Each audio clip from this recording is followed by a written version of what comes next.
Oh, That was- perfect. No one heard me insult the boring people. I am the boring people. You salted Izzy? We're not boring. What? Why did you guys both say Izzy was boring? What? I said it because Izzy said it. Oh, I heard Thurl said you salted Izzy. I'm like, what?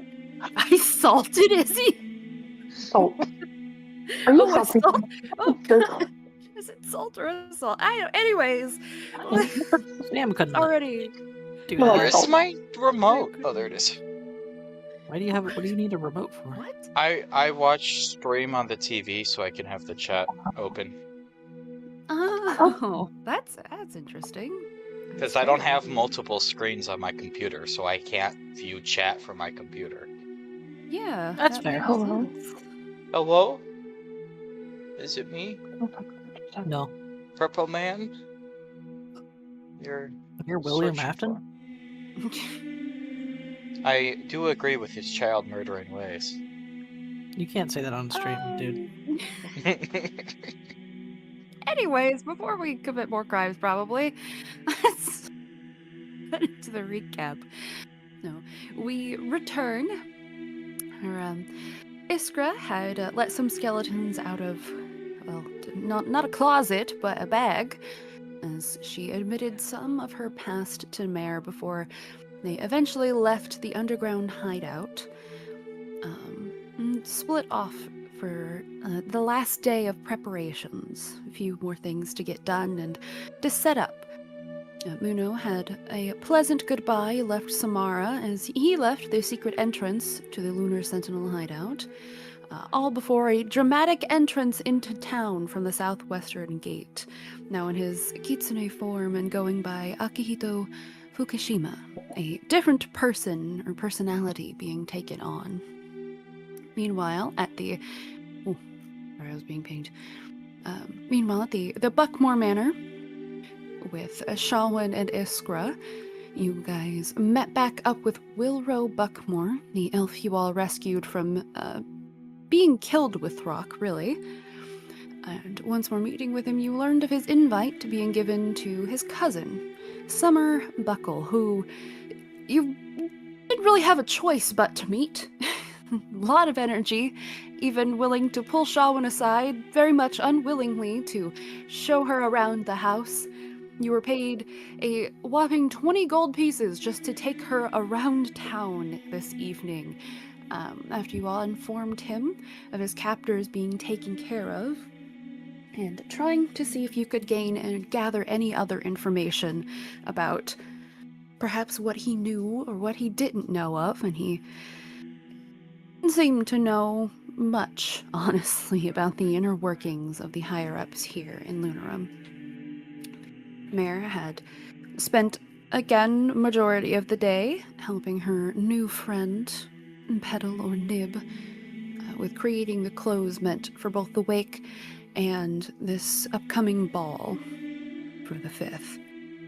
You all met up, trying to pretend not to know one another, as Nib was ignored for much of the encounter for the, in her opinion, or Summer's opinion, much more interesting Muno, promising to come back after some forward treatment by Muno. She, for the first time they met her, became a little silent, very flustered by the interaction and the promise of helping her with her innate magic eventually. Hopefully, or hoping to not see her again. You all then eventually left once again. You had hoped not to meet up with her, but you did near nighttime, as Iskra, wanting to provoke the interactions, had pointed Muno out to her. She had bought some crowns or flower crowns, not just for her, but for Shalwyn and Iskra, as well as for Muno, and spent the night, after giving that crown to Muno, drinking away until she got a little too carried away, talking about the affair of the Sildamara's family and other various forms of gossip before he was forced to carry her home as she was very drunk, not knowing her limits whatsoever. that night, as Muno eventually returned very drained to the house that had been gifted to him for a few nights anyways to play up the illusion, was broken into with no actual breaking. Trying to be a good person, you did warn, or Muno did warn, I'm gonna say Samara. There we go. I was going to call her Summer, and I was like, that's definitely not it. There's a lot of S names, and I've done this to myself.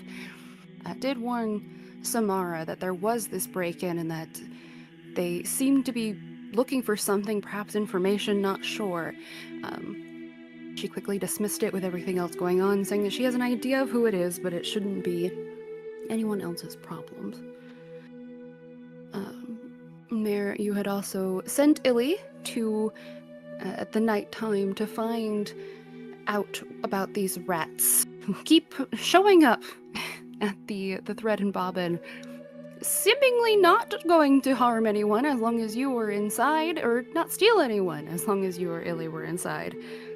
And as Illy followed with a tiny dagger in hand through the streets, did find the rats staring at a family of halflings that seemed to be counting coins on a table, then continued to follow the rats that just seemed to be searching around for something. Eventually returning as the rats scattered. You also had that information. You also gave Nib a new trinket after seeing how she sleeps on her little nest of her trinkets that she's collected over the year. There were, in the next morning, some light distractions as everybody got dressed up and prepared for the afternoon and eventually the night events. Where, so someone's specifically girlfriend was very distracted as she was trying to work. It was purposely done. You all got dressed, some in pairs, some alone, to go to the wake first, as the orangish hue starts to overtake Lunarum. People showing up of all races, with all different sort of mounts, and you can tell trying to show off to some extent. With griffins, you see Pegasus, there's even hippogriffs, and a plethora of different races as well that seemed to be going into this keep. Ultimately, Iskra and Shawin going together, Muno going alone, and Mare also going alone. You mean the guy like the creature? You can speak, you know. Or can he? Yes, Pegasus, Whoa, because he's Sam, this looks sick. oh, You're no, talking about sorry. you. That's not the Yeah, one. that's- That's the new I- one. They named the same thing. This still looks sick. Ooh.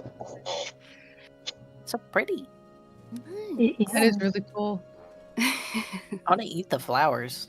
Or plants, or whatever they are. They are indeed flowers. I think It it's too high does, quality for my computer. Uh-oh. Is that true? Are you The actually outsides of having the walls are real fuzzy. Uh-oh. Are you like, and even if you're mega zoomed in, it should, that's a, whoops. That's something I didn't think I'm about. telling you it's fuzzy when I'm zoomed out. Oh. That's how it looks on mine too. So, like I'm looking at so maybe it Sheen, is. that looks, yeah. Oh, whoa. Mine I looks see fine. what you're talking about. It looked fine. I just moved and suddenly it went fuzzy. Oh, okay, Yeah. never mind. It's back. I think it is. It's just like adjusting quality. It might be if your computer is struggling. It's okay. You can still see the map, and that's all Yes, that really I can- matters as I long can as you see the can see details it. Yeah, the details needed. As you pass by the first guard that is out there, only Iskra and Shawin, you all had entered in this sort of entry area, honestly, before the main foyer. You can hear the running water on the left and right side of you, of this beautiful entryway with these big, luxurious plants, you assume, but they do have beautiful royal blue blossoms with these red centers. They give almost a calming sensation, or even a sense of clarity, just smelling them. A very pleasant, subtle scent. As you walk Plants are through, drugging you us. do see... you do see a servant ahead of you.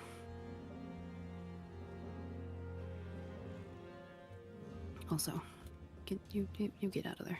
You're not here. Summer, Insight no. check the servant. I was gonna say, she wasn't allowed here. She did know him. She was invited to the ball. I was like, why is she there?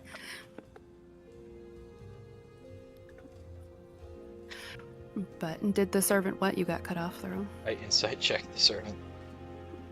For what?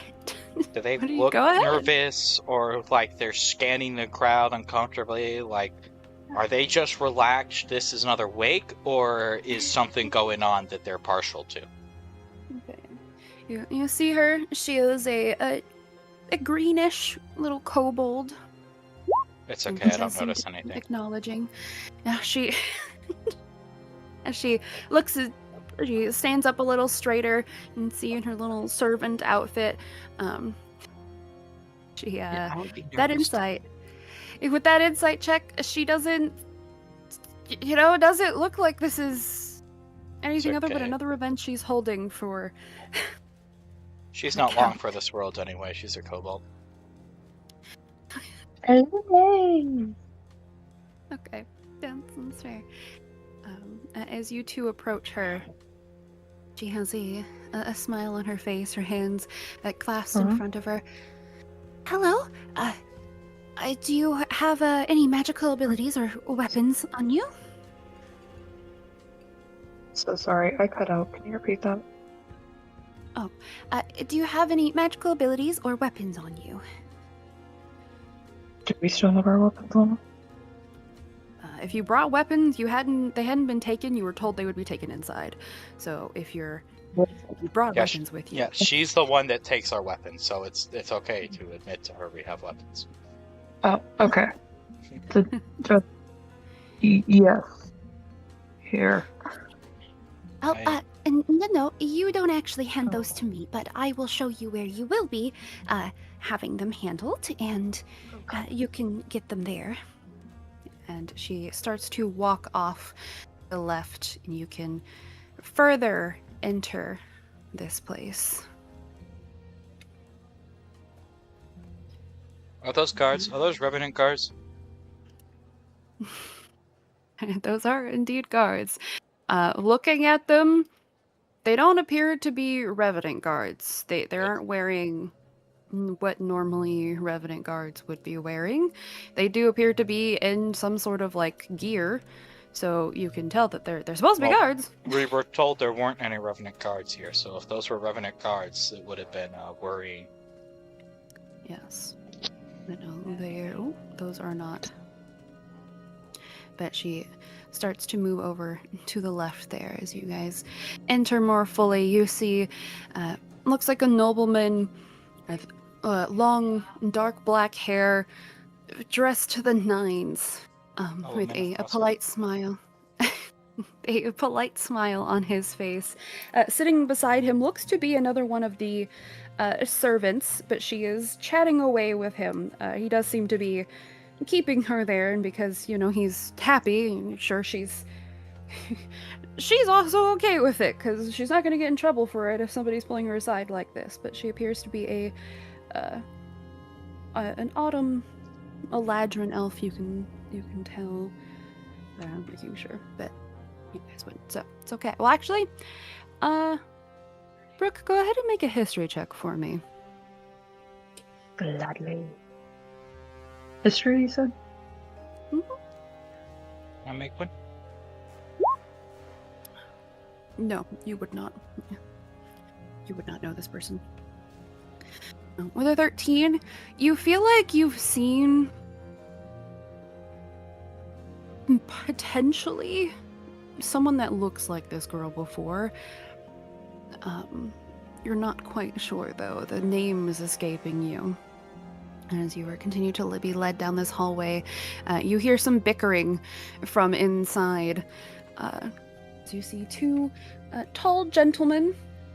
They look to be both humans that are grumbling at each other. As you can see, they are pulling daggers from different locations. One of them is reluctantly arguing with the guard about having his bow and detailing how it should be taken care of and handled, of which the guard is listening and then proceeds to not to take any true extra care as he puts it into this room beyond, and then goes back and sits on the chair, and the two gentlemen move aside as they see you enter, grumbling.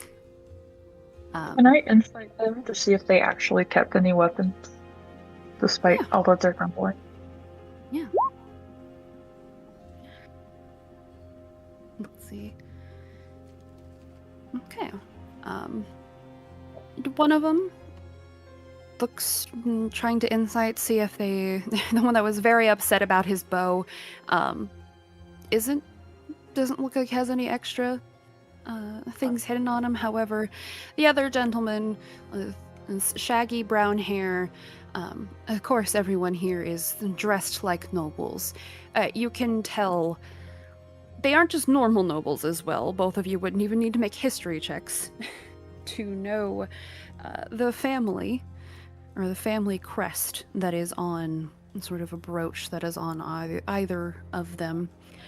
The Carlson family, which is implies that they are of the family of the Grand Master of the Duskmoors, king and queen, essentially. The Grand Master being the one who controls, armies of the king. The fact that they're here says a lot about the status of the Sildamars family. And the one that's closer to the window there, the south, with that insight check, you can tell, as he is trying to calm his brother down, does seem to maybe be hiding something. I'm not going to say anything, but I'd like to keep a mental note of, him. Okay. So, as she steps aside for you guys to enter in front of the guard, just looks to be full helmet, has darker steel metal. Can't see any really discerning features.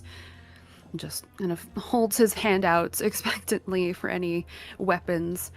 And the kobold says, if you do have any magic, obviously we can't stop you, but just do keep in mind, if we see any magic being done, you will be promptly thrown out. I hand the dude my dagger.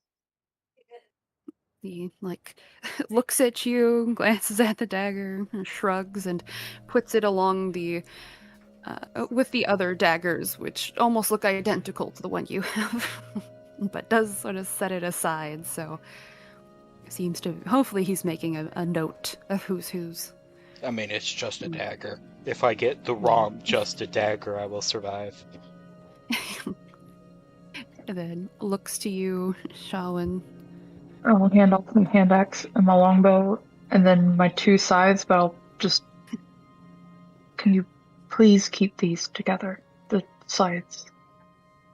He takes the longbow and hand axe, and he wanders into this sort of closet area for a moment, and then he carefully takes both of your scythes and nods. Yes, I'll make sure to keep these together. They are one of the more unique weapons that I have seen today. Thank you. Does seem to take a little bit more care with you being nicer and not as rambly about your weapons as he goes into the back. You can sort of see the glint in the firelight here of your scythes. You can tell they have been set aside away from other things. Suck it, noble.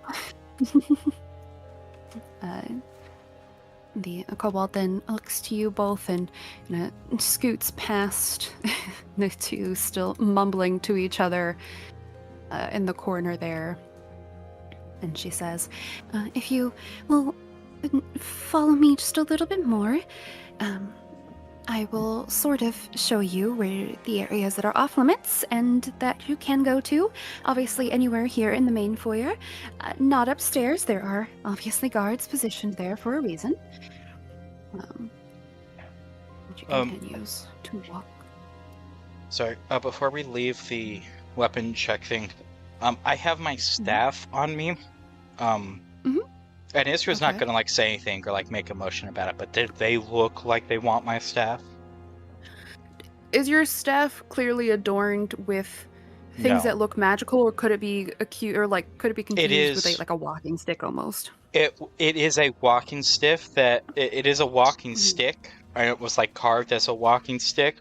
And then Iskra uses it as her focus because I think there's a gem set in the eye of the rabbit that is on the stick.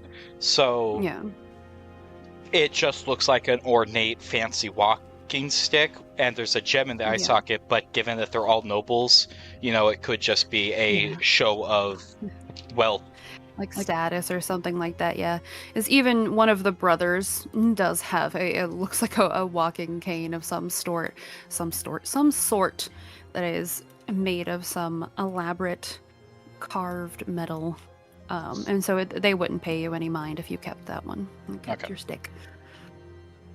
At least your stick looks like a regular normal stick. My stick does not look like a regular normal stick. Yeah, no, not at all. But as you are led further, you do pass by these beautiful... You can't tell if it is just pure gold statues or what, but they are very beautifully made. It looks like one is an elven warrior, the other one looks to be a human of sorts. That's what these are? Female. That's what the gold statues are, yes. That are both on armored horses. They don't expect us to give our spellbook, do they? No. Okay, They just said don't use magic if you have it. Thank God. Yeah, spellbook is something that is really risky to ask from a wizard because there are a lot of things that could be done while they had your spellbook for a few hours.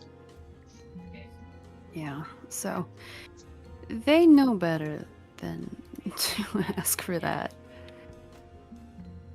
Yeah, as you guys continue to Yeah. As we're passing, I want to just try and study the Eladrin and see if I can maybe remember where I know that tree's from.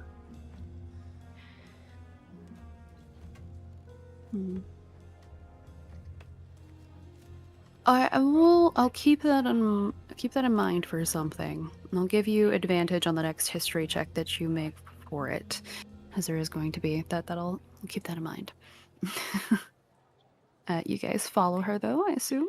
Iskra? Like people. And she stops at this end here. You can see a table. There's another one. Beautiful arrangement of these white flowers. She motions to this smaller hallway here. This is one of the guest rooms for the Lord and Lady of the keep. Currently, there is only one guest that is staying there, so please refrain from entering unless invited. Can we ask who is staying there, or is that too nosy? You make a persuasion check for me. I'm cute. Do I get advantage? You are cute. You can get advantage. For the record, that's literally something my character has going for them. I'm it not is. just That's asking. It's my background feat is that I'm cute and people want to help cute things. I want to help cute things. Just a thing.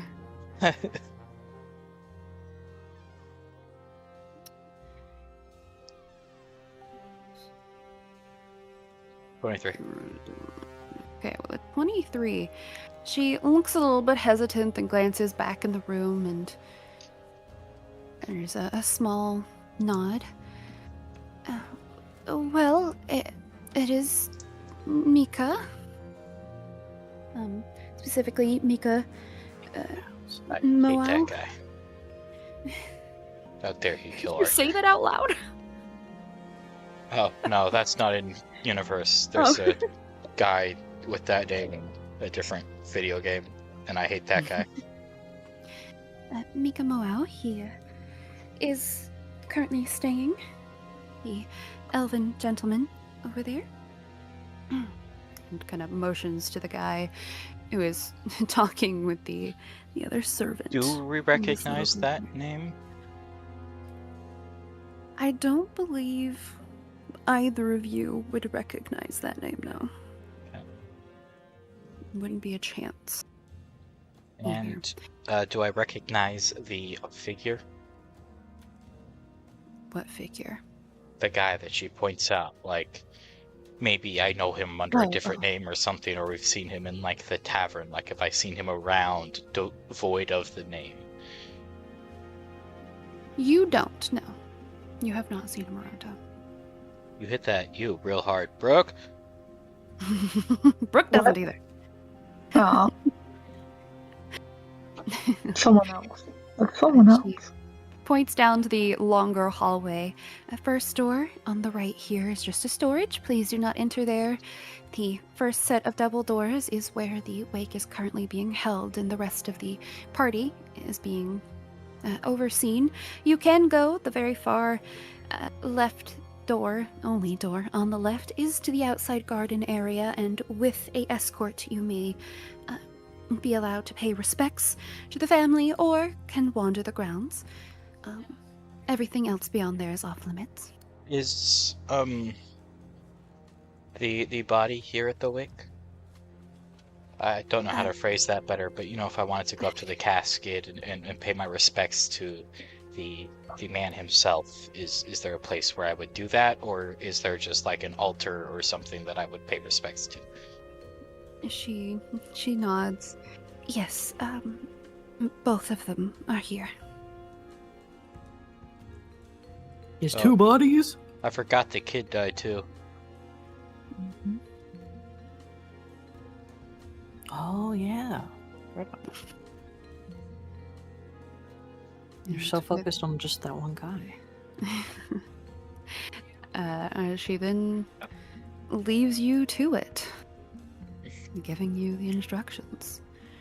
We should probably head to the right first as Brooke takes off sprinting towards Yeah, I the was like, garden. as Brooke goes in the opposite direction. Because I think Iskra we turns around, is like, we should probably. What, Sean? Because I think we'd have to find our escort in the room to the right. You can see there's a guard next to the door. Oh, I She guess was so. talking about at the very end of the hallway. That door. I thought it was the door to the Mickey left. Mouse. Or sorry, door on the left. Sorry, yeah. It's Mickey Mouse. Oh no, I didn't see that. Oh god, Mika, it's Mika Mao, but it's still bad. It doesn't make it better. Mickey Mouse. Dude, I love watching Mickey Mouse. I'm back.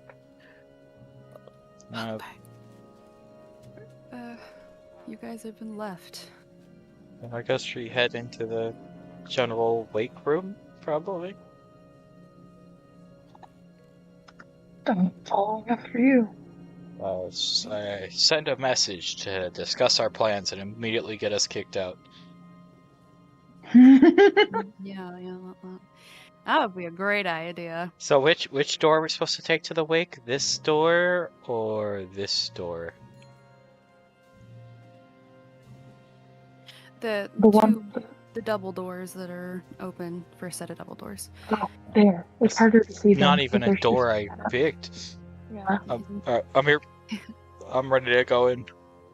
This door down here is the one to the guest room. You're not Okay. allowed in unless Mika. This is the storeroom. That door on the left there is to the gardens. Okay.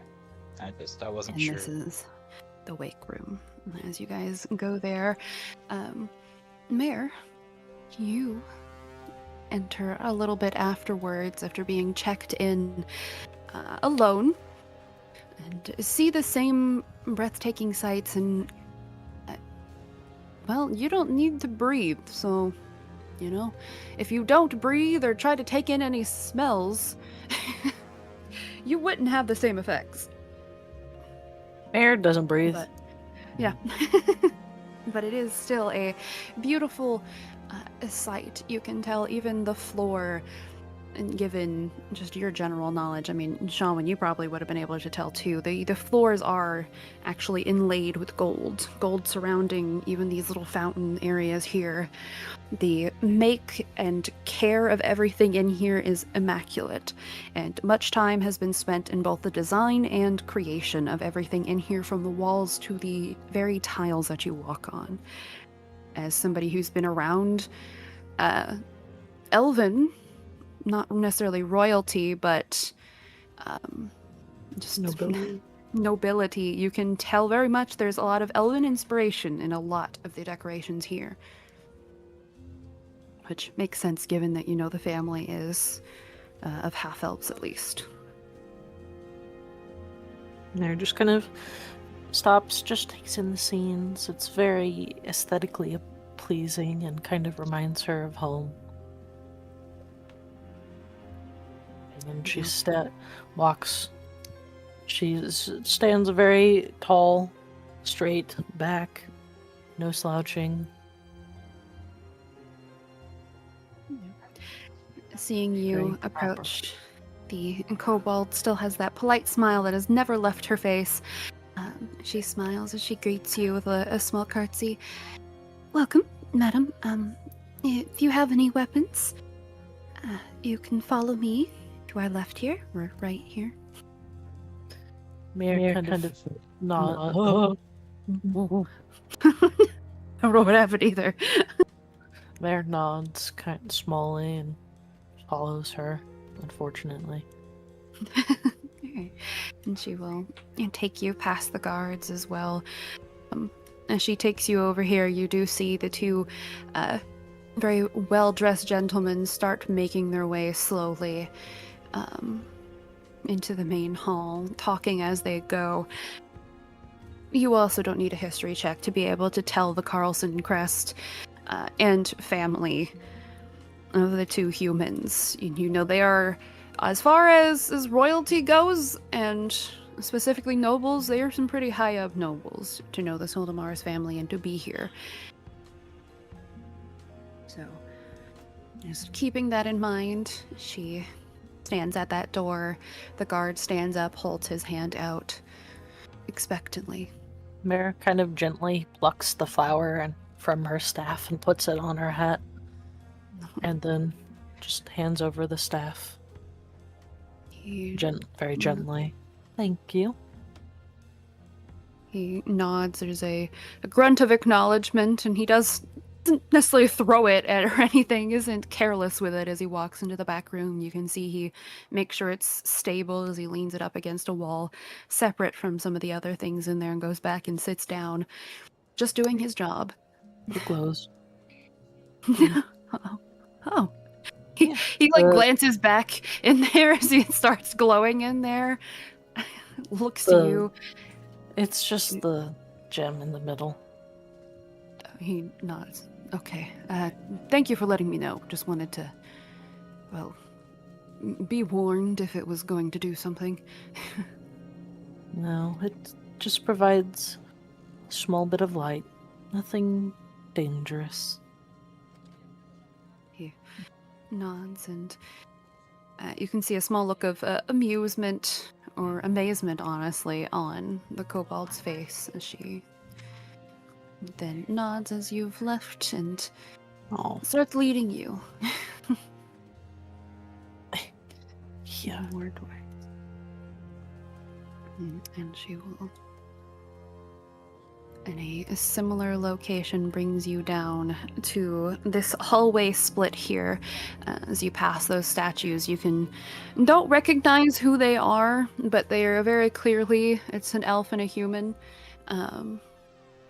that seem to have made some sort of important something or other for this family to have displayed and immortalized here like this. She motions down the small hallway. And actually, that would be a point as you are entering. You do see the gentleman that is seated at the couch, and you recognize the the elven man. You had seen him before. He was talking with the other kobold, your kobold friend, in fact, charming her, as he is now seemingly charming this other servant. He does glance at you as he recognizes you, but doesn't stop his conversation, doesn't miss a beat, as his eyes go directly back to the woman he is talking to. But he does acknowledge your presence at the very least.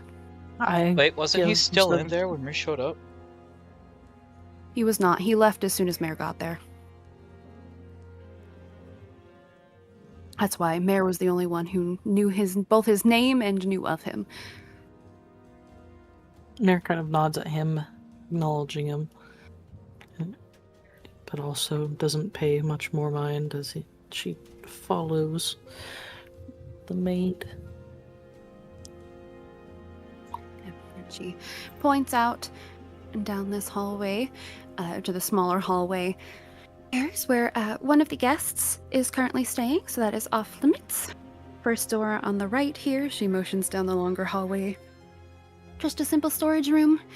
The first set of double doors on the right here also is where the wake is currently being held. First door on the left down there, if you ask the guard or have somebody accompany you, you can tour the grounds. Happy to have you pay respects or just admire the beauty around the home if you wish. Everything else is off limits. That is understandable. Thank you for letting me know. Of course. And with that, she then leaves you. As quickly, you wouldn't see them, but quickly go back to Iskra and Shawan for a second, as you guys do see the actual Get your room. turn skipped, Dicey. That's Not fine. being skipped. Just letting you you guys see the room for a moment. As you can, in fact, stop it. Stop doing that. Whatever you're doing, you stop that. There we go. Look, there's Brooke's roommate at the piano. Oh, what? The smoke constantly gets me in the heart. Nothing silent. But you immediately stepping inside this room, you hear the soft piano that is currently being played. As you see a gentleman, well, currently sitting at the piano.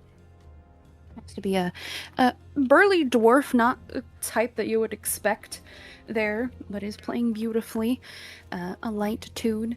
You see an assortment of people, as well as looks like almost all vegetarian food at a first glance, with some sweet, looks like rolls of some sort or bun with some frosting on it that looks like a child would actually absolutely love those. At that table, you see a sandy colored mixed with some brown spots tabaxi, who seems to be just musing over some of the food options.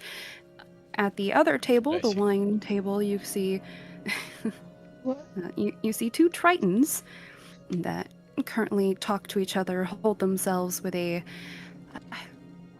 air of grace but also importance that may not be deserved. Leaning against the wall, currently with her tail sort of tucked close to her, and she's nursing a wine glass herself and just staring over at the coffins. You see a tiefling, mostly red. You see some splotches of white across her features as well. These very elegant, long, pointed horns. And currently at the body, you can see in the light where the white petals completely cover the floor. Appears to be an elven gentleman who is adorned in many jewels and very bright gems just in general on his clothing, from his staff to even his hat has something inlaid in it, and he is over what looks to be a body of an open casket. Next to it you can see a smaller casket, looks elegantly carved, both of them do, but that casket is closed. To the left and right you do see images of one looks to be a painted image of a little girl. And the one on the left does appear to be a half-elven man, a handsome fellow. Shawin, go ahead and make the history check at advantage. You also would recognize the child portrait. Damn it, Bren, why are you already dead? Okay. So, with a 20, it suddenly clicks as your eyes fall over Viscountess Etire. You have not seen her before, nor have you seen the other girl who is out in the main hall, but you can tell that they are siblings of some sort. You're not 100% sure. They look very similar, as they are both elves or Eladrin elves. You just know from your experience that you have heard questionable things from this family, as whenever you did see them at some point meet with people of your past. Is the Viscountess and Count down there the people we were told were in the garden? No, you weren't told anyone was in the garden, just that you could explore the garden and you can pay your respects to people, like of the family. That's what I meant. Are they not the family that we would be paying respects to?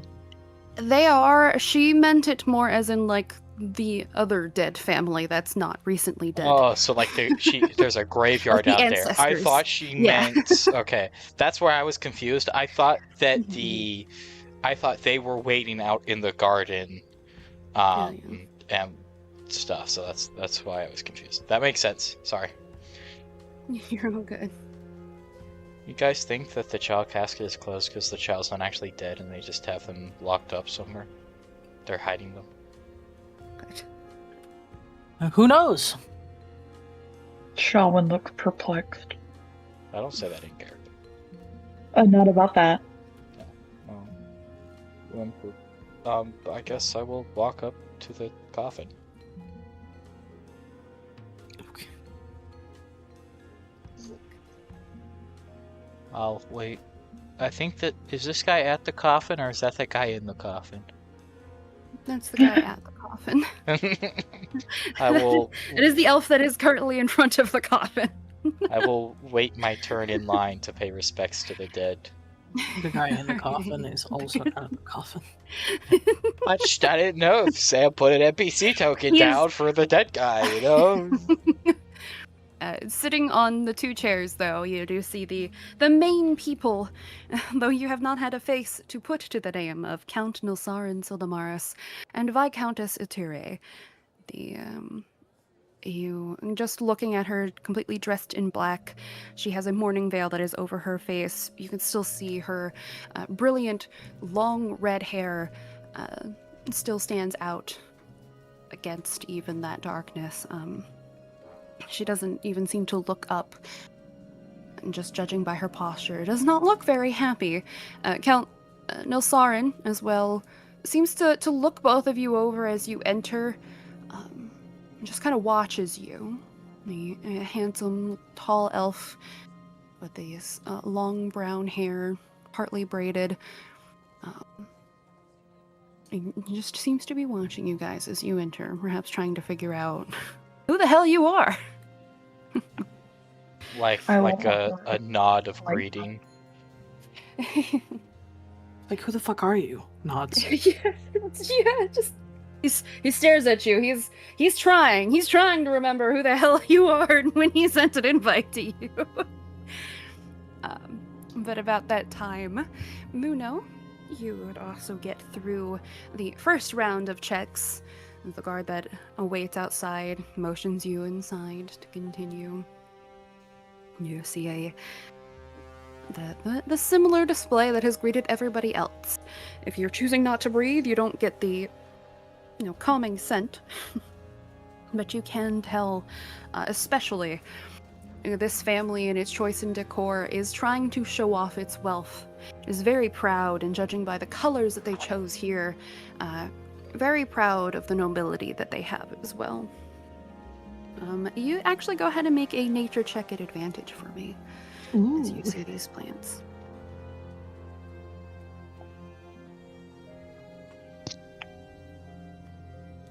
Ooh, 18. Okay, so the 18, you're a little surprised seeing these here. These are blue canna lilies. In any normal sense, blue canna lilies do not exist. However, magically, and assisted with the right people, that know how to grow a canna lily, can flourish and are very beautiful plants, known for resilience, and usually their solitude. They don't grow well with other plants, which makes sense, because that is the only ones that are there in these pots. But the fact that they have them and so many of them growing is, well, it's pretty. It's a testament to whoever is keeping care of them at the very least. Uno puts that as a little mental note. That's a conversation starter. It is.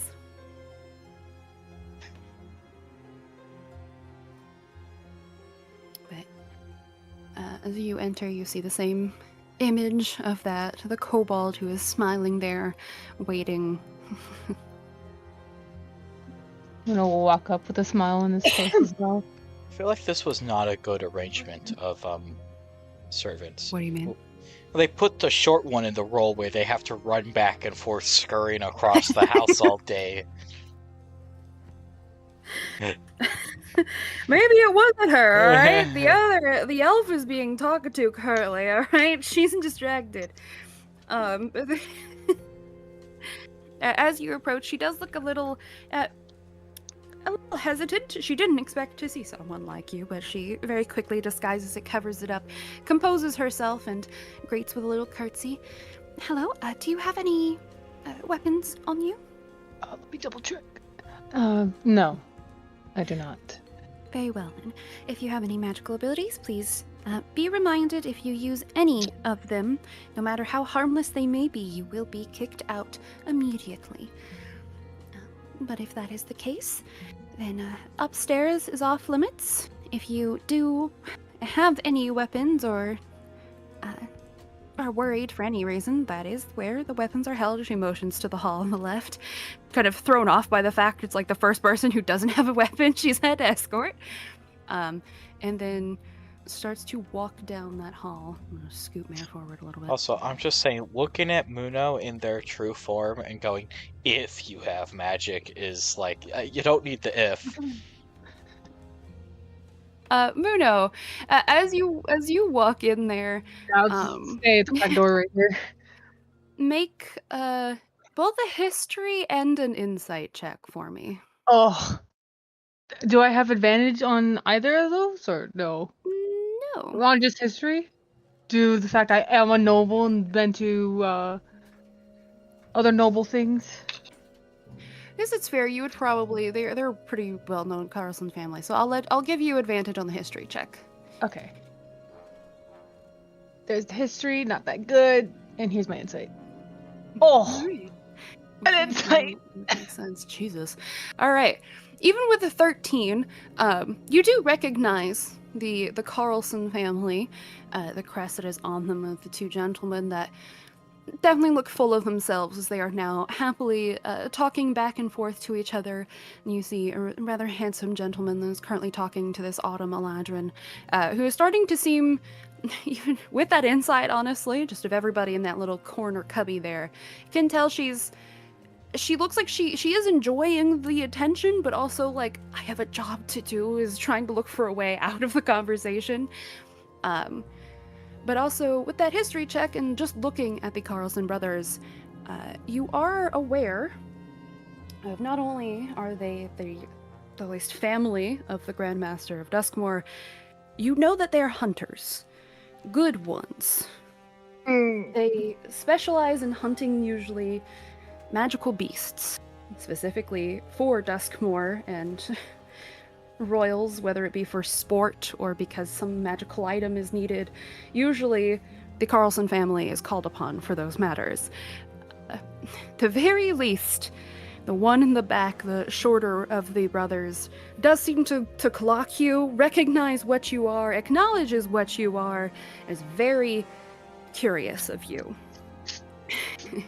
Muna will just give him a smile, like a very soft smile, and just waves. There's a maybe a bit too cheerful of a grin that appears underneath his mustache. The handsome gentleman that is currently talking to the woman, however, you see he fully stops talking to her for a second as he looks at you. And with that insight, you can tell he looks genuinely confused for a moment. And then there's a mixed flurry of emotions of angry and something else. You're not quite sure, but he has to quickly compose himself as he tries to continue talking. Muna will also, making eye contact, will also give a small wave as well. He acknowledges with a small nod, but other than that, he doesn't stop talking just yet. But he does watch you as you follow the kobold into the hallway. This is gonna be bad for me. Oh. These actions are gonna have consequences. Yes, they are. But Muna will walk away. Did he have any during that insight? Did he seem like familiar? Not because I am all. wearing. Okay, because I'm also wearing the family crest as well. So you are. You were also very aware that you were disguised to not look like yourself, but look like part of your family. Yeah. That's why I was wondering that the type of anger was familiar, like a familiarity anger. You're not quite sure what the familiarity possibly is. The very least, he seemed not like, I'm going to kill you angry, but like a betrayal anger, if anything. You got a 26, so I can only tell you of like, the fuck are you doing here? Oh no. Well, we're already here. Well, la-di-da-di-da. I'm gonna ignore that for later. The mystery muscatel will help us later. God damn it. This is my own fault. I didn't think Mika, of the name. Muska, Mickey Mouse. The fact that it's so close to that is wild. But you get the same speech from this little kobold as she motions to this shorter hallway, telling you everything that is off limits. That is the guest room, unless you are invited by the guest that is currently staying with the Count and Countess. That there's just a storage room where the wake location is, and then if you wanted to explore the outside grounds, you just need to ask a servant, or specifically the guard that is by the door, to escort you. Other than that, everything else is off limits. Thank you. Can I get your name? Just in case I need something again. Yes, my name is Juna. Nice to meet you. Nice to meet you too. And she seems rather pleased that you have asked her name. She doesn't know what to do with herself for a moment. She's like, I can't believe I was the only one that asked the name. She looks around for a moment, gives a little curtsy. But Muna will also give his name as well. Oh, okay. You do that, and she honestly does look a little surprised that you've told her your name as well. I'm assuming that you're still using the fake name. Akihiko. Yeah, Akihiko. She doesn't seem to recognize the name or anything, but she does very clearly put it away as she's been acknowledged by a nobility. So that means a lot to her. She gives you a wider smile, curtsies. If you need anything, please, don't hesitate to ask me. The only kobold in the house, so. A very pretty one, I might say. And he'll walk off. She mumbles to herself a little bit as she wanders off. Does seem very happy with the compliment. But Mare, before Muna enters, you do, I assume, go to the doors. Yes, Or are you gonna go past? Okay. I just don't move my token. Yeah, you're okay. you do go to the doors. You see that similar view of a bunch of nobility that seem to be sitting around the grand display. This does seem to be a ballroom that has been turned into a wake. Even walking down this hall, the carpet itself, you can tell there is a lot of elven inspiration here for the nobility. And seeing the open doors. Let's see here. Make a history check for me. Story At advantage, because you would. Story check. Come on, load. At advantage.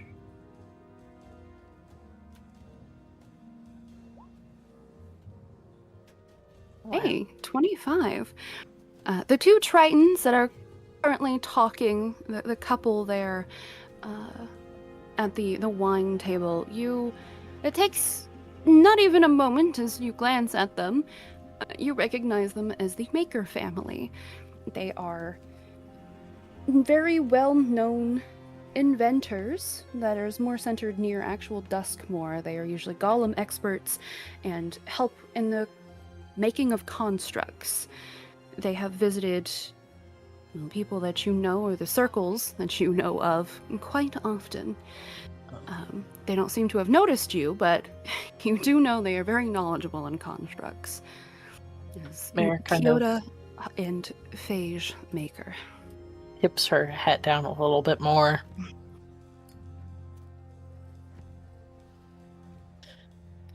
Phage, Yoda.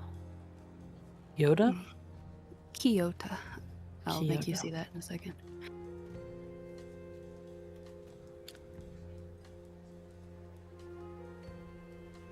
Kyoto. How does that say Kyoto? What?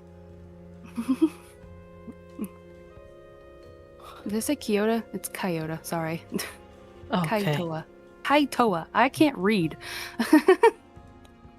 Thank God. You made the characters.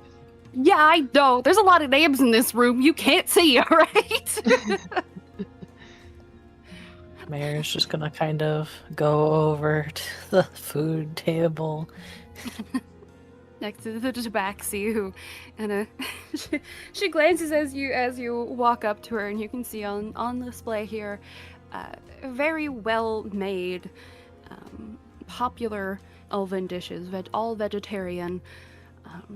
Even the actual sweets are usually a gluten-free, healthy version of a sweet. Still bad for you, but everything on this table is disgustingly healthy. Mayor will go ooh, blank. Haven't seen this in years. A blank. Ooh, a cucumber. I haven't seen this in years. Cucumbers, an elven rarity, yes. No. No, I don't know what I don't the know hell. either. Whatever you name it, it becomes canon. No pressure. If you name it. Don't do that. No. Oh no. Don't laugh like that. Oh god. But it is Right. true. Yeah, you could. You could say anything. You name it penis, it's now penis. I'm not No. That pause. I said anything. You know, I'm gonna like, treat them like the England, little cucumber sandwiches and Yeah. And this dainty tobacco. snack cake almost. Yeah. There is plates and empty glasses and silverware you can see on the other table with all of the wine as well if you wanted to get some. The tabaxi was, as well as everybody else here, dressed to the nines, as well as you guys, except for the guards who are mostly just in their darker armor. Little She do they looks to know you. I have a pocket hole. Yeah. She looks at you as you exclaim that and start looking at all of the food, and there's a smile on her face. Yes, it's a shame though they have no other options other than the leafy greens. I know that this is supposed to be a bit of a sad time. You would think they have more comfort food other than their wine that the Moonglow family provides them. I could definitely see how that would be more of a shame. I see they must not be big fans of meat. No, usually not. Which is fine in my case. My family specializes in the wheat and grain here in Lunarum, so it makes sense that I also have supplied them with much more supplies for this event. It is just still a shame. I was hoping for more than the same old from the Sildamar's family.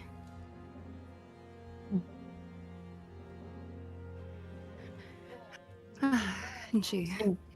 Seeing the Mhm. sweets here is sad.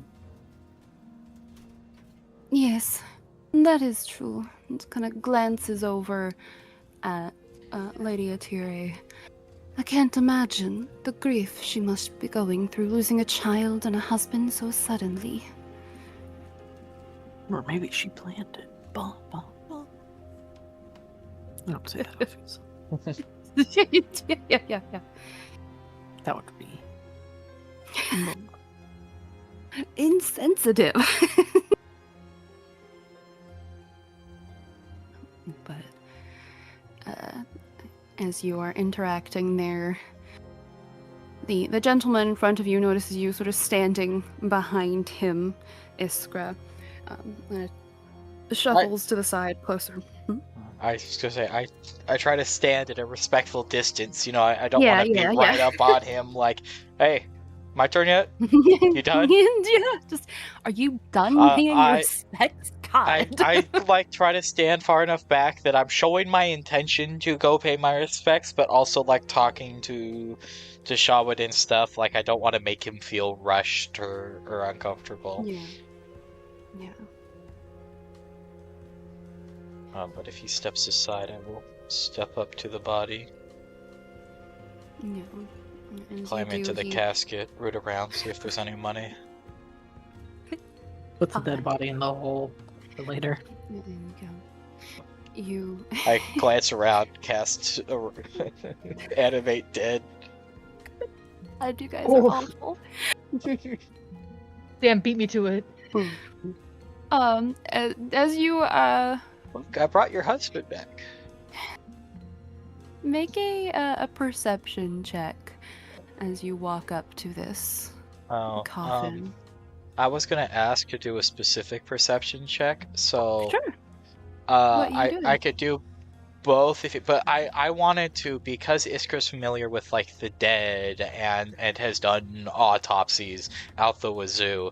I wanted to see if I could like perception check him to see if I can see how he kind of died, see if I can like Yeah, see for an that one you obvious- can get advantage and then make another one. Just a normal roll. My sheet is lagging.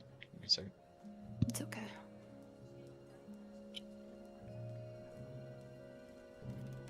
Oh, my sheet is really lagging. Uh-oh. I think I clicked perception. Oh, you did. Oh, There we go. There's the advantage one. Got a 20. Okay. 7. So you That's a do 27. notice you're just basically trying to do an at-a-glance autopsy on how this man died. Yeah, not see how- if, like, because I've seen, you know, like, if it looks, you know, he was poisoned because he has, you know, like, the shallow skin, the like, you know, signs of that, or if there's, you know, signs of a wound, maybe he's got fractures somewhere, or anything like Mhm. that. Yeah. With a 20, at a glance, you don't see anything that's super, you know, obviously they didn't keep the body in whatever gruesome state it might have been in. It didn't seem to be gruesome anyways. You do notice there are some markings on his skin. He is currently dressed up. He has been dead for a bit. You can tell just by the body. But very faintly near the neck You can see some markings that indicate something like magic might have interfered with his body in some way or another.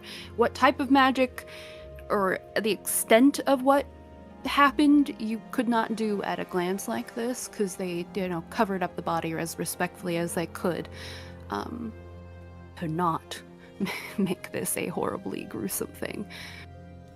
So without inspecting the body a little more personally. But I can at least tell he was like hit with some sort of magic. Some magic, yeah. Something magical affected this man. The casket that is beside it is also, it is closed. It does appear, child-sized, unfortunately. Does it appear filled? You cannot tell. Well, glance. if I look at The the flowers bottom, underneath does it it? have like there's weight in here, or is it like... Yeah, I was gonna say the flowers underneath it are like squished down, so it definitely looks like it's got something heavy in it. You can't confirm there's a body in it without opening it, but you can assume there's a body in it. What's in here? Yeah, is there really a dead child in here? It's just like, Different unboxing. The guy next to me, as I'm like looking at the body and stuff, can I like shoot him a glance, see what he's like thinking or looking at, or like just who is he, if I can tell that at all? Yeah, you can see or tell by the amount of jewels, the quality, and how they are adorned that is probably someone who deals with gems quite a lot, at the very least. With all of the rings and bits of jewelry that he has on him, piercings and stuff, he definitely seems to like jewelry at the very least. Whether or not that does mean he is in that field, you're not sure. But he does glance back at you as you glance at this elf. There's a small sigh. He says, "A hag is what did him in. Can you believe that?" Say hag? Yes. Sorry, I couldn't hear Zenril. Yeah, you. I did, yeah. Okay. Oh, okay, I thought you were asking, did you say hag? No, Okay. no, I wasn't asking him. Yeah. I was asking you because I couldn't 100% make out what you said. Yeah. The hag. I can't believe it. Truly, he outsmarted a succubus couple. He killed a black dragon. Sure, it wasn't ancient or even an adult, but he still killed a dragon. Those are no small feats. How did he let a hag outsmart him? Probably because, unlike the others, hags don't face your face. And they're usually not alone. Succubus, you assume would, but true. And perhaps when you overthink, it can lead to dumb choices. If this hag really was so crafty, just a shame. Loss is Shame always indeed. our... He just kind of nods and steps aside. With Whoops, that I- information, based on the magic I saw, is it actually possible it was hag magic? Does that fit, or is there like a... That's not what hags do. Make an Arcana check at advantage, because, and Shawan, if you want to make also with that like a Perception or Arcana check, you wouldn't have advantage because you're not magically inclined, but... Haha, make that check. peasant.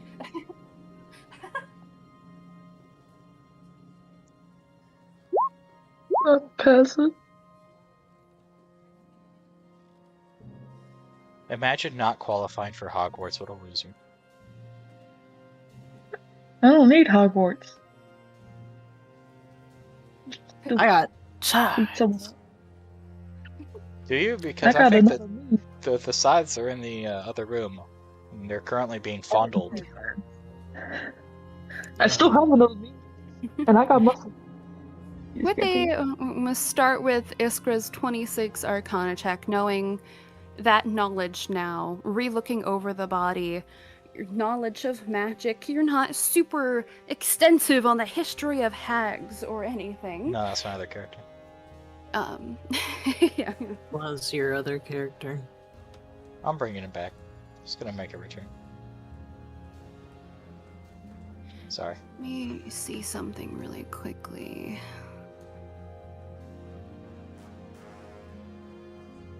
Trying to see what spells wizards get. You get a lot of them, but you would probably The answer to what recognize it. spells wizards get is yes. Not just yes, there are some they don't get, okay? But you definitely, you would recognize, at the very least,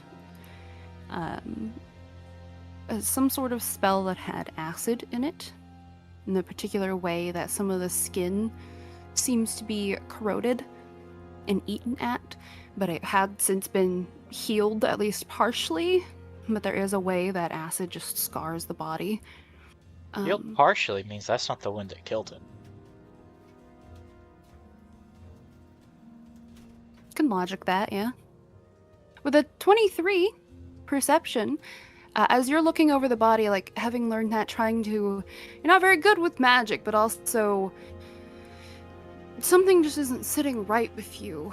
As you're looking at this body, you're looking at the painting, and you realize something. You're looking at the painting, looking back at the body. There's very minor discrepancies that if you aren't looking very closely in this body and the painting, and it could just be the painter was bad, but you're not sure. I'll keep a note of that, but I can't really say anything right now. God, imagine going, that's not your husband. That's not your dead husband. Yeah, hi, your husband's not dead. I don't know where he is, but that's not him. Muno, as that is happening, let's say you enter that room. Yeah, get me away from the danger group right here. It's just the group who all seems to want something to do with you currently. Yeah. I'm not. I don't want to deal with that right now. No, thank you. That's a later problem for me. That's a future me problem. Yep. You enter to the same display in front of you as you see your friends that you have to pretend are not your friends, or maybe they're not really your friends. I don't have to pretend much. Yeah, intermingling with each other. We shared a Thankfully, bonding moment. I was Well, in to there. be fair, these two over here, I can pretend all day. Hell, it's not even pretending. Yeah, I don't think Iskra and Muno are friends. Yeah, no, it's been established. But They're co-workers. I have to work together. You look around, and it does appear, at first glance, nobody here has any beef with you.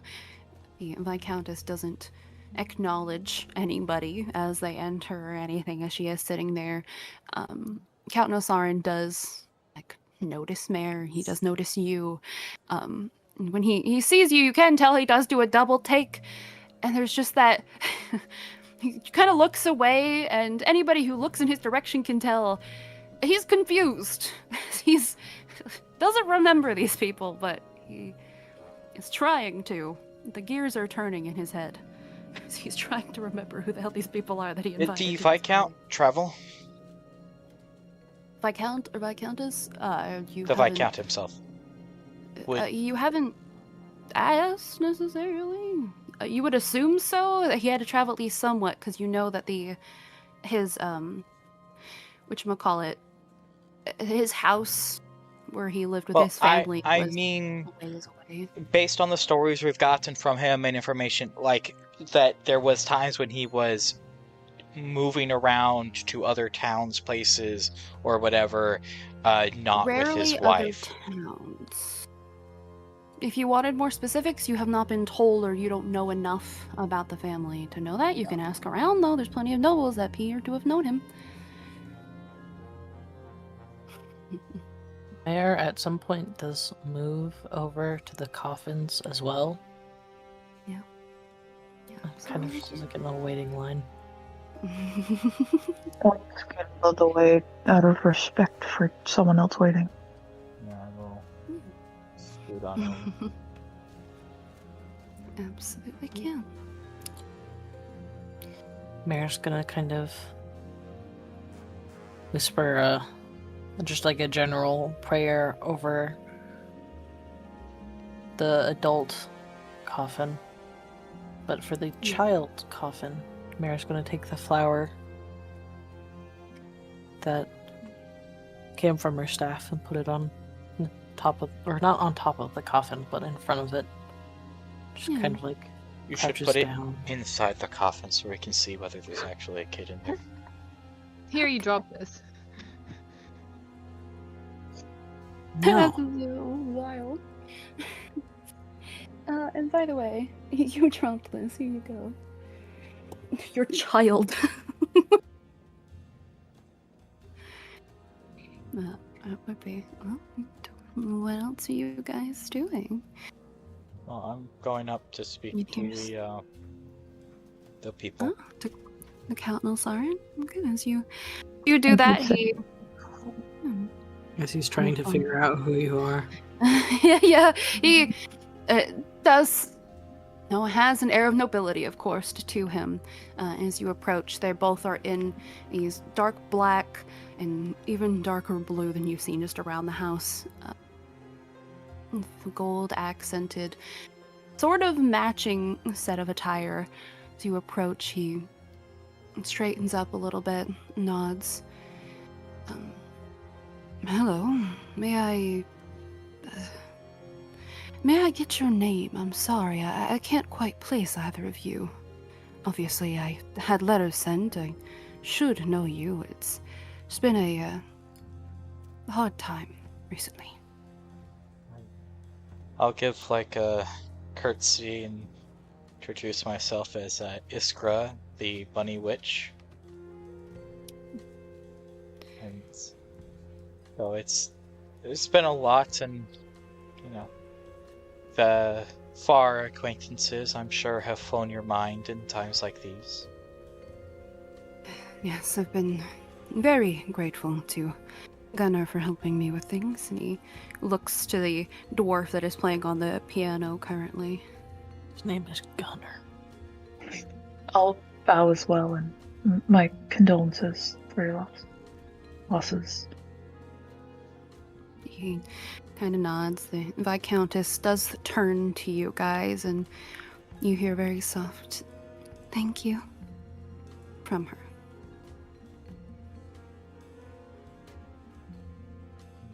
Are you giving your real name, Shawan?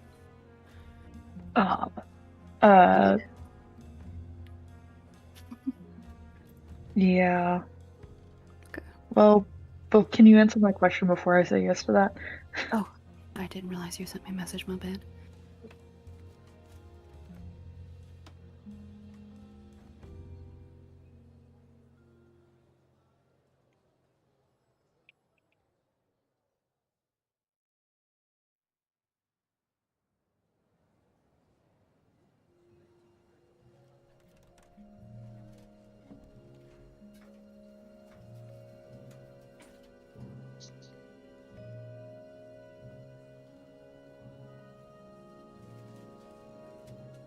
But while Shawan is deciding that, Iskra would be like, just saying, just wanted to wish you condolences, and if there is anything either of you should need, of course, happy to help however we can. Try to then like wiggle away politely, of course. Politely wiggle away. I'll, Shimmy, shimmy, shimmy. crab shuffle. Ah, yes. The respectful Just crab. crawl on the ceiling. Yes. I drop to the Yeah. ground and I do the worm across the floor away from them. Yes, yes. I'll give my real name, sure, but I'm not going to look at her as I follow Iskra out. Okay.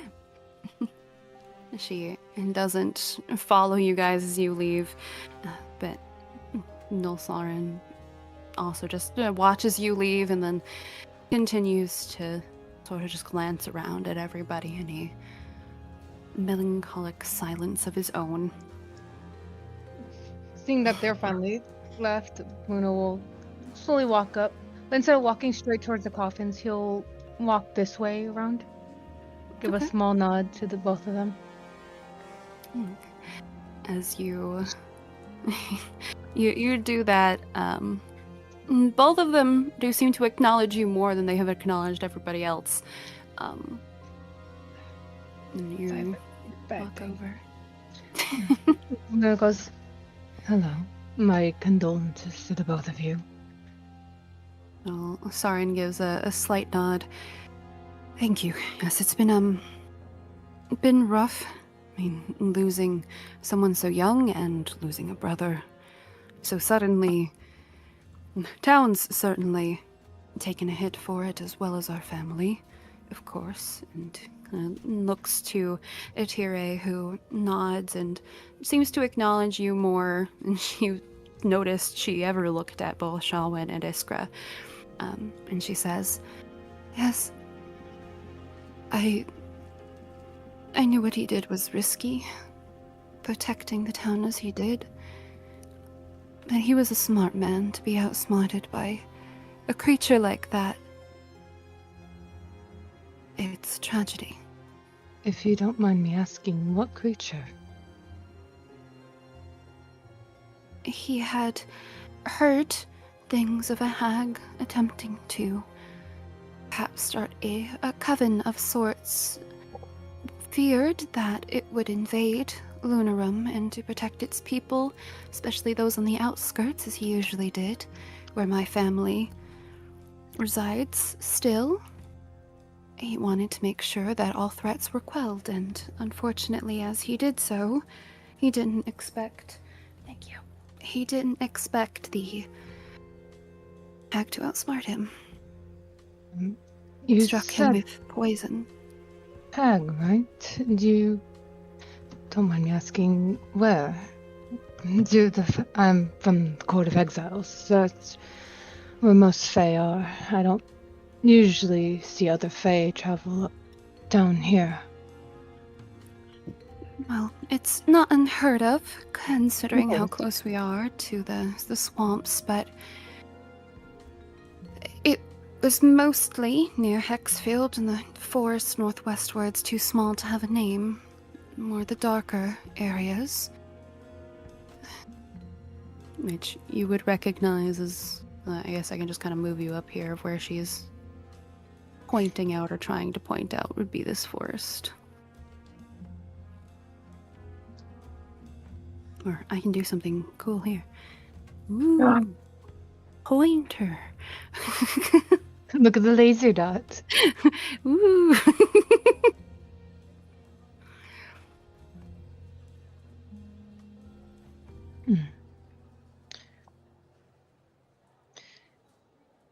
Muno will just nod his head. No, still, I'm sorry to hear. Yes. And she just kind of goes back to staring off in the distance, and Though, Nilsson. I was gonna say, though I must say, those are some beautiful blue canna lilies. You say that, and she suddenly like perks back up, and Nilsson kind of glances at her and you, then at the flowers and nods. Yes. Sam? Yeah? Sorry, it's kind of important in this moment. Can I overhear what they're saying? If you want to. Well, yes, I would like to. They're not being quiet, so if you want to get a little closer Could or I anything, step around the tabaxi. drop a carrot under the table? Is there like a cloth on this table? A cloth on the table? No. There is carrots and stuff. Plenty of But- vegetables. So like, well, I'm saying it's like under the table, exposed. Yeah, you would be exposed. They would see you under the table. Darn. So like, why the hell are you under the table? You Well, I weirdo.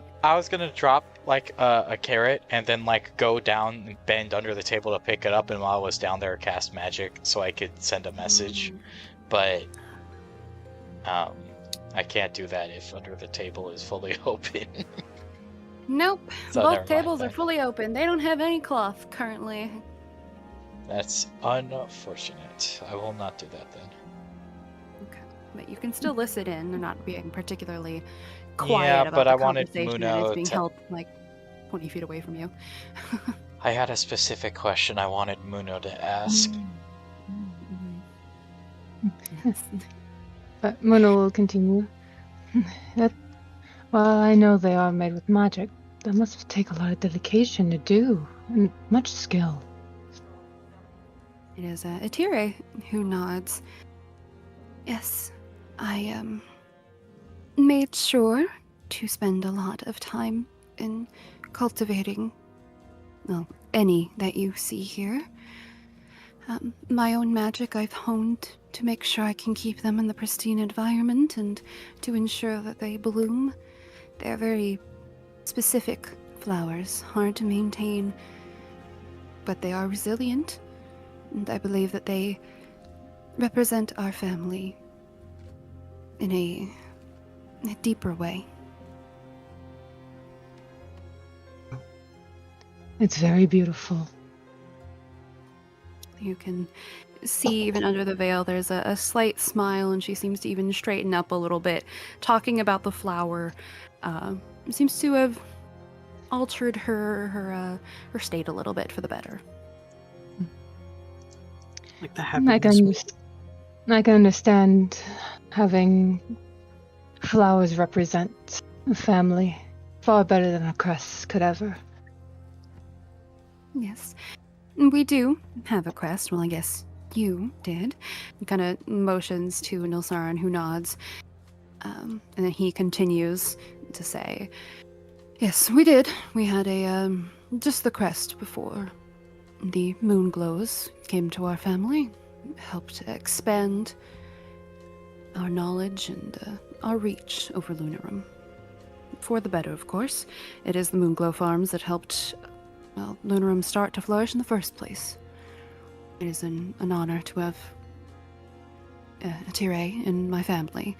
It is just a shame that the next generation and my brother had to go so soon before seeing more of it flourish. Well, I think that even if he's gone, he will still want it to continue flourishing. He nods, and there's a sad look on his face, but she nods as well and mutters, I know that he would have. But thank you for traveling as far as you have. Oh, where are my manners? My deepest apologies. My name is Akihiko Fukushima. She nods, and there's a look of recognition that you can understand on Nelsarin's face. You can't quite tell with Atire because of the veil, but they both seem to acknowledge and assume that you already know their names, so they don't Yeah. introduce themselves. Oh, excuse me, what's your names again? Yeah, just like, and who are you guys again? Why am I here? It's just- I just got this letter in the mail. But Count Nelsarin, as you reintroduce yourself to him, he nods, and again, that recognition. Of course, been quite some time since our family has had families have had any relations, but I can understand why I chose to reach out to you all again. With this loss, we're hoping to make something good of it, and, well, as we were kind of speaking on, is continue to make Lunarum flourish, even though this loss has taken us quite hard. Sam. So their family knows the actually got contact with the Fukushima family? He's Is that what you're seeming... saying? What he's implying is that he does know of the family, and so now you've introduced yourself. He's like, oh yeah, I definitely sent that invite. Yeah, that makes sense. Uh-huh. Oh, okay. That's what he's doing. Okay. He doesn't... Yeah. I was like, we've met? No. You Okay. have not met him. Okay. But He is lying to your face currently. Uno will just smile. And if you ever need anything, you can always send a letter. I'll help in any way that I can. Of course. I won't hesitate. Sure, there's plenty of things that we can talk about trade, perhaps, a little bit later. And he kind of looks at you expectantly when he says a little bit later, like, kind of trying to judge, you can assume, if you know about the ball. Of course. We can. Though, I might need to have a little bit more wine in me in a more social environment. The Viscountess, as you say that, perks up a little bit again. You can hear there's a little bit less sadness in her voice as you say that. She says, absolutely. There'll be plenty more wine. The later occasion. So, you want to get drunk? You are my people. I intend to have more drinks myself, but for this more personal and sentimental moment, I've refrained from having any drinks currently. Of course. No, I'll leave you to it, and I'll go pay my respects. She nods as you walk off. They both don't say anything else as you do walk over there. As Muno walks away, he's like, "Oh, God, God, how does my? what is this?" I don't do these things." But he'll go over to the bodies. He doesn't want to talk to. You don't want to talk to anyone. You're worried too. As Muno goes up to the bodies, Huh? of course he'll make it seem like he's doing a prayer Mm-hmm. over them, but he keeps an ear out if he can hear any spirits near. Okay. Go ahead and make a perception check. Yay! Oh no! Hey, what is he doing here? You're like, oh God, he's approaching. Go away. I'm not ready yet. I'm not ready to face that. With a 25, you very, very faintly hear some voices, but the louder or more, it seems like persistent ones, are coming from a more northwestern direction. Okay. But it's very hard to hear whatever is here. That is for sure. That would direction they- be towards the guard. Yes, it would be. You do also hear some conversation that starts to be had between the makers up there and that tiefling, of which you guys, your names are overlapping and it's bothering me. Anyways, some slight of the conversation with that 25 between the two, where you hear there's apparently been some upset in the kingdoms. And the other woman says, it seems a little less acknowledging for a moment, but then realizes she is the one being talked to. And as she continues to nurse her wine glass, the tiefling nods. Yes. Some royals in Fenris were speaking quite aggressively about a possible meeting in Feyrath with some inventor named Aegis or something or other. Never heard of him till now, though. And the gentleman then adds, yes, I heard something about realistic golems, apparently. Some sort of illness taking over in parts of the kingdom. That's why they're reaching out to everyone. Quite pathetic if you think too hard about it.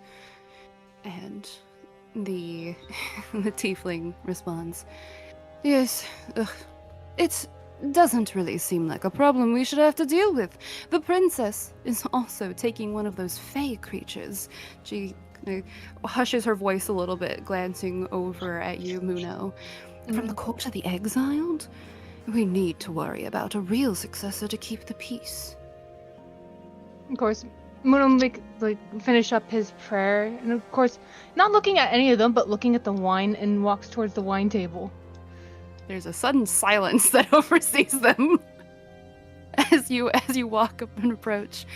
The gentleman that hasn't said anything is the one that is highly adorned in different gems, and as you approach, he very obviously takes a thing, just a full wine glass, and chugs it as he looks at you, then looks to the other three.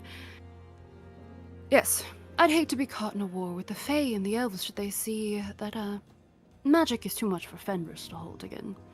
But that being said, I don't think the Fae are in any way bad. In fact, your kind do know magic better than anyone, don't they? Looks to you, Muno. Not even looking up, just pouring himself a glass. We are known for our specialties in different magic, and fills up that man's glass. He nods. Sorry, you with a seemed a smile. little thirsty. Yes, very much, when there's such insults that get slung around by people who think they are better than what they truly are. And he takes his Thank wine. you. Of course, and I deeply appreciate that you would speak on behalf of us. The other three just kind of awkwardly take their drinks and start walking away. Sitting near the piano. This is a nice piano right here. Yeah, wow. Oh, the music's real nice over here. Scoot away. Of course, Mono's not trying to be, he's not being rude, but there's still that, very polite, very calm, soft smile on his face. It almost seems like he's being genuine in his, hey, thank you for defending us. Yeah, they seem a little awkward about it, but you can tell this man, he's not being apologetic or even hiding the fact that he was very upset with what they were doing, and clearly does not like them. Oh, none of them. My apologies. Akihiko Fukushima. And you are? Pleasure to meet your acquaintance. He shakes your hand. Whoops. I tried to copy and I accidentally deleted the name. My name is Nathan Moraes, but where I'm mostly known for is the abundance of jewelry and gem shops, or some of the mines, should you go more to the west. Of here, really. I hear there's not really a gem shop or a proper place to find good quality gems in town. That's why I was invited initially here to the Sildamarus mansion, and I don't particularly, perhaps it's rude to say, care for the two that are sitting over there. Not really acknowledging anybody else. This much more seems like a business opportunity for everyone here than an actual wake. And it's upsetting, considering I did know the gentleman over there. There is a actual pause as he looks at the open casket. I knew him quite well, and to see this kind of display is disheartening, to say the least. How did you know him? Well, he would often go into the dangerous locations or caves, on top of it being just helping the town out. It just managed to work out that he would go into caves where there's gems so I could set up mines to make us both more money. Or he would often escort some the more dangerous pathways that my caravans took to ensure that the produce that was being held in them got to the locations they needed to. Not very often, that was more so when he was starting up before he got into the Viscount position, which I believe he should have just been in the Count position. But he worked very hard to get to this status that he achieved now. He seems like a very dedicated man who seemed to love to help. He did, and he was. And the fact that he's gone and suddenly the crime is back is in waves here. From what I hear, is clear that he was needed here.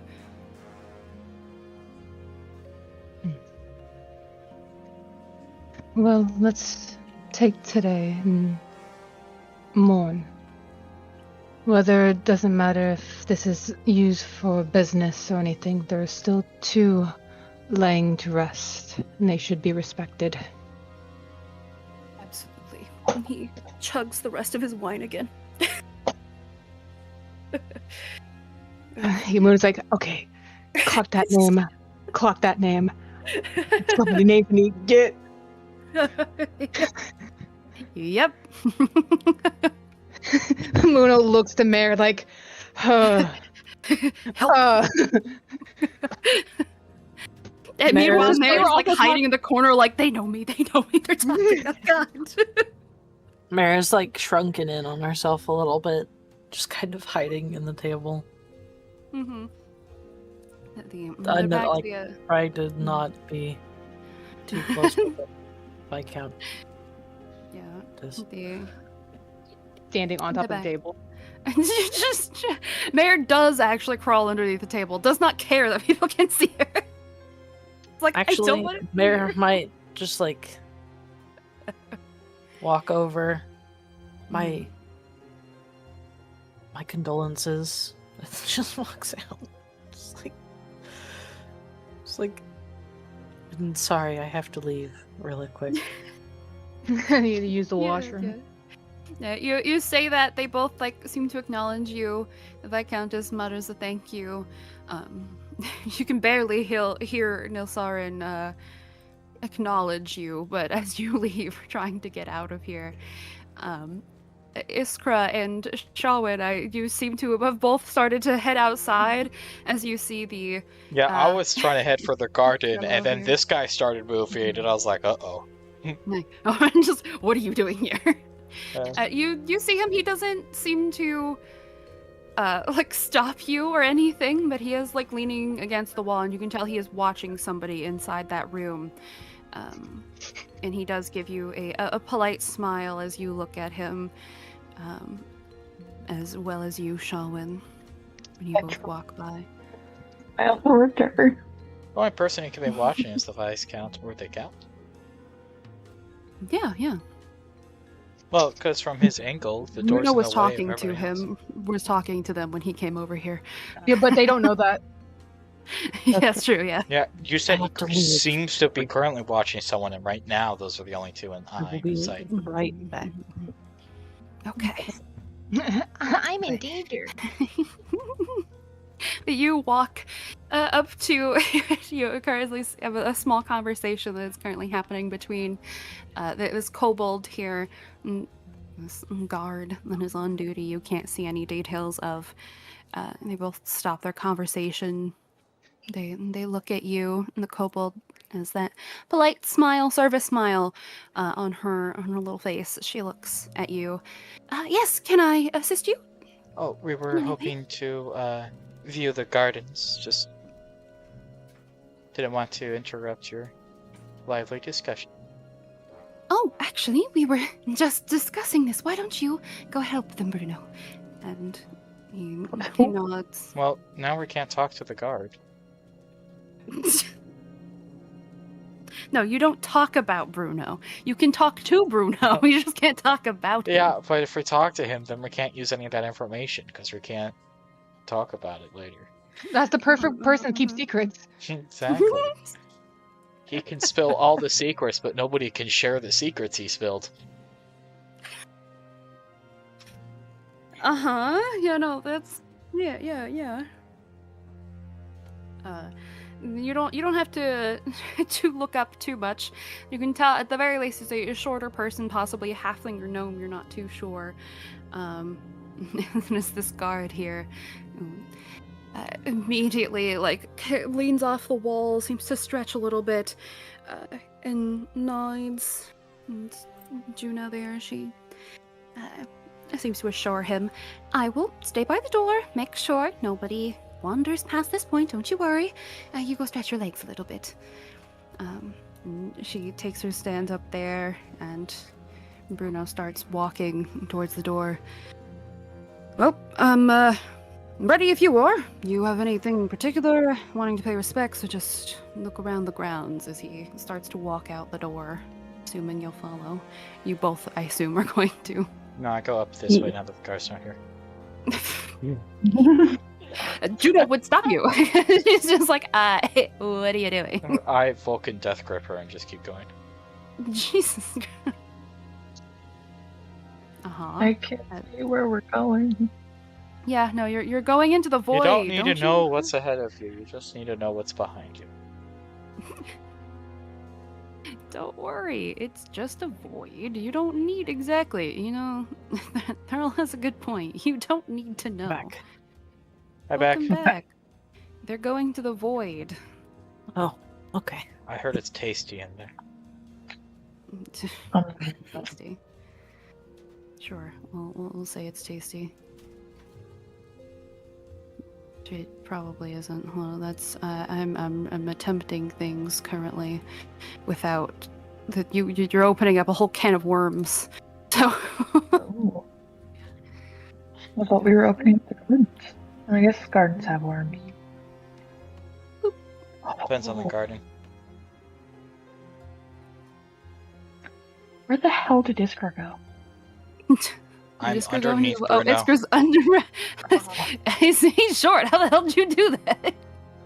Well, I didn't know where he was. Why is there because- turn order? Turn order! Huh? Just like, everyone panicked. That was really funny. Do you expect us to not panic when the door Moon-over-sea cover now. Whoopsie daisy! Don't I you can't worry, win that a was fight where accidental. it's unarmed shaman and poor little Iskra. You should try. I did that wrong. No, look. Shh. Just help. You would have It's- 2 unarmed shamans. No, Bruno's Having armed, issues. probably, but he's probably who we'd be fighting. Yeah, probably. Oh, there's people in there! There's people in there! What? There's no people. There's no people. I saw What did you- NPCs when Sam accidentally exposed the thing in the top left. There was no people in there. People.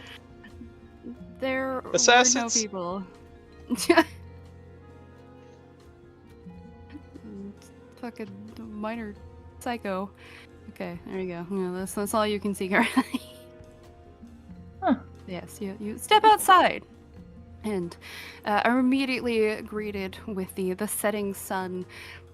You see to the left another one of those beautiful blue flowers that is displayed in an elegant looking glass pot of some sort. You can see a fountain in front of you. A little past up on a hill slightly, you see hedges that seem to encase something over there. You can see the well, as well as a mausoleum and a humble little family graveyard. It's in the northwestern corner. That's where the family will go. Yeah. Are there any fresh dug holes? You guys are very far away. You don't know. Bruno's waiting to see where you want to go. Iskar, can you let me outside, please? No. He posed, No. danced by the door. No. I'm I surveying was the area. Looking at my making sure it's spells. Oh. safe. Your guy's gonna knock out the guard. No, I was seeing if I had to do anything to summon Versa, and I don't think I do. No verbal or other components. No, because I'm There's just your- the spell's already active. I'm just resummoning them, so I just have to do that. So I don't think it would actually be casting any magic if I wanted to hide Versa in the garden somewhere. Mm. But we'll see. Well, Maybe I'll send her to investigate the NPCs in the Yeah. Yeah, yeah. Not much of a garden. do you say that? No. Okay. What you guys doing? He was asking you where you want to go, what you want to do. I guess we should start at the fountain. Respects. Oh, at the fountain. Yeah. It looks fountain. Absolutely. It does. He will follow you to the fountain, of which you get over to it. You can hear the relaxing sound of the water in this very beautiful fountain. You can see there's gold filigree that is carved into this beautiful limestone, you assume, or some sort of white stone. Rich people. With a lattice design that appears in this dome-like top section of this fountain. You can tell by the wear and tear just on all of the rocks and everything out here. This has been here for a while, but it has been well loved. And Iskra has jumped into it without a regard. I know you're a wishing fountain. bunny. You don't gotta hop into things. Is there a what now? Is it a wishing fountain? You getting closer, just looking for like coins or anything thrown in? Yeah. No, there does not appear to be anything thrown in here. Except for the dead body they're trying to hide. Yes, there's pieces of a body floating in this fountain. They invited people to go out to. That would be hilarious, though. You gotta admit. That's why they sent a guard out with us, so we could be silenced. That's why we have to go with the guard, is because everybody that goes outside they have to kill off. I see this little entrance down here. What's down there? It's not true. Well, it might be an entrance. Sure, you want? Are you asking Bruno that? Yeah. I see that there's another There's a more way area. down there. Yeah, you say that, and he shakes his head. No, that's not really more so an area. It's just a small passageway. Sometimes we use, the servants and guards can use to get into the house and out of the house without the nobles seeing us. Sometimes they don't like to when meetings and stuff is had. Give a small understanding look. Don't do that. We're supposed to be nobles. And maybe I understand not wanting to see the servants.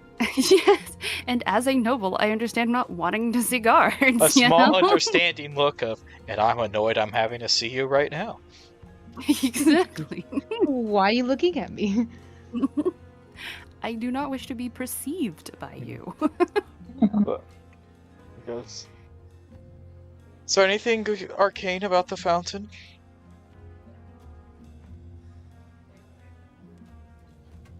No. There's not. It just seems to be normal running fountain. I had to double check. Long time No. to answer that. Yeah. I was making sure before I gave you false information. No, it is just a normal fountain. It is very Continue on. beautiful. Okay. I assume down the I'll pathway. let Shawin lead. Shawan doesn't want to lead. Shawan wants to be in the nice spot where I can see anything trying to attack you. Everyone's gonna Well, sit at it'll the be fountain. you, me, then guard, so I'll be safest in the middle. But what if the fine? Oh, I didn't mean to go into the fountain. Oh, there's a garden. You know. Damages. No. Just I will grab you by the if you actually sit. running over. It's my bunny instincts, I can't help it. You I do must see eat cabbage. There seems to be some fresh herbs, cabbages, and carrots that are being grown in a small, humble garden area over here. Not allowed to have that cabbages seems without a well rabbit maintained. disrupting them. So you guys fucking run over there. He Is that wouldn't like a stop racist you. stereotype? I think so. Aragon's No, like, because I'm talking about actual rabbits going after real life cabbages. I think that's a racist stereotype of Aragons, though. You know? You must like cabbages. I'm saying my character likes cabbages. Yeah, That's I know. not going after all Haragons. That is specifically my Haragon, who I decide what they like. There's nothing Yeah. bad about that. Yeah. This isn't Devana hating on all goblins. Hey, she was going through some things. Like racism. Exactly. She was getting better. So who's out here, may I ask? You ask and you approach more. He looks to this mausoleum. Well, in there is more of the recent lates. This mausoleum was recently built. Some older family members been lost to time. The original elven family of the Sildamarises.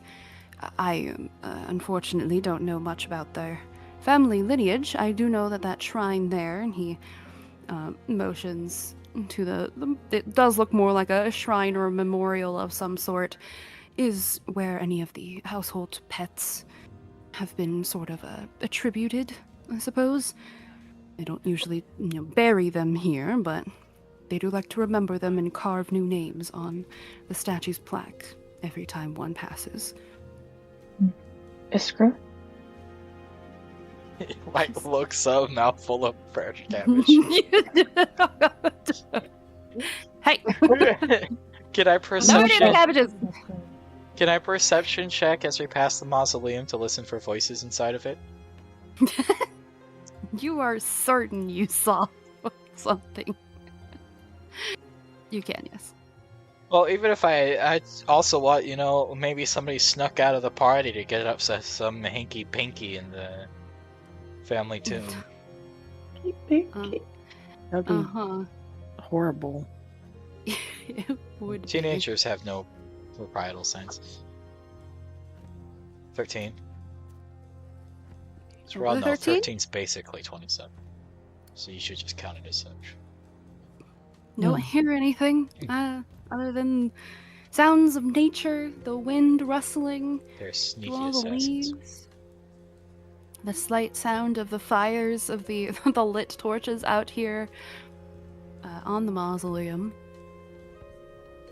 But other than that, no, doesn't seem to be anything in particular that's going on in there. They're stealthily. It's in there though. You really feel it. That's canon. Very The DM so. just said I can feel there's something in there. It'd be really. I don't understand. There is having something lit- in there. Oh, Yeah, it's called dead bodies. It's having lit torches out there with all of like the greenery and the brush. Mm-hmm. Well, It if is it's up if, on the actual pillars of the mausoleum, so it's not like well, underneath also it. But if it yeah. is greenery, usually greenery doesn't catch fire because it's got enough water just naturally in it. Like it's got to be starting to die Yeah. to catch fire. So if it's been a healthy season, you're probably fine to have a torch there. Yeah. about these two headstones out here. Who were these? He nods, looks at them. I couldn't tell you. You would have to ask the family that one, but I know those are even older than the two that recently passed of the Sildamars family. Two original elves, pure-blooded elves. As far as I can see, their names have been lost to time. Looking around, can I see evidence of any like hedge mazes or anything like from my dreams? I would say you don't even have to make a check of that. You don't recognize any of this from your dream or like a hedge maze. The actual like hedges there do kind of feel like familiar, like makes you, reminds you of that, but it definitely isn't an actual maze. There is no maze around here. You can see kind of the rest of everything is pretty open. And it's just like open grass, some trees, and then the walls that surround this area where this keep is held.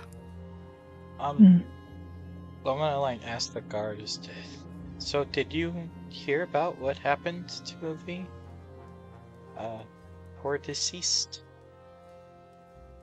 He nods solemnly. Unfortunately, Yes, I did hear about what happened whenever it sort of first happened. Most of the people in the actual, house heard about the tragic accident with the hag. Daughter got involved with it because she was a target of the hag. As I understood, a lot of the specifics, the lady was distraught when it first happened, and she came, to Nasarin. But as far as I understand, it was a hag. I did If some magic, You know what happened killed both the to child. the hag? I'm not sure. I assume was killed in the process, or something had happened. She wasn't alone out there. They had guards of their own. Although, now that I think about it, I haven't seen any of them, but I don't know, perhaps she's gotten rid of everything to do with her past. To be fair, she hasn't gone back to her manor since Well, I just mean, the it accident. seems odd that the hag would successfully kill both its target and the Viscount, and that nobody seems to have claimed credit for killing said hag. So should we just be worried there's still a hag roaming? No, that's a fair question to have. I didn't think about it. I was more so worried about my duties here to protect what was happening, but well, perhaps we should be. I'd be worried about it if you're here, because if it decides it wants to finish off the family, the rest of Yes. the family's in here. I mean, on top of that, though, there's a lot to worry about. Murder in town recently, the shadow things. Shadow things were quite a surprise. Not fun. Yes. Many of the guards have been lacking despite the Revenant captain being here, and the But vampires. I don't think I'd heard of murder in town. What happened? Well, there's been many people that were just found dead before that occurrence happened to the gallows. Oh. A set of adventurers seem to have sorted it out. Simon said that there isn't anything to worry about, but I heard it was the those 3 Humlots. murders. They're real cool. The Humlots. I get the name out there somehow.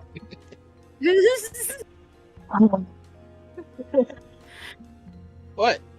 Are you sighing me?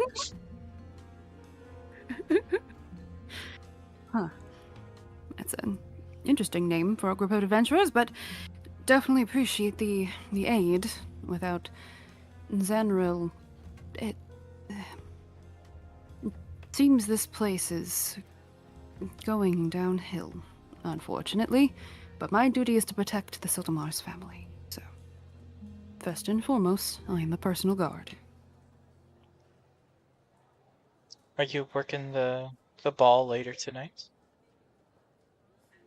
He, glances at you and then looks at Shawan like you just said a huge secret. I'm running a hand over my face in disappointment. There's more people going the ball than the wake. There is. He looks. He does look a little surprised. He startles a bit, but he nods.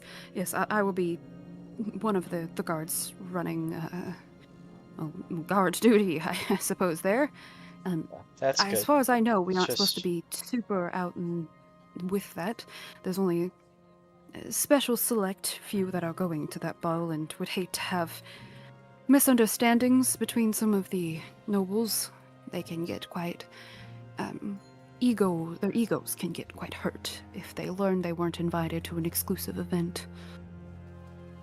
Well, I just, with the chance of a hag or murderers about, it's nice to know that there's, strapping guards that are gonna be there keeping us all safe. Strapping guards. Thank you. You can't see my face, but I appreciate the thought behind it. Won't just be me. I mean, Viscountess Atire has been training her magic. She is also able to hold her own should anything happen, and Count Nilsarin, while admittedly not as skilled with a blade as Zanril ever was, he's Damn not the to be shade. ignored. She can use magic. See, you sided me, Yes. but we A, learned information, and B, Iskra isn't even into men, so this is entirely just for the sake of getting him to stock, okay? But yes, she can use magic. She wasn't very good at it at first for a while, as far as I understand, but since then she has been able to do incredible things.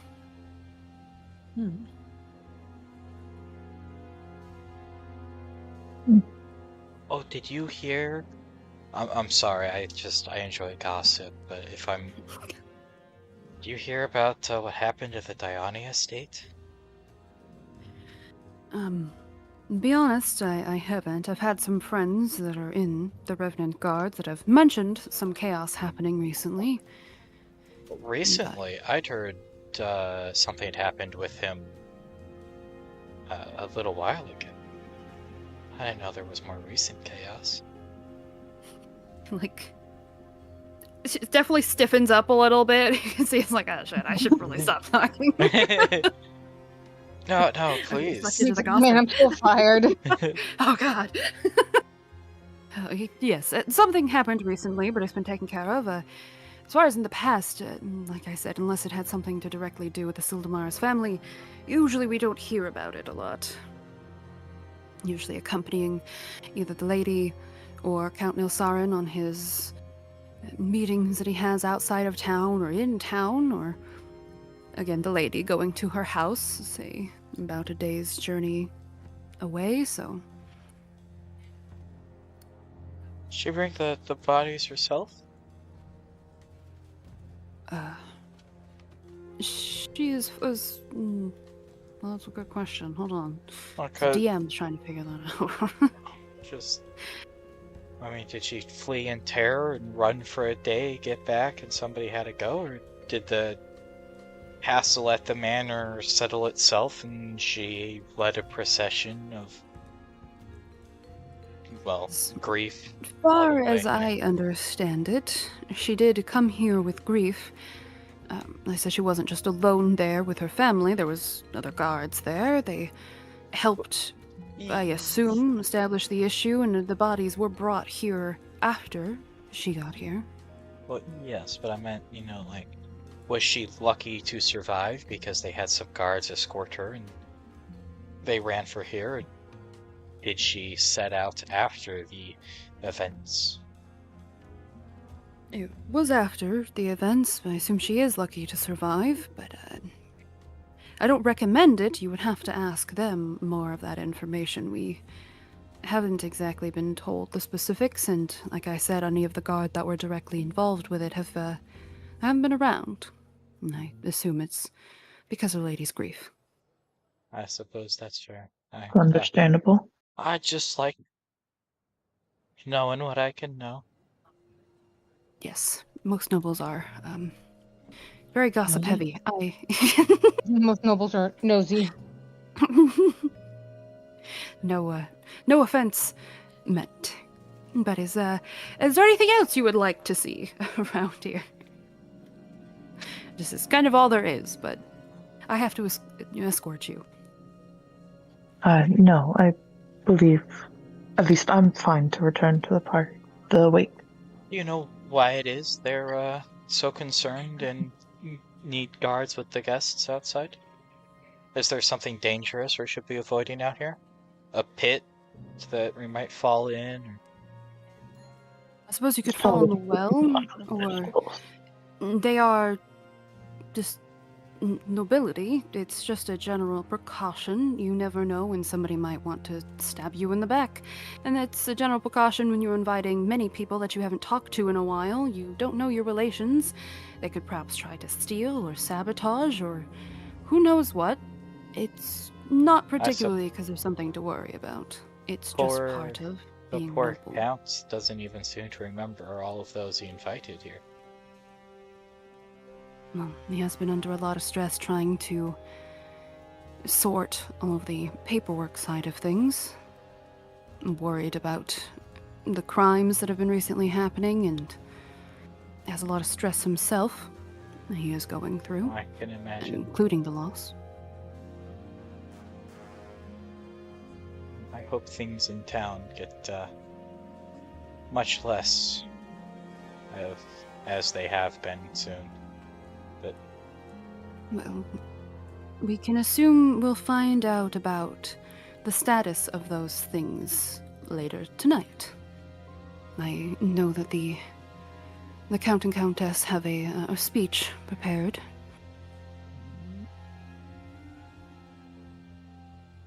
What it is, I couldn't tell you. Please don't ask. just the fact that they have planned such a speech at the ball is valuable. He looks a little dejected. Man, I'm so fired. No, for escorting us around the gardens. And thank you for being such a fun conversation. You're welcome. As he will lead you guys back, I assume. I'm gonna summon Versa. Okay. I'm going to start walking, so Bruno will follow. Well, Yeah, I'm gonna, he like follow will. behind. I don't really have to like do anything, He's so there, gonna- there isn't anything to catch me on as I do it. Where are you summoning Versa? Down here. You're gonna steal me a cabbage. Okay, but seriously. You may have problems. I'm gonna be honest. Yoink. This will be Versa's temporary token, because I don't have a token actually for Versa, and it's just keeping in mind Versa's there. We'll do, here for you. It'll be a pinkish thing. There. All I see is a name. Oh, All I see is the name, but it's What? okay. there's a whole token there. What do you mean? There's just a name? Oh, well, it's fine. Don't worry about it. Are you seriously summoning Versa there? Yeah. There's just a fox now in the gardens. Don't you worry about it.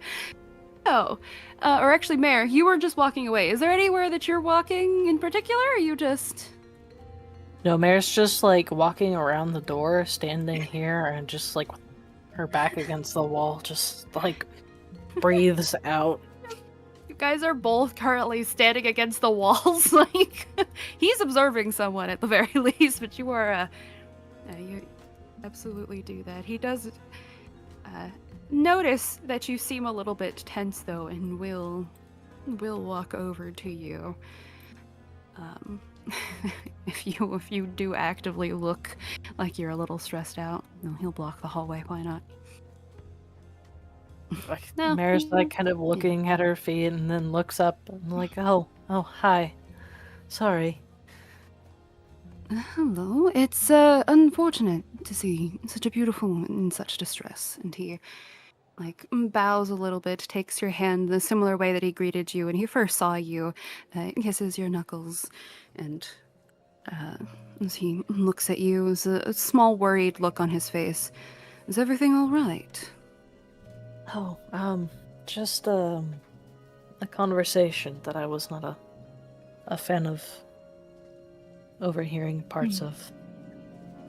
And also some people I'm not necessarily interested in interacting with. Mm. Who I know. No, I can say I have a different problems. Quite a few interesting folk here. Some I want to talk to more than others. It is very much a mental game you have to play at these sorts of events. Unfortunate. I can say I didn't expect to see you here, but I'm very happy to. Yes, it was initially unexpected to be here, but I'm grateful for the chance to pay my respects for those who've been lost. Yes, a tragedy, for sure. Unfortunate. especially given a child was lost in the chaos of whatever may have specifically taken place there. I know Tire has taken the loss pretty hard, hasn't really spoken much to people, leaving the Count to take a lot of that burden of explaining things and talking to people. I didn't have that problem with her for sure. Oh. Oh.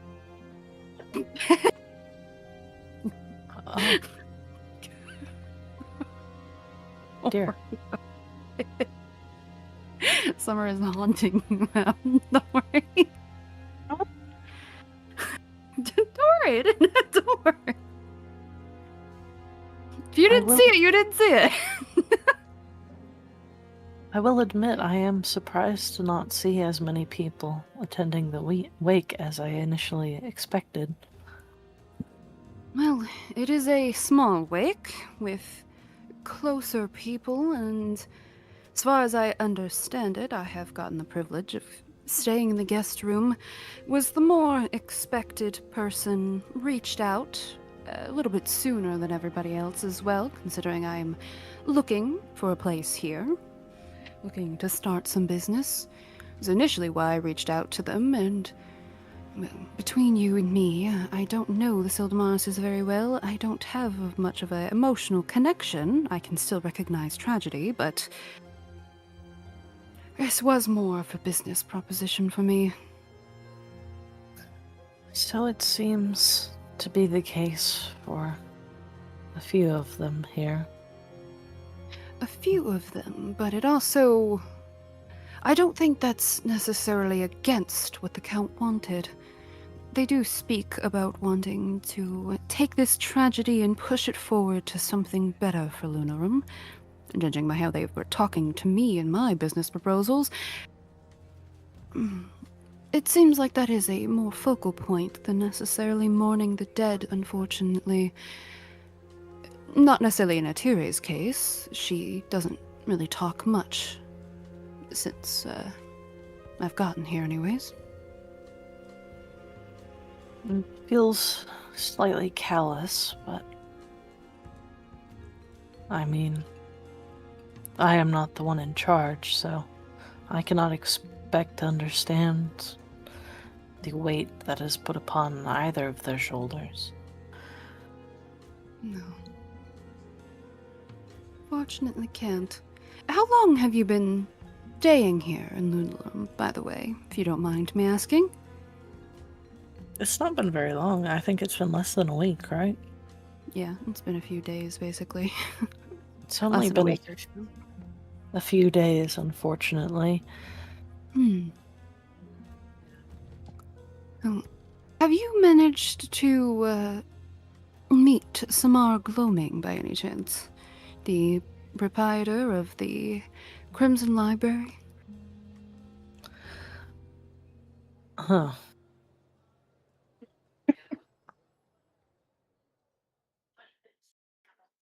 I do believe I've seen her around a few times. I've been greeted by both the Revenant captain and her as well, but mostly I've kept my attention upon dressmaking and helping my friend. There's no lies detected there. But do make a persuasion check for me.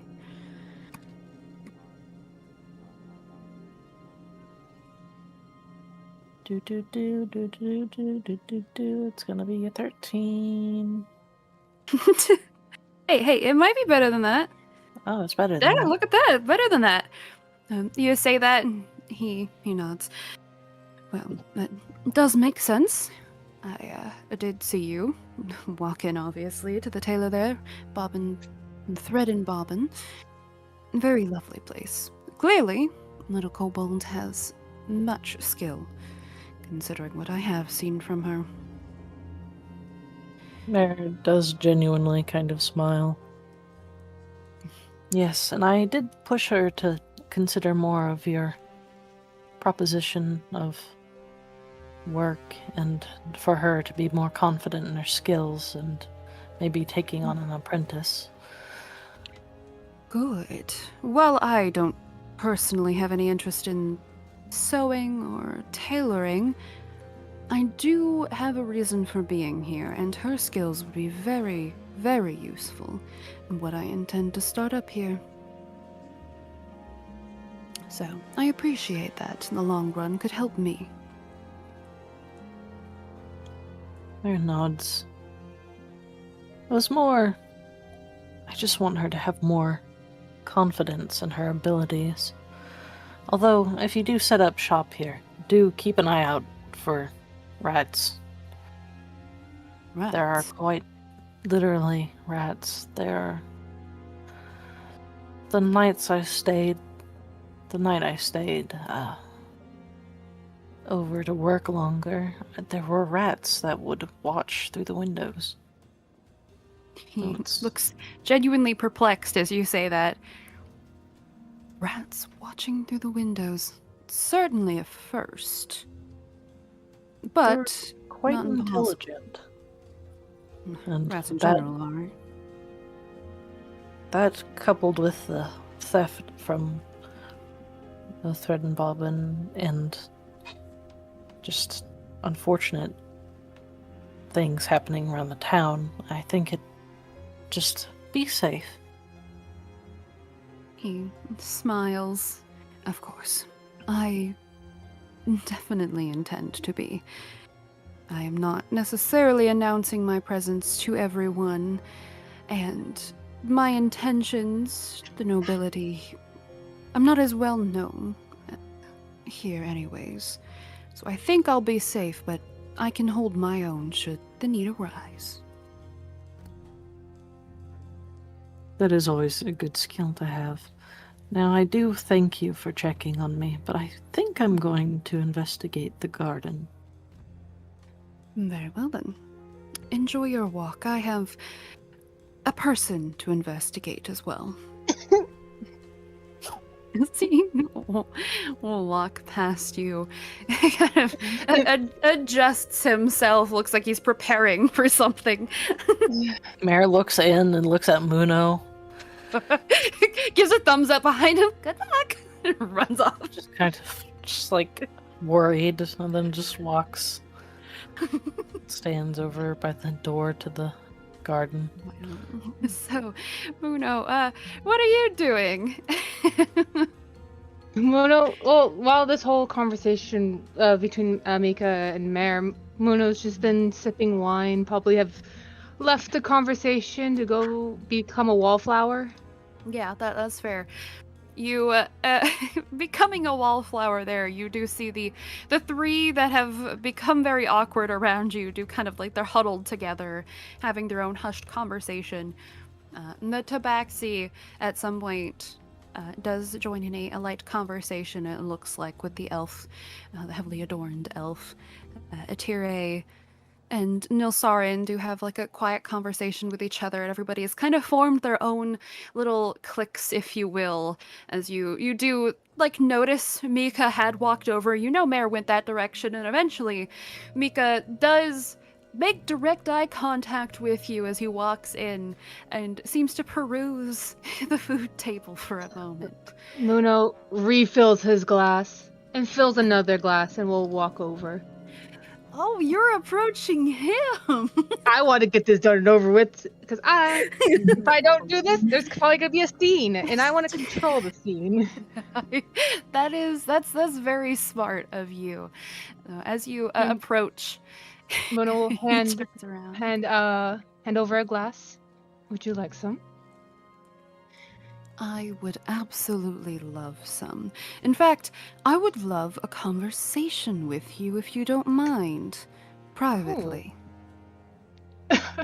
This is what I It's fear. not the proposition you may think it is. Oh.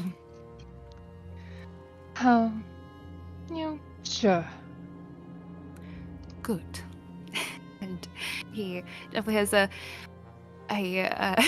saying his words in a certain way that implies someone is in trouble. you can Oh. feel that. Like, yes, Does it that's the right feel answer. familiar? This The type anger? of- the tone of voice he's using? Like, familiar as in you've heard it before, or familiar as in, like, you've heard somebody talk to you like this, of, like, scolded you like this? That. Yeah. It's akin to, like, it is kind of like a friendly scolding of, like, we need to talk now in private. What the fuck is going on? It doesn't necessarily seem hostile. Yeah, It is someone will follow. Okay. He will walk into the hallway, and he is going to lead you to the guest room. This is where I die, guys. Yeah. Poor Muno died in the yes room. And see, he opens it, and you see inside there is very sparse decorations. It very much does look like a guest room. It's very nice, very well decorated, but there's not much of personal effects in here. But Mika does walk in, nurses his wine glass for a moment and sets it down on the table behind him, and kind of drops that charming smile that he's been having for a while as he looks at you. Akihito, what are you doing here? I thought you weren't leaving your family.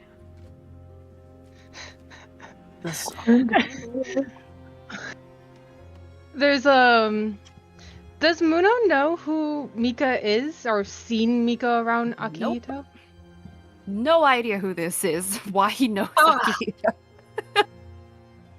And this, ladies and gentlemen, Oh, is why no. we didn't come in as a group. Yo. Oh. Oh, shit. Muno's like, oh, I can't lie out of this. I have no idea who the fuck this man is. I have brain damage. For you? Come on, get me to the car. Nurse. My apologies, but I was given an invitation to come down here, and something seemed a little suspicious. I had to take a look, and I've caught wind of something over here. Is it something to do with the disease? Or are you purposely being an idiot? My youngest brother.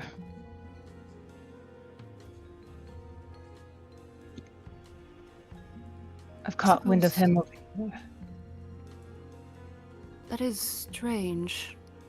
Both being drawn in this direction for familial purposes, but makes more sense. You would leave for that. Perhaps I could help you then. If you require it. Muno just accidentally put somebody on the hunt for them. No, I know my brother. He will be very angry if I sent someone after him. And even angrier knowing that I was the one who sent someone after him. Makes sense, but it also probably won't make him very happy to know that you are at all looking for him. Why, I won't pry into your personal life. Very well then. Just, guess as a warning, be careful with the Suldamars family. Something else is going on here and in the entirety of Lunarum, so find your brother for whatever purpose you want, and I recommend getting out. Why are you here? Like I said, family reasons, and you don't seem to be giving up any of details about why you're here. I don't see why I should share my dirty secrets. I'm afraid that is fair. Good. Though I do share the same suspicion that is something else is going on here. Especially with how fast they were very keen on making business moves, especially when two loved ones were just lying a couple feet ahead. Yes. One. And There's no body in that kid casket. Shut I up. don't know that. I mean, it's a hag. And the other dude isn't even a loved one. And they're lying about Maybe. how he died. Mika nods. Well, then I guess that clears up some things. Just wanted to make sure wasn't anything more pressing or worrying going on with the disease. I'm glad to hear that there's not. Have the twins, do you know, recovered any of their senses yet? Oh, oh. Muno is just. Hold on. He's like, oh no, this is a trap question. He knows the answer to this question. No, because this is the first he's heard his family in months, so I'm gonna do this real quick. Oh no. Hey, Oh, same that's home. right. Yeah. Good drop. Also, while Dicey is figuring that out, I can give like Versa commands and they just carry it out, right? I mean, yeah. They're just gonna take the cabbage and like ferry it off to Muno's gonna Poppy's weigh house for me later. his options with Mika, because it seems like Mika has he does know Akihito, doesn't seem to be very hostile, or else it would have been attacked right away. Yeah. So Muno is assuming Mika and Akihito were friends. At the Doesn't very like least, yeah. He doesn't know any more or any less of that. Mm-hmm. It's just staring and seems to know about the familial connections. So Muno's just gonna pinch the bridge of his nose. Alright.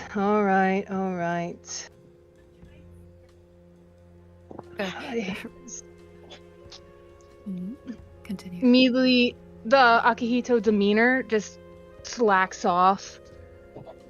Before anything happens, shut up. Everything that happens in this room will stay in this room. It's Muno. That makes Muno. a lot of sense. Akihito will not be happy that I've told you about that. Well, hello. I've not met you Hi. before. I have Neither met your have I. family. I can tell.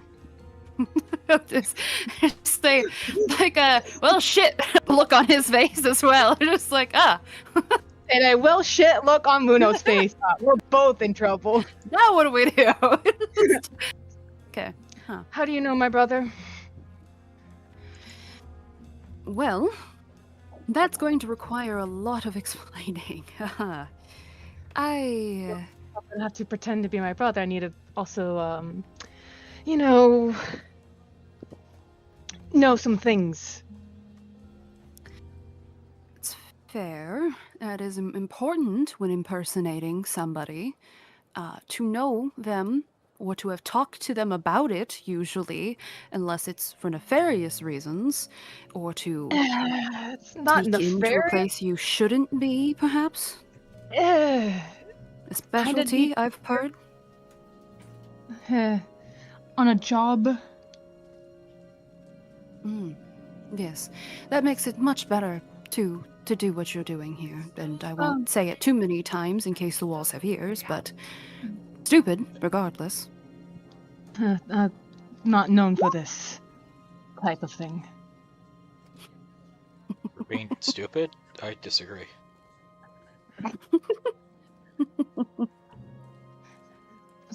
So what is this about a disease? Well, the twins, as far as I know it, had gone over, specifically to Feyrath, and there seems to be something that is plaguing Feyrath Quasir.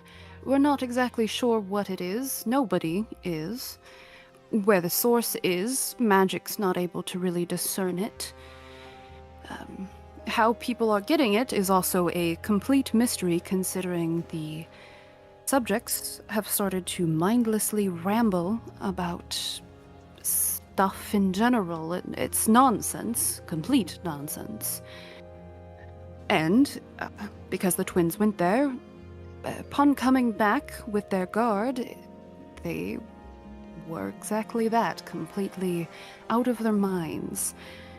I happened to be hiding out in those realms. Your brother had assisted me in hiding and keeping my own affairs as secretive as possible where I would run them, but did know that I happen to have a family that's been around for a little while and happens to be very knowledgeable. So he asked me to try to figure out what this disease is, what it's doing, where it's coming from, how to stop it, if it's a worry that we should be taking more seriously, that the world should be taking more seriously. I think it's an overreaction. I think it's perhaps something we shouldn't worry too much about, but knowing the in twins, good they faith. probably got into something they shouldn't have. That's Potentially. completely not their fault. I don't know. But is good fortune to your brother, whom I was very good friends with. We just went our separate ways. Seems like you Just- wanted him to come with you. I did, to some extent. We had different wants. We did date. But also, just so you're aware of the relationship. It's, as I started to look into it, it seems to be something that is trying to be kept secret but is quickly getting out of control, and gossip spreads like wildfire amongst nobles. So I came here looking for more answers, as the Crimson Library has many answers. One of the better libraries in the entirety of the world. So I've been getting my own information, trying to see if I can figure out what's causing this, if it's anywhere else, if there's any history of something like this. Hysteria disease, if you will. As far as I know, it hasn't taken any lives yet, just minds. Well, you picked a interesting town to come to. It has Yes. its own ordeals. Certainly does. There's a good here. Like I said, I have my own affairs that I'm conducting, progress that I wish to make on those. So, there's quite a lot of potential in this town. Yeah, you can say that. I'm good, thank you. If this... Is it just the hysteria? Is there anything else they could have gleaned off of them? Any discoloration of skin or texture difference? Currently, no. When it first occurred, or when the guards took them, as far as I understand, they realized something was wrong when both of the twins went mute. They didn't say or do basically anything, so they were on their way back when they started to mutter insane ramblings. Nothing seems coherent. They talk about the sun or moonlight, and then plants, fabrics, food, animals. There's anything, just mutterings, either stating colors or just adjectives, words that mean nothing. Sometimes even just word scrambles that mean nothing. Like a strange madness. They barely acknowledge when people are there. They seem to eat for themselves. Strangely, they still function as much as they can, but they just aren't there for conversation anymore. Unsettling, for sure. Yeah. Honestly, the fact that there's anything in the world that can shut those two up is just a miracle in itself. in my own opinion. Well, you may say that, but you might But think the- differently if it winds up taking their lives. I don't know if it will, but Hmm. your brother. What's another dead Fukushima? Frowns. Family is important, clearly not to you. These guys, this guy likes these people. Maybe you shouldn't upset the guy that could get you found out and killed for not supposed to be here.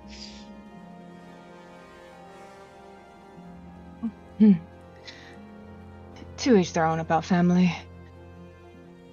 But have you heard anything else while here? I have my own things I have to take care of and listen out for. Speaking on the death of the Viscount. Well, I wish you all of the luck in that. I don't particularly have interest in the politics of this town, but if I come up with anything, I suppose I know where you are, can see in your face. I'm sure I can get in contact with you one way or another. I'll be here for a while. If you really want to find me, I'm sure you'll be able to. Okay. Or I'll find you. Well, it was a good conversation. Sure. You'd call it that.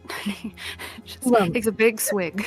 A 50-50 chance you were gonna, try to attack and kill me. It's very possible. A risk that you took, honestly. You don't know my relationship with your brother. Could have been a real anger. Yeah, but in a house full of nobles and, gods, if you striked me first, I could have made a really big scene and, well, either defend myself or use that to my advantage. Except he's supposed to be here and you're not, so they still would have sided with him. But so far, you seem kinda- very interested that I'm here. He walks next to you as you say that, without missing a beat. And I guess we just have to see who is more persuasive. Although, in my opinion and experience, usually dead corpses without blood don't talk, don't threaten me. And he just walks past you, leaves you in the Muno. I was gonna say Muno would grab his arms. Oh, you do? Yeah. He stares at you. It depends on the corpse, doesn't it? And Muno will walk up. It's an awkward situation where you're both walking the same direction for a moment, and then you going on flip. Yeah. He's very he's unhappy. That's for sure. With it, but he is going to just find something else to do as he walks out. Muno in his head's like, well, that's one less person I have to be worried about. For now, The ones Mayor. I'm mostly worried about is over here. Yeah, now they're talking, possibly talking with the person you just maybe pissed off. So, We'll see what happens. what's the worst that can happen? Yeah. Mayor, you, I imagine you would probably around a similar time, definitely be meeting up with, well, I guess Bruno, Shawin, and Iskra as We didn't they're talk on about their Bruno. way back. No. As the door sort of opens up. Bruno looks a little surprised, like, oh, there's someone there. Like motions for the both of you to enter. Like, as I pass by, I offer out a hand, like, nice to meet you, I'm Iskra, and then just keep going.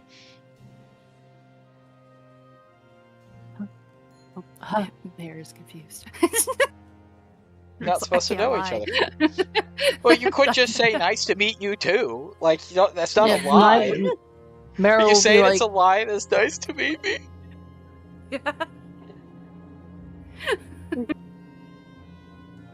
Meryl like startle, and then be like, "Nice to meet you." too.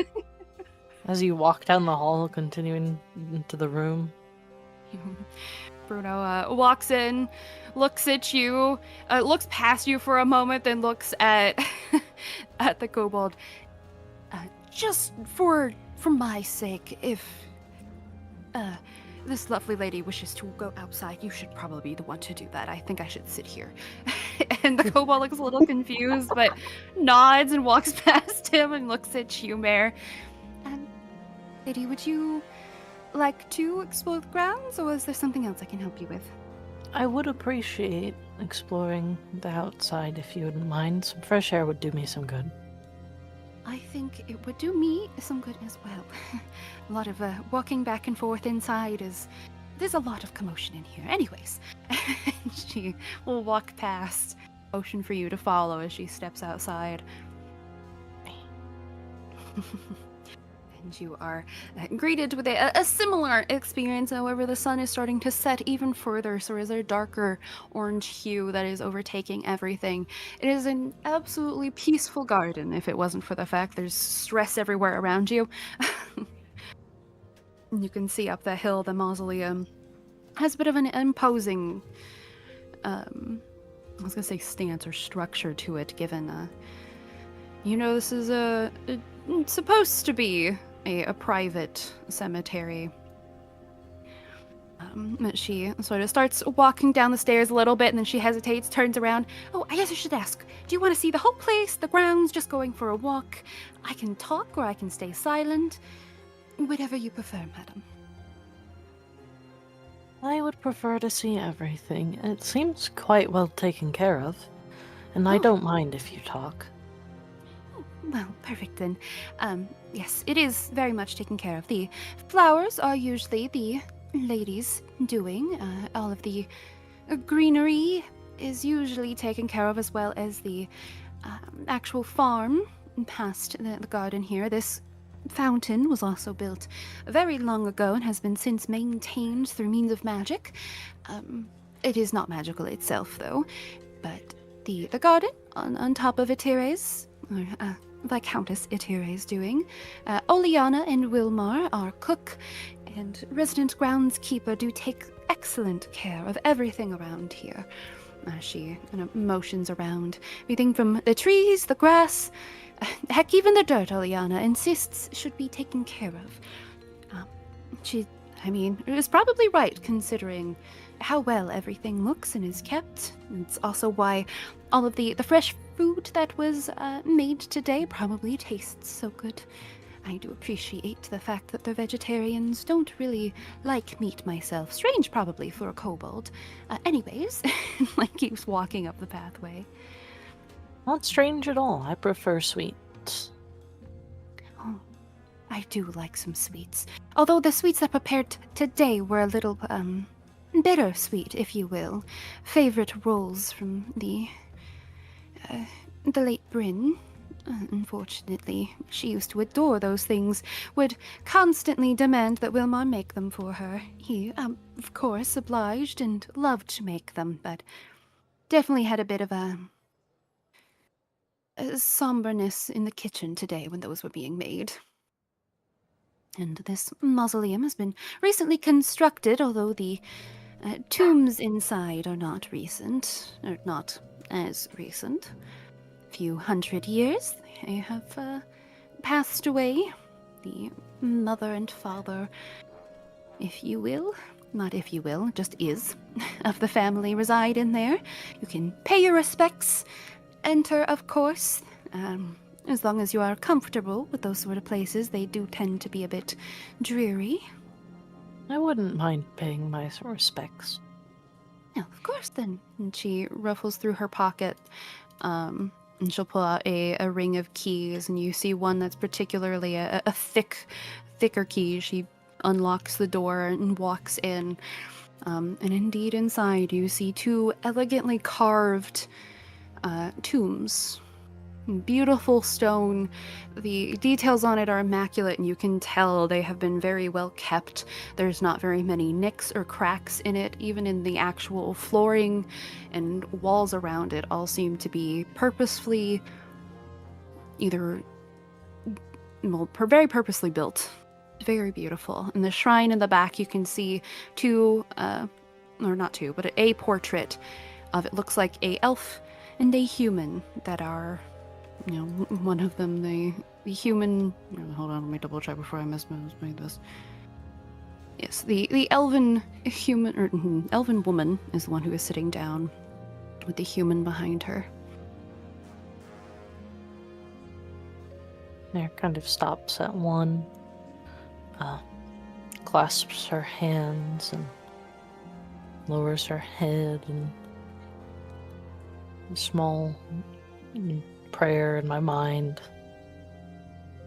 and does the same for the next. These are quite wonderfully made. No, I agree. When the tombs were made, as far as I understand from what I've heard from Count Nilsarin and the Viscount when he came here, they spent a long time making the designs and making sure that their parents were honored properly. And many of the finest elven craftsmen come over. Make sure that Laios and Arliana were entombed in a place that they would be proud to be entombed. Was it Laios and Ileana? Arliana. Arliana. Isn't Laios that guy that eats monsters? Yeah. Oh, it is? Yeah. Yeah, it is, yeah. There's the human. Arliana is the elf. Oh my gosh, So, Sam is confirming what ship she Oh my wants god! from Oh that shit! anime. Oh shit! As I said it, I was like, wait a second. Whoops! I didn't even think about. Taking a hard stand on who you're rooting for. Yeah. There's certainly a lot of history with this family. Been with them for, well, honestly, as long as I've been born, almost. My mother gave birth to me within these walls before she passed here, and well, I've taken over ever since. Very kind people. Take good care of theirs. It's quite admirable that you've been serving them your entire life. Well, kobolds don't live for very long, but I have been and probably will continue to serve them. Every year you serve, I'm sure they're grateful. Thank you. It is a lot to have someone at your corner. Someone who knows you well and will be there loyally for you. Yes. Definitely is.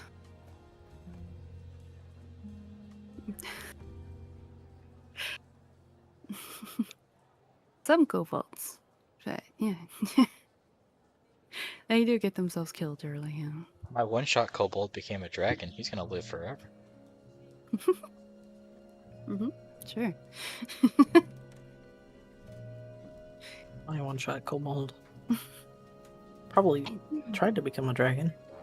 Maybe ended up as like a frog or something.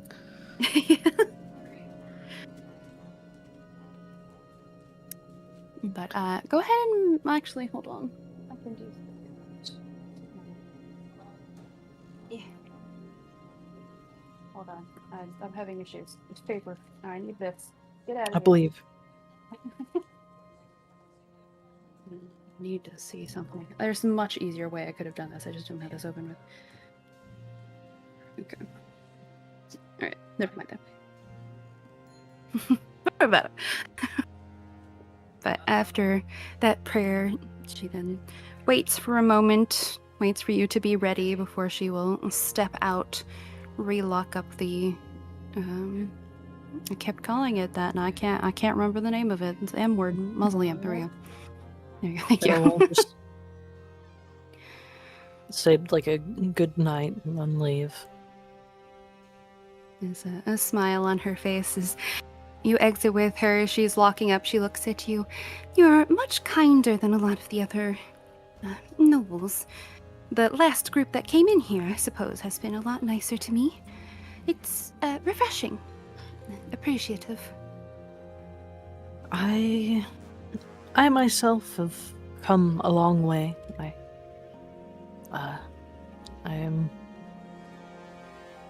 I know what it's like to be on the serving side, and every servant, every maid, every butler deserves to be treated with as much respect as any noble.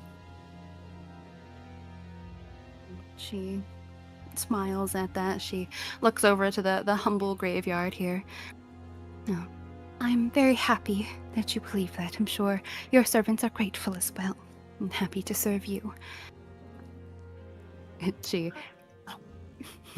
As she continues on, Mare's like shrugs when she can't see it. I'm sure there would be.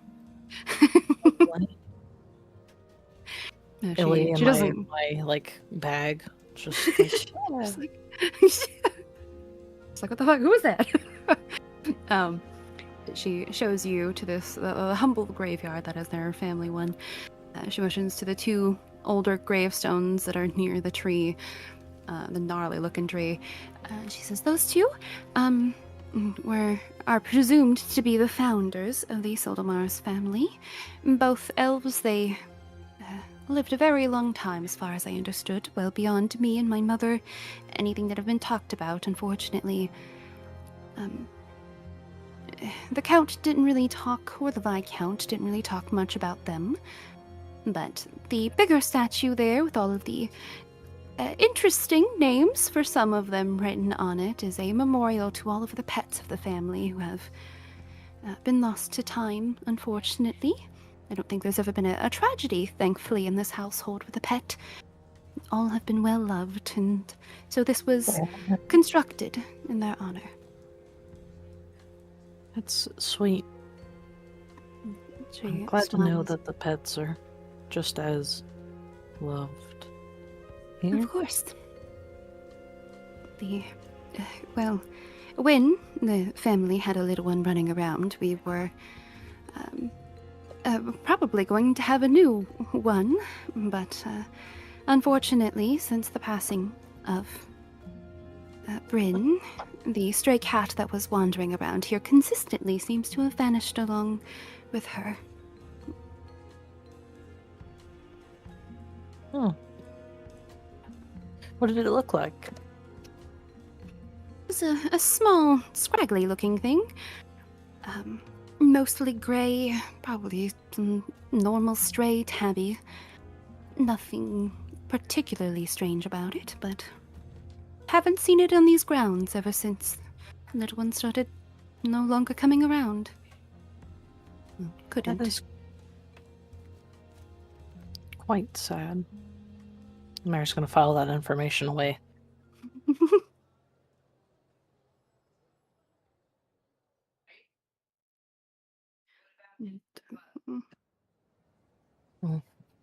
Beryl, well, whenever you...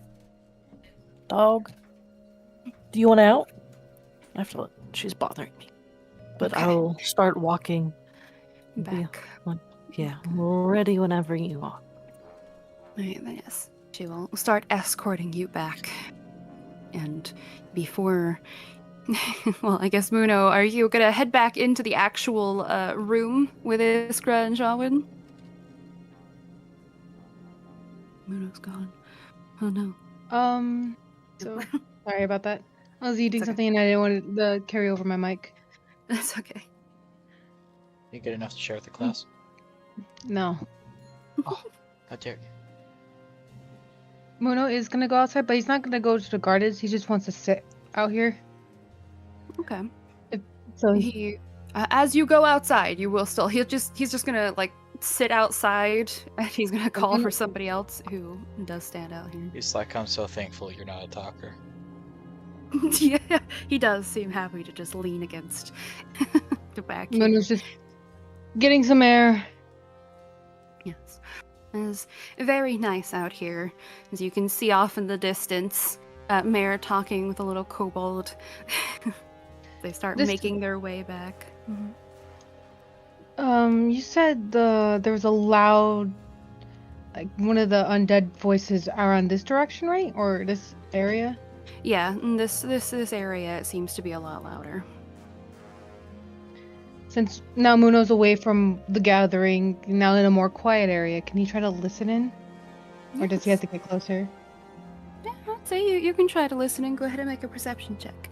Before we get to that answer, I'm gonna take a quick break because I need more Yes. water. So I'll be right back. Damn it. You do that. Wait, could you hear dead voices from the casket? No, that's what I was trying to do, but I didn't get anything. Oh. Well, I got something subtle over here. I got something Where? subtle from over here, and then there's something louder over there. I don't know.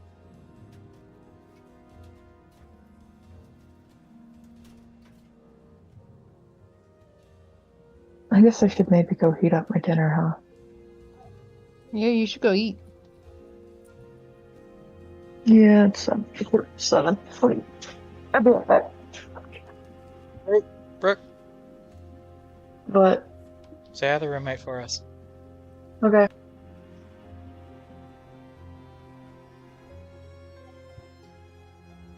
You guys think Sam died? 50-50. I hope she didn't.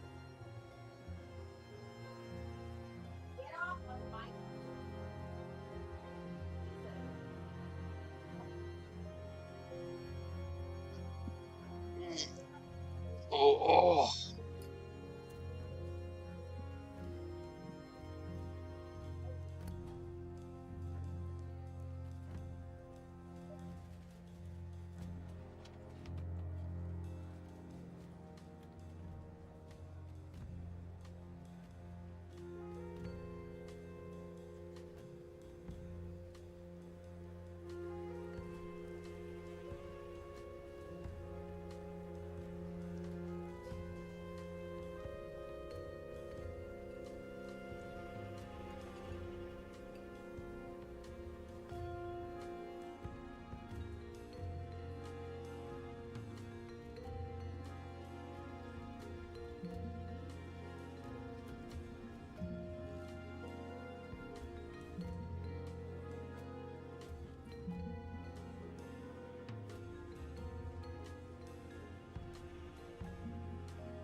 Okay, I return.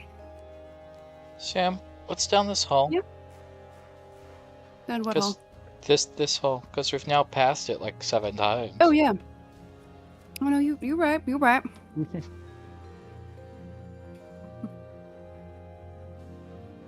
Double doors.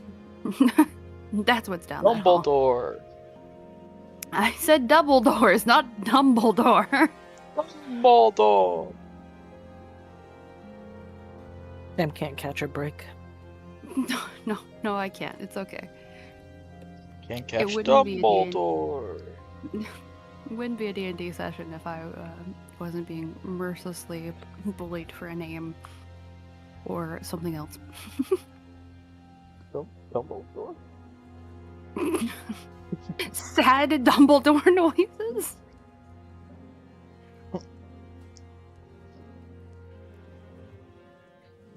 When First is done delivering the cabbage into Poppy's kitchen, I want it to come back like over here somewhere, so that once it's connected with me, I can vanish it again.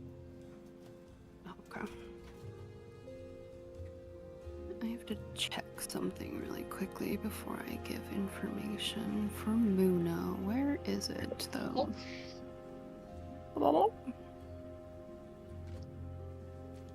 Muno. Can't pick on me for a hiccup. How perfect. Okay, cool. I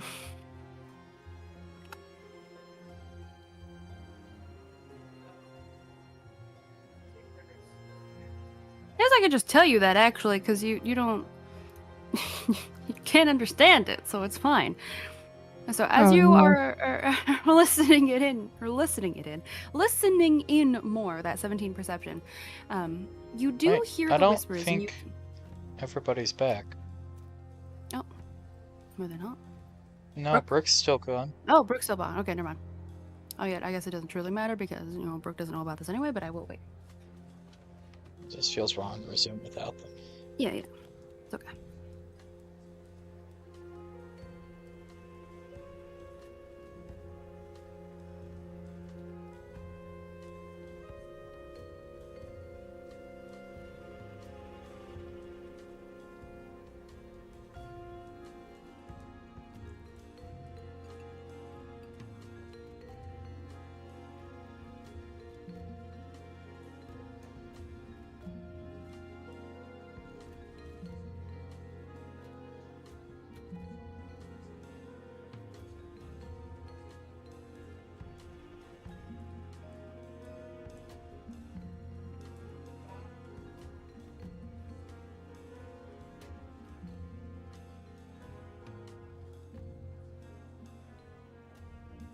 Look at that, guys. You almost discovered the whole map. There's no way in hell you guys would discover everything, but, in case. First, go discover the rest of the map. No, don't say that. Oh, they can. I actually didn't finish everything. No, I did. Of course I did. It's me. I couldn't not do so.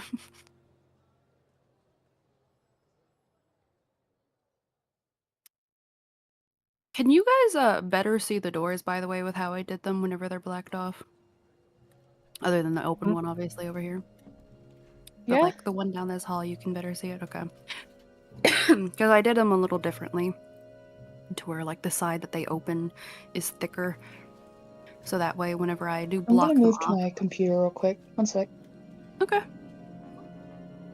have a question. Yeah, what's up? I thought you were pansexual. Why are you doing doors?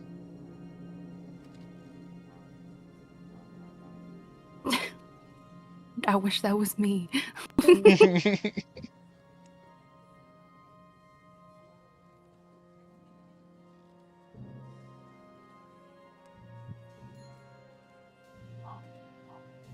Alright. My spine hurts. Tell it to stop doing that. Is everything still fuzzy for you, by the way, or did it eventually load? No, it's just like the edges of the walls are just kind of fuzzy on my screen. Like, it looks better on stream than it looks to me, honestly. Oh. Weird. I do see what you're talking about, though, on stream. Hello. Yeah, it's little bit on the stream too, or like the edges are like kind Yes. of fuzzy. But I think because on my end I'm zoomed in a little bit more for me than stream, I can see the fuzz a little bit more. I don't know what it is. Yeah, it's weird. I don't know. I think it's just your computer is like, I can't. This is as good as the quality of image you're getting is. Or it's because Roll20 is not exactly optimized sometimes. I appreciate Roll20, but you know, could also be the type of file. There's a whole bunch of things that it could be. Also, roommate says that she's going to be on the piano for a bit, so if you can hear her, sorry, let me know and I can let her know. Oh, your roommate's a dwarf? Because the dwarf is on the piano, Gunnar. Oh, You also said that Gunnar Oh. was the roommate as well before, so that is weird. But you know, Wait, what? I called it. yeah, he said when he saw Gunnar, they're that little icon for Gunnar. Anyways, he said that was your roommate for some reason. No. So roommate's playing the piano. No. Yeah, you're right. You're the dwarf with the... Brooke, your new apartment's really nice. Thank you. I think he's saying that because they're saying your apartment is this map. Oh. I see. Oh the- no, I'm in your walls. Right. Oh, Oh, thank you. yeah, that's right. Picture did I send?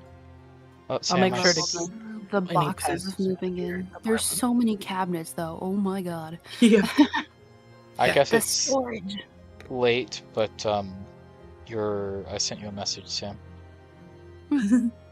about D&D stuffs. Oh my gosh. Once But I guess Brooke's here everything's now, put so away I can and- wait till later.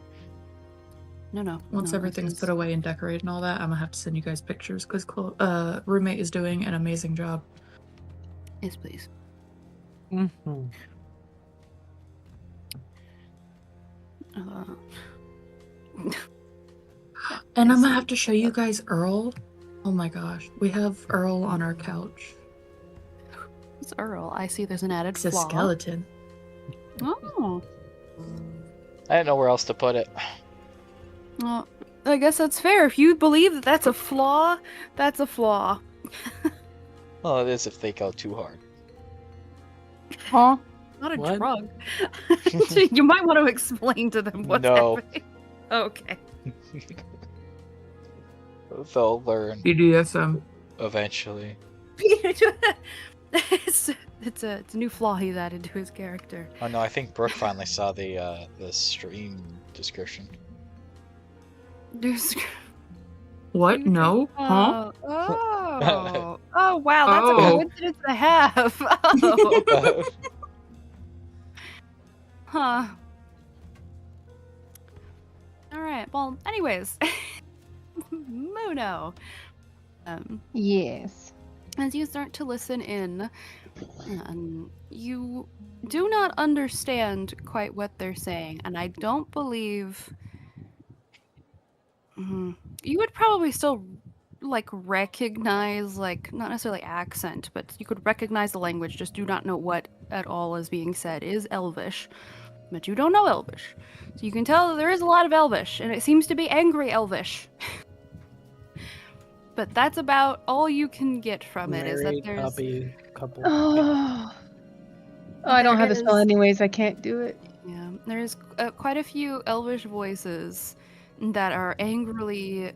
You're not sure if it's bickering or what, but they're angry. That's for sure. That is sort of echoey around this graveyard. Repeat in the phrase to Mausoleum me. I can speak Elvish. You know, area. Broken, trying to repeat what you hear. If you want to try to do that, I would say just make a general intelligence Your roll. car's on fire. Yeah, it might be poorly translated, but maybe someone who speaks Elvish can tell you. You know. yeah, but Muno's not gonna walk up and say, "Hey, Mayor." Just say something.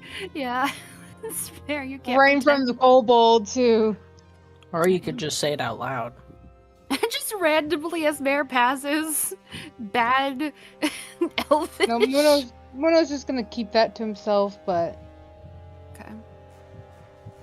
that's a conversation for later. Yes, eventually do get back inside. The kobold nods and acknowledging you, Muno, before walking in. Just gives her a wave. She smiles before wandering off herself. I do bid her good evening. She will do the same, a small curtsy. Just, I appreciated the conversation. You make She- for a good conversationalist. She smiles at that and says, well, thank you. I am told that I can sometimes talk a lot and that it can be a bad thing, but in this case, I guess it wasn't. So I'm glad. Our curtsies. She wanders off. You are left to wander back inside, Mare. Mare does so, passes Muno, gives him a nod of acknowledgement, walks out. Yeah. And as the other two, you're just, I assume, chatting amongst yourselves, or is there anything else you are would going like to do? to mingle, but also I want to see if I can tell what sort of magic the Viscountess knows. Okay. The way, just like, I figure it's an Arcana check, but like, do they look, like scholarly? Is there like, I can see a spell book on them somewhere, or do they okay. have You're trying like? to see if it's like innate or.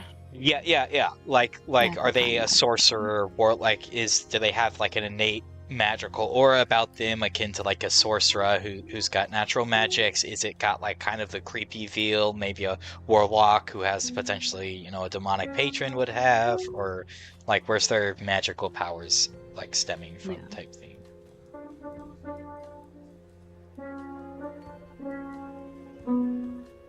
We can hear the piano. It's not that loud. Oh god. I'm so sorry. It's okay. 2 hot cross buns.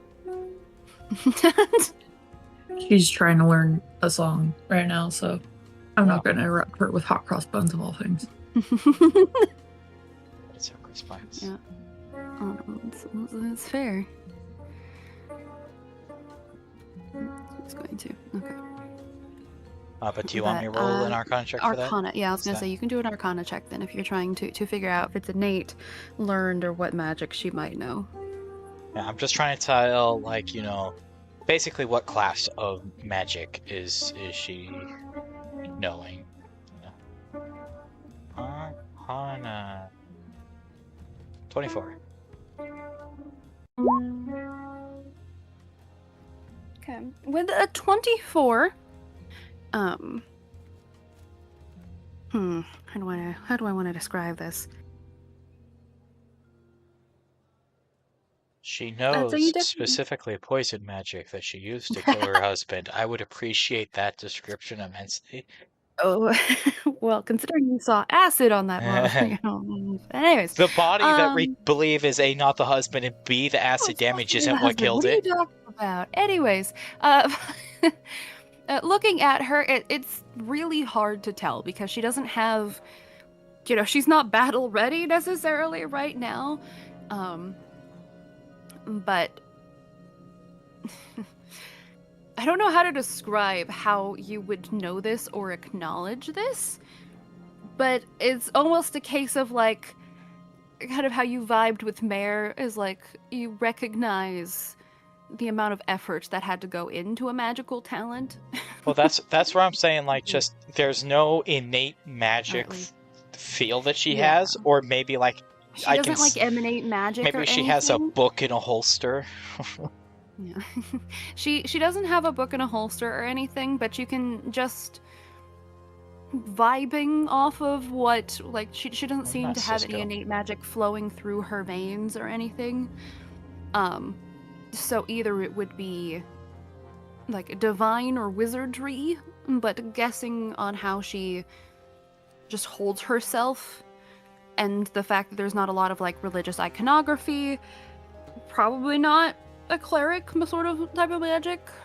Could be a warlock, which you also don't feel that necessarily, so So probably I'm wizard. gonna assume wizard. Some sort of wizard. And given just everything that you've heard about Atire has been a lot of Can I like tell learning, based- and she's been learning her magic, and so you can assume. Can I tell based off of my check how she holds up compared to me? No. She's Not a in fellow her necromancer. current Well, I meant like strength What is her wise. Like, level? is she higher? Is she like a stronger wizard, weaker wizard type thing? Not so much hype of wizardry.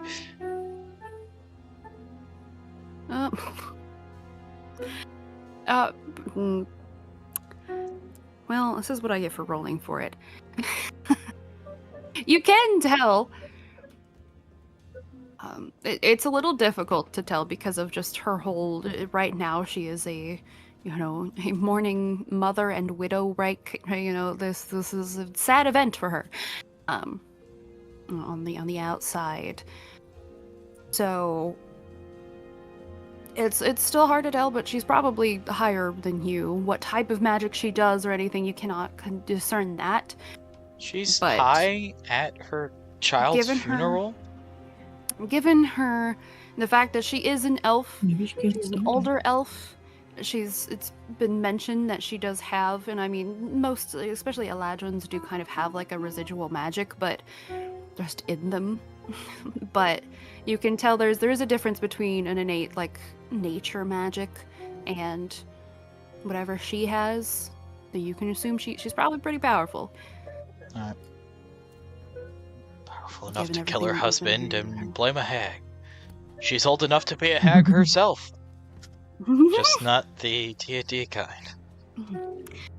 But Mare, where are you going? As they're Mare definitely doesn't want to go into the room. Mare's It's just fine. gonna kind of wander and walk. Just look at the detailing the house and the pictures on the walls and the nice floors. Yeah, you absolutely can. As you do that, as you guys are both wandering for a moment, Iskra and Shawin, you do see Count Nasarin finally stands up. He seems to be grabbing some wine. The Viscountess also stands up and kind of moves past you both. Seems to whisper something to the guard that then leaves. And she goes back to sit down unless you all stop her. Can you I'm hear what she stood right whispers? there. Can't I hear it? Oh yeah, it's fair. If you wanted to, hold on. If you're Oh, yeah. actively trying to listen, go ahead and make both of you. If you're actively trying to listen to what she's saying, go ahead and make a perception. I mean, I'm standing right next to the guard that she just whispered to. So. She's trying to whisper it though, so it is going to be a check against her.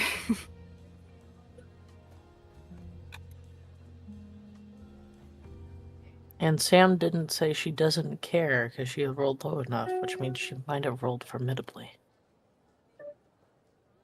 That's fair. It's Okay, Sam. so She both of you, do overhear. I think though, do either of you speak Elvish? I just looked it up. I don't. I speak Iskra, Elven. you do. You speak Elvish. So, Shawin, you don't understand it. However, you do hear Tire whispering to this guard in Elvish. And here, since it's a whisper, I will actually, I'll DM whisper it to you. Look at that. Oh my gosh. Nice. Wow. I'm giving a private message for the DM. Oh,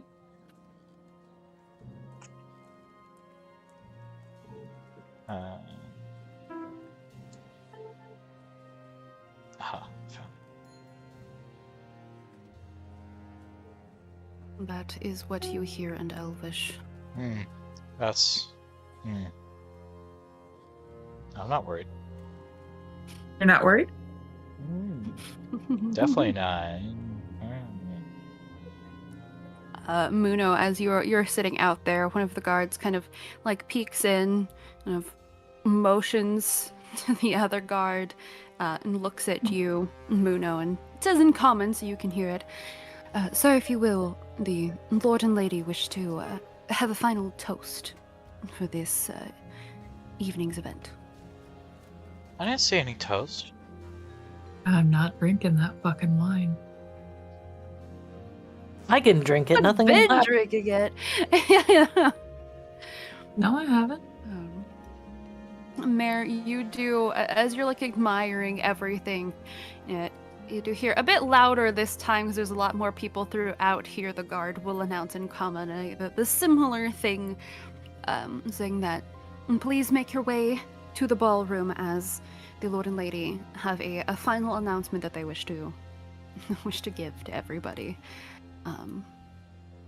And so the few others that were wandering around finally do enter, as it is a flooded room now, where the Carlsons will pile in. You guys get to position yourselves.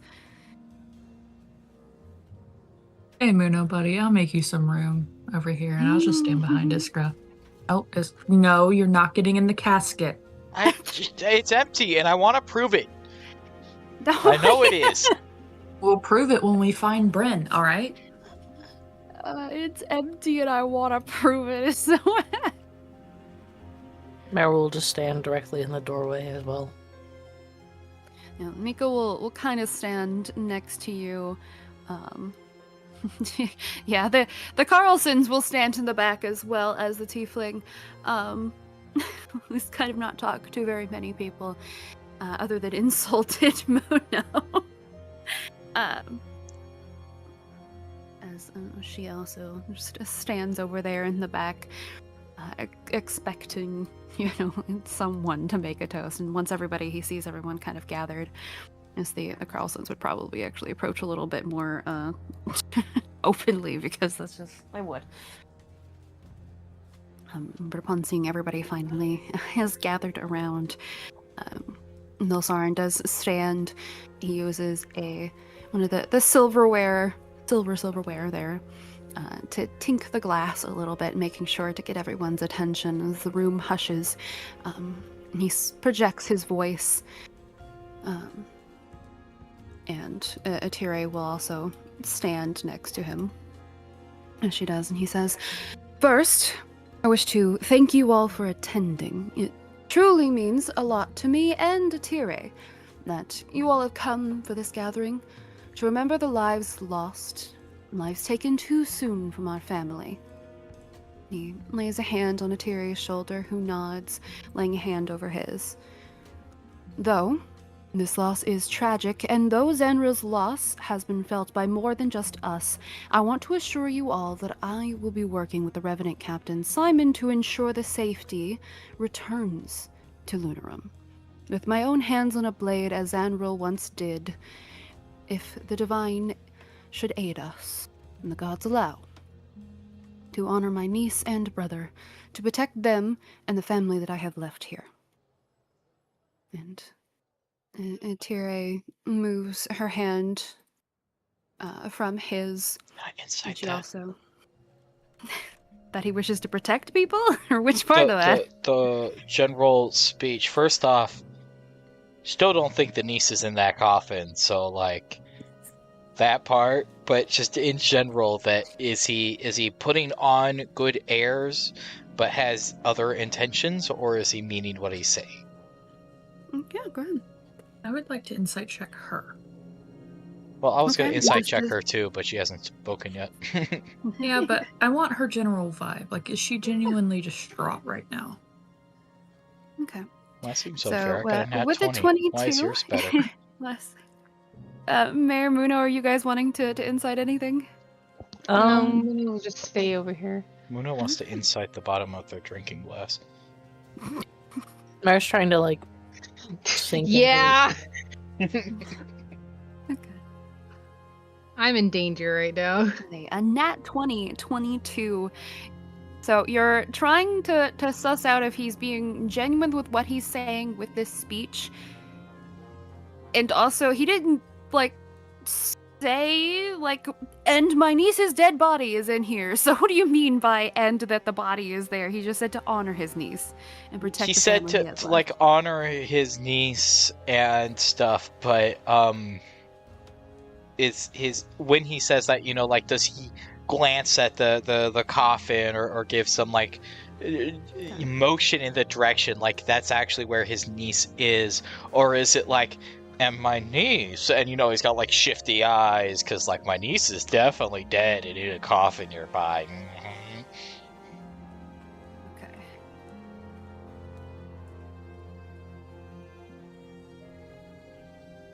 I'm DMing you it because you got him at 20, so.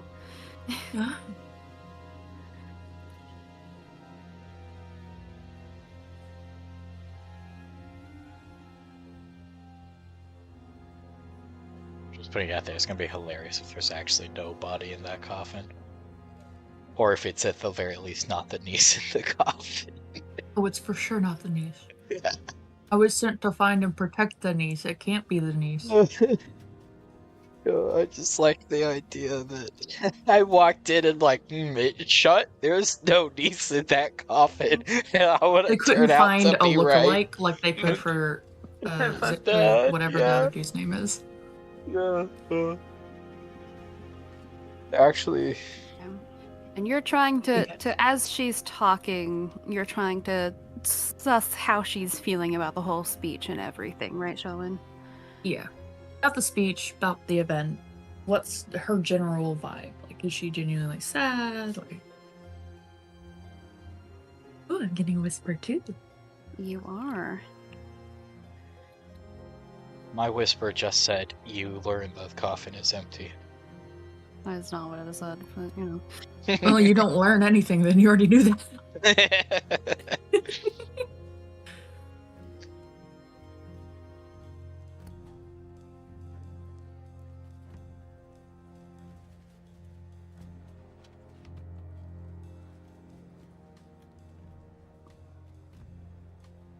I think that's how you spell veil. I'm not sure. Anyways. Veil. Is it? Yeah, like I thought it it's was the an veil. A for some reason. Yeah, that does. Yeah, that is.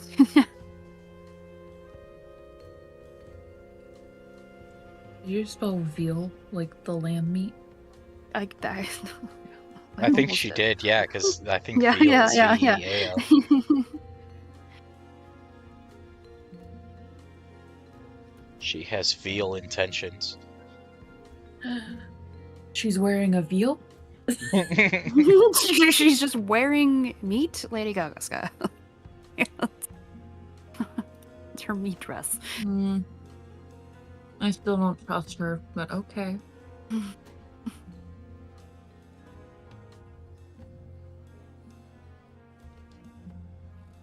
But to be fair, do you trust anyone? Yeah.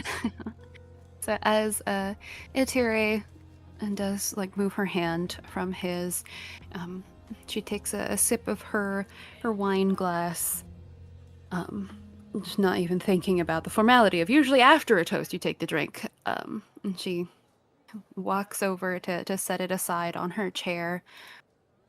She clears her throat a little bit. She lifts her mourning veil slightly.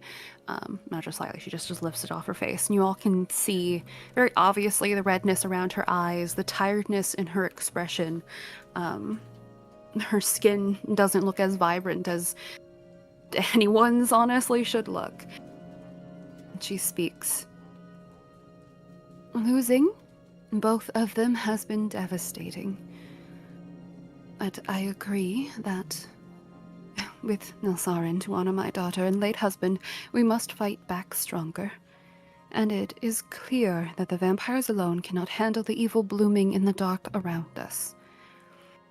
Lunarum is supposed to be the light in that darkness, and I intend to keep it that way as well. I'll be staying with Nilsarin and using my own gifts to make Lunarum even stronger. With your aid, we can ensure that also remains prosperous.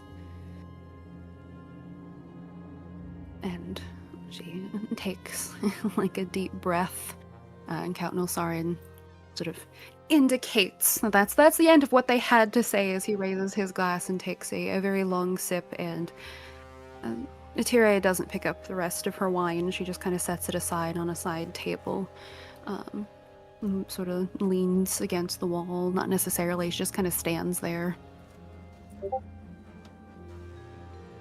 After he takes his long drink, the rest of people who had drinks do take, or either some of them even down the rest of their drinks. Count Nilsarin clears his throat. But with that, I do believe that me and the Viscountess do need some time to mourn. And all of you, like even with a passive insight, can tell there's a few faces that seem to recognize when he says we need time to mourn that have a certain reaction to it, that means something more than just face value. It's like you people. Yeah, go ahead. If you're trying to insight what that means, if you want more details on it. 22. Jesus Christ. Needing time to mourn. You can tell by the few people that do seem to like acknowledge that, and just a general intelligence knowledge, and with a nat 20, that's him telling the people who have invites to the ball something. What exactly, you're not sure. You assume they've been told it before. You guys weren't told it. But that's an indication for something, and a few people seem to understand it, while others are completely oblivious to it. But as he says that... us who? I will, in fact, as there's a few people who seem to start leaving first. As the Tabaxi woman seems to be leaving. As well as... Oh, where is he? The heavily adorned guy with gems. the ones Both leaving of first them. looking like they're in the know or not in the know? They don't look like they're in the know. They don't look like, oh, we have to go, like, hurry to get dressed for a ball or anything. They just look like they're leaving. They say mutterings and goodbyes to people, like, to everybody, which you assume it could just be for face, or it could not be, but judging by how things are going, you think that that is those four genuinely leaving. They are not invited to the ball, as they eventually vanish out the doors, unless anybody's like following them for a weird reason.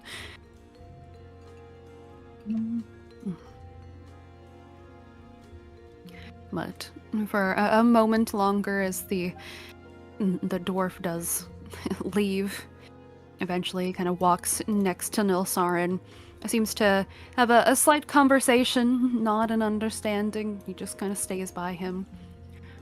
Eventually, one of the other servants that you had saw originally was being talked to by Mika. The other Eladrin comes next to the Viscountess. Just kind of sits in the chair, seems to check on her a little bit, as there's some small chatter between the brothers there and the tiefling that occurs for a moment before Nilsarin does speak up a little bit. Mika also doesn't make any attempt to move.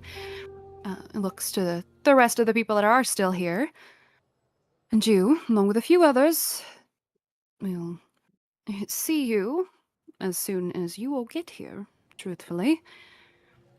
You will be escorted to where the ball will be being held. We'll see you in about an hour.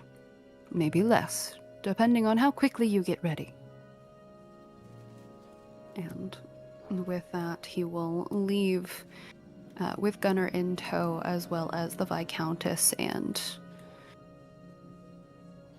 the other Eladrin.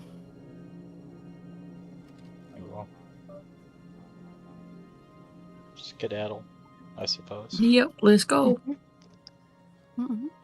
Get changed into our evening. Yeah, no, the guards will be, they'll like escort, make sure everybody gets out. Nika does give like a knowing glance to both Mare and Muno, who he has met more at this point, of like, oh, okay, the problem continues to Muno, and just, oh, you're invited to, that's, Huh. He doesn't expect Mare to have been invited to it. No, it almost makes sense to him. I understand why you're here, but why are you here? Yeah. I understand. But you all do get escorted out to leave for a moment where you all can go scatter and get changed. Presumably. It How takes scattered Mare is scattered? for like the entire hour. Or how much or what for the entire hour? Sorry, you got cut off. How scattered? Oh, how scattered? I don't know. It depends. And it takes Mare the entire hour to get ready.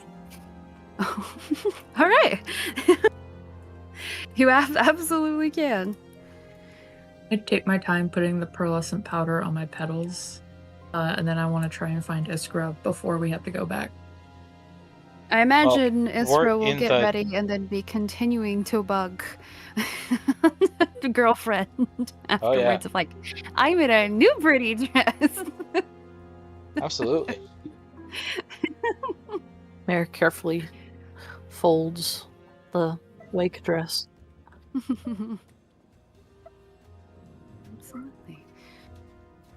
Let me-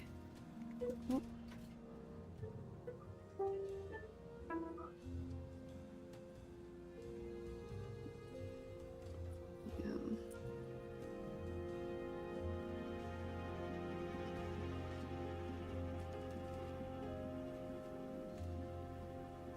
If things will load, Mare might be invisible. That's okay. It's invisible for me. I'm sure Mare's What? actually there. Oh, it's fine. Mare exists. Mare Probably. exists. Maybe. Hopefully. The rats got Mare. Oh no, yeah, Mare vanished. Oh no. I will have. But on the way back before the ball, Mare wants to keep an eye out for a cat matching the stray's description. Okay. Yeah, absolutely. Go ahead and make a perception check as you do that.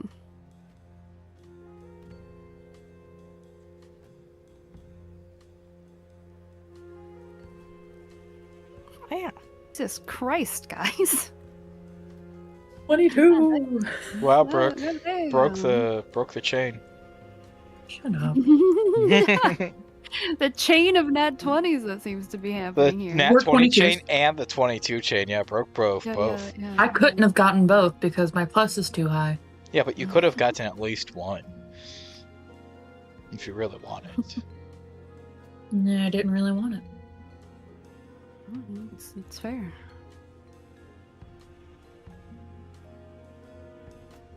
Okay. Are you all going to arrive separately as well, or in a similar fashion? Okay. Well, what did Brooke want to find Iskra for? Yeah, Oh, to talk about what I saw. fair enough. You can do that. Oh.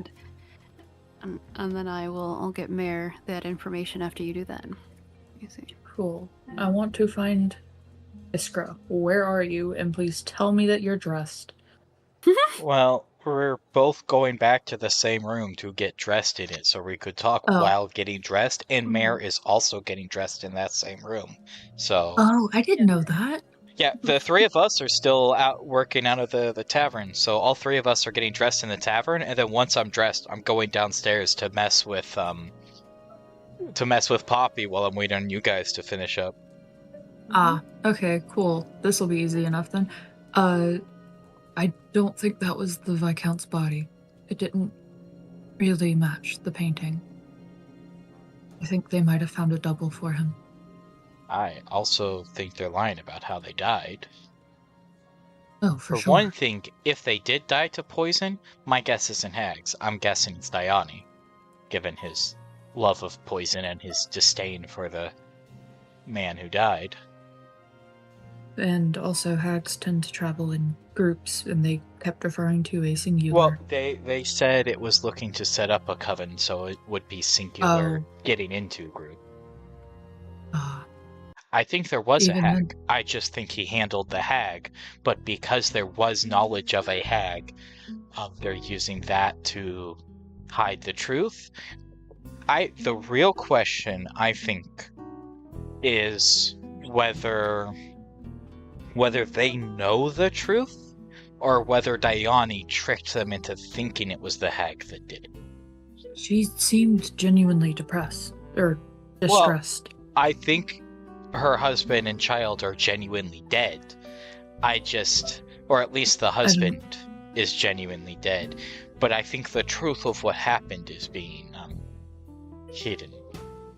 When Quindry gave me a dream that I think I told you guys a little bit about, that was the little girl. It was Bren. And if she were already dead, I don't know why I would be given that dream. So I don't think she's dead. Bren has been set to brine.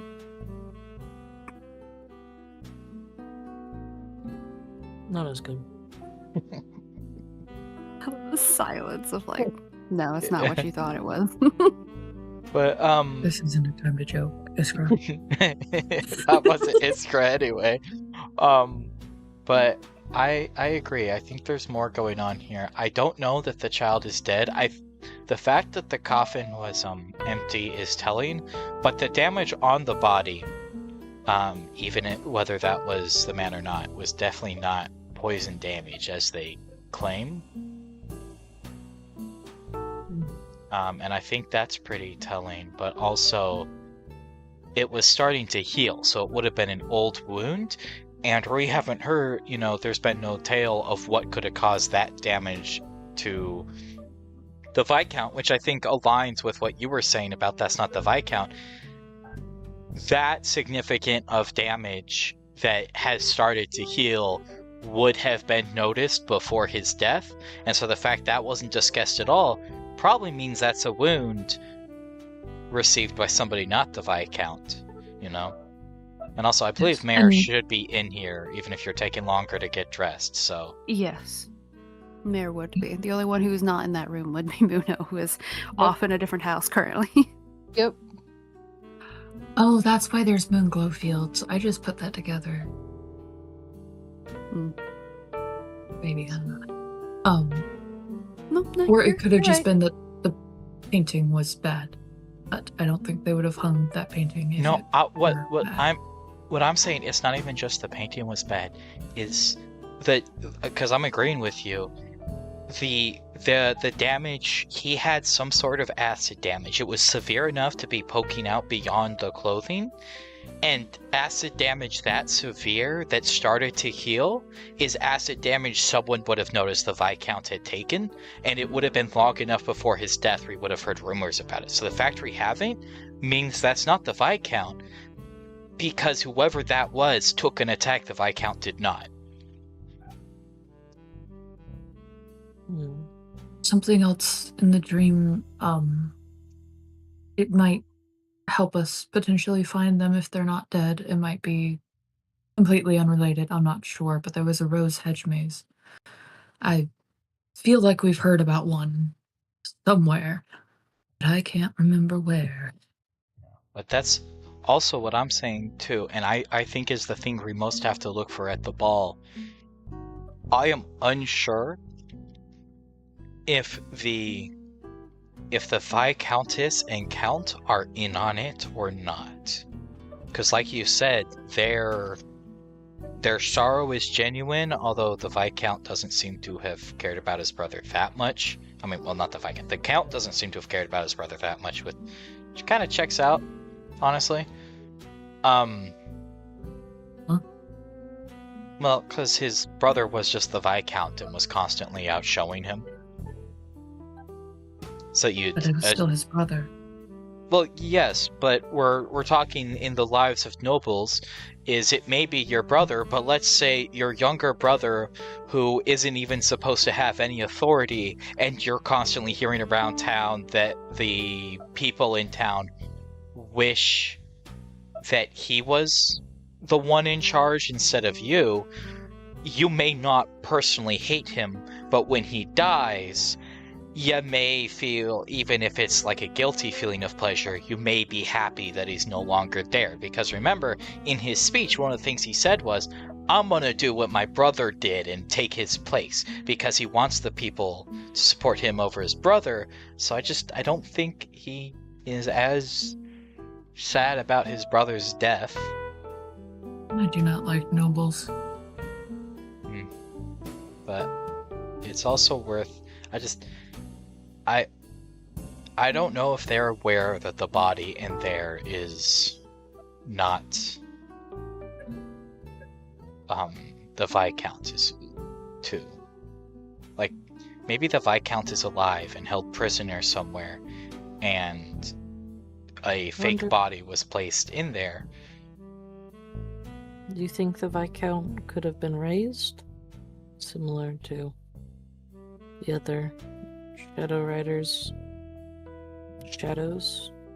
I wasn't even thinking that. I was thinking more because Shawin thinks the daughter is still alive. I was thinking he might still be alive, but held captive somewhere. But I guess it makes more sense for him to be dead because the riders hated him. I think if he was raised, I think he was raised as one of the shadows, not as one of the riders. Because the riders themselves all seem to hate him. I doubt they would agree to work with him. It's fair.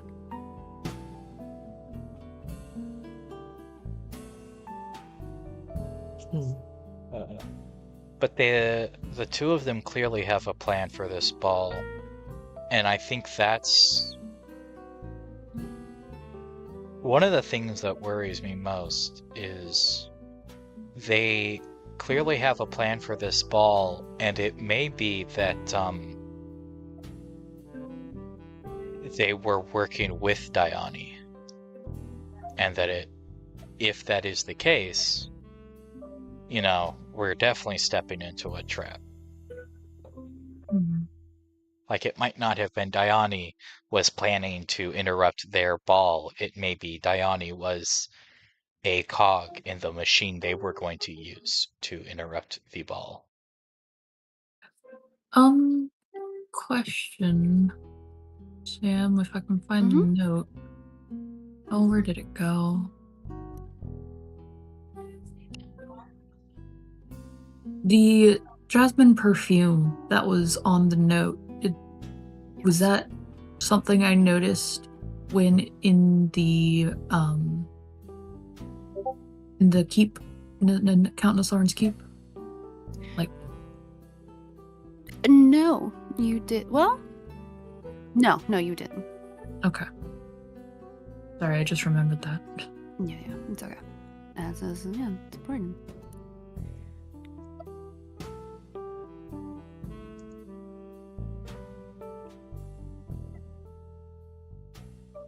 Do my petals look efficiently covered with pearlescent powder? Because it's been a while since I've done this.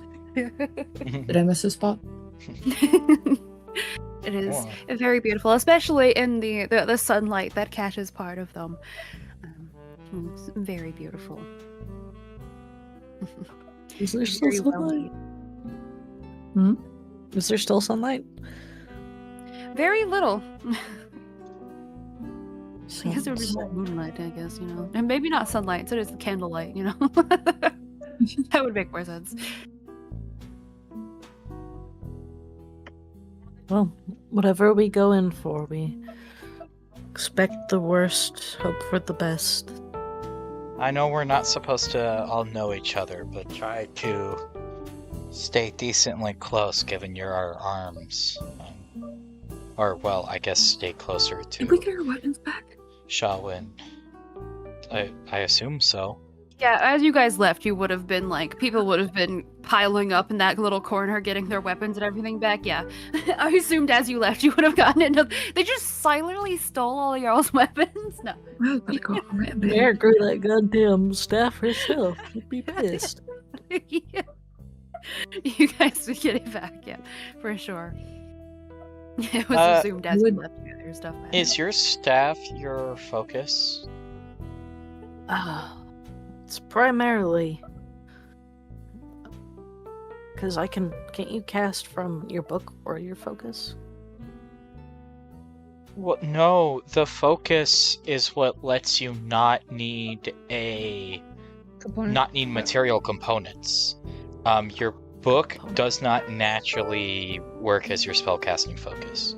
So if you lose the staff, anything that needs material components, you won't be able to use. Well, most of the spells that require material components, I don't. I have a component pouch. You do? Yes. Oh, well then that solves it, because a component pouch does everything except for consumes components. But that's the same the staff covers, so. My staff is just... I focus spells through it. My damage mostly, but I have a component pouch. What's your spellcasting focus? Mine is the staff, but they let me keep the staff because it looks like a walking stick before because it is a walking stick that got converted into my spellcasting focus. So they just look over it, looks like a walking stick, let me go. Mm-hmm. If you'd like, we can all put our weapons into the hole, and I can just carry the hole with me. Well, I'm gonna have my staff, so I'll be okay without a dagger. But the scary part is for Shawin. But there's no way you could put your scythes in the hole now. Yeah, they're recognizable. And they know that the scythes are yours, so they'll probably think it's weird you don't have them on you coming to the ball. Or maybe we expect to not be able to carry them, so... Might I put the longbow and hand axe into the hole? Those are not clearly sentimental. I made kind of clear that these meant something together. That is fair, and I always have weapons on me. Yeah, I gave Mare my fancy dagger. You could use that. I would appreciate it. You still have the ring, right? Like, it's still in the... The ring. The ring on a chain? Yeah, it's in the hole. Okay, wonderful.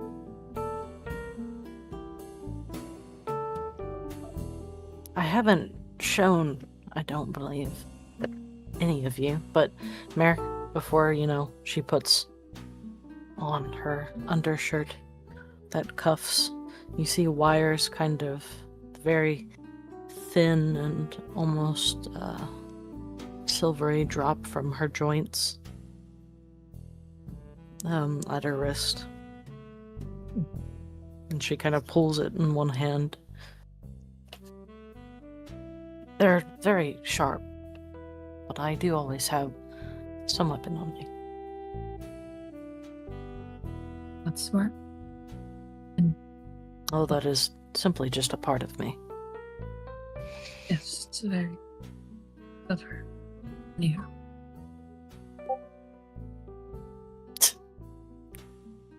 Is that part of the flaw you added? Maybe. Maybe. You and Coco both. Oh, You Coco can and bond with Coco.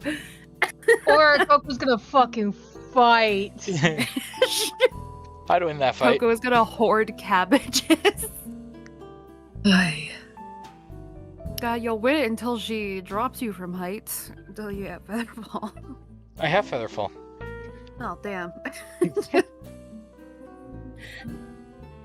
Never mind. You have to be conscious in order to cast it. Well, yeah, but Sam was saying they were going to use the drop me from heights to beat me. Yeah. So. Coco could cast what's it called? Polymorph. Well, I also have Misty Step. I'm not gonna drop you. Anyways, is there anything else you guys want to get up to before you head to the ball? What's everyone wearing to the ball? I know what Yeah. Shalin's wearing, but I don't know. Yeah. Wearing plastic, man. Ugh. What? He's You're like, wearing plastic. he's super powerful and, good helping hand. Mm-hmm.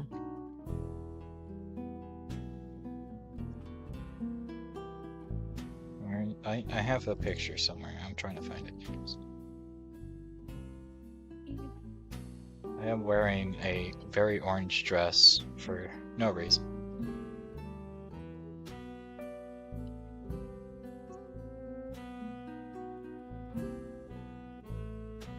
Oh, I forgot to say that the cloth of my top for the party is a deep red, not white. Oops. Now you know. Because I texted that to Sam, and I was like, I don't think I'm wearing a white top. I'm not. It's a deep red.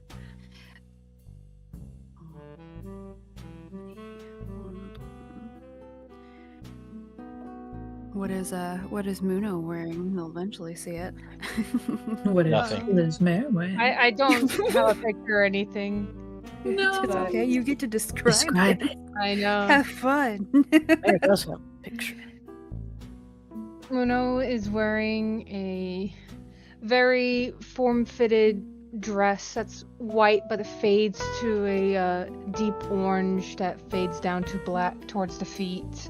A nice shawl that goes over his shoulders like a mantle that looks like flower petals falling down. And his hair done up in curls. His eye makeup also looks like petals flying in the wind. So it's a very naturey look. Very nice. I love that drawing, isn't it? Zizi, pretty. it's adorable. Love it so much. Yeah, I was going to draw and then I just, didn't.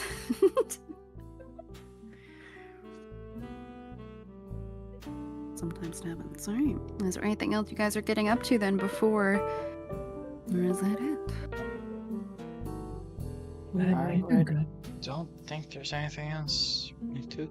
Muno, are you picking up your date on the way? Oh no, I forgot! Don't you worry. You didn't agree to pick her up, so you'll just but see her. He's gonna save face. He's gonna go pick her up. Oh no. And also, it might piss off Micah. You trying to piss him off? Don't Hey. upset him. He has all the power here. You have none of it. Stop picking fights you can't win. Can't tell me what to do. You're not here.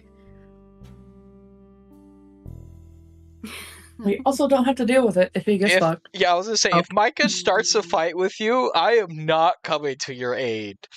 But we'll see what happens at the ball. We'll see. I might come to your aid. I don't know. We'll It's see. gonna bite Muno in the ass because he's talking to Summer of all people. Yeah, you are. Yeah. So you willingly are going to pick up Summer. Yeah, you go to the Buckmore Manor. The guards recognize you. The guard that is standing out there sees you all dressed up, kind of understands the situation that's happening. He opens up the gate for you, lets you inside. You are very quickly, I guess, welcomed is certainly one way to put it, by Summer, who, despite her everything else, is dressed very beautifully in a very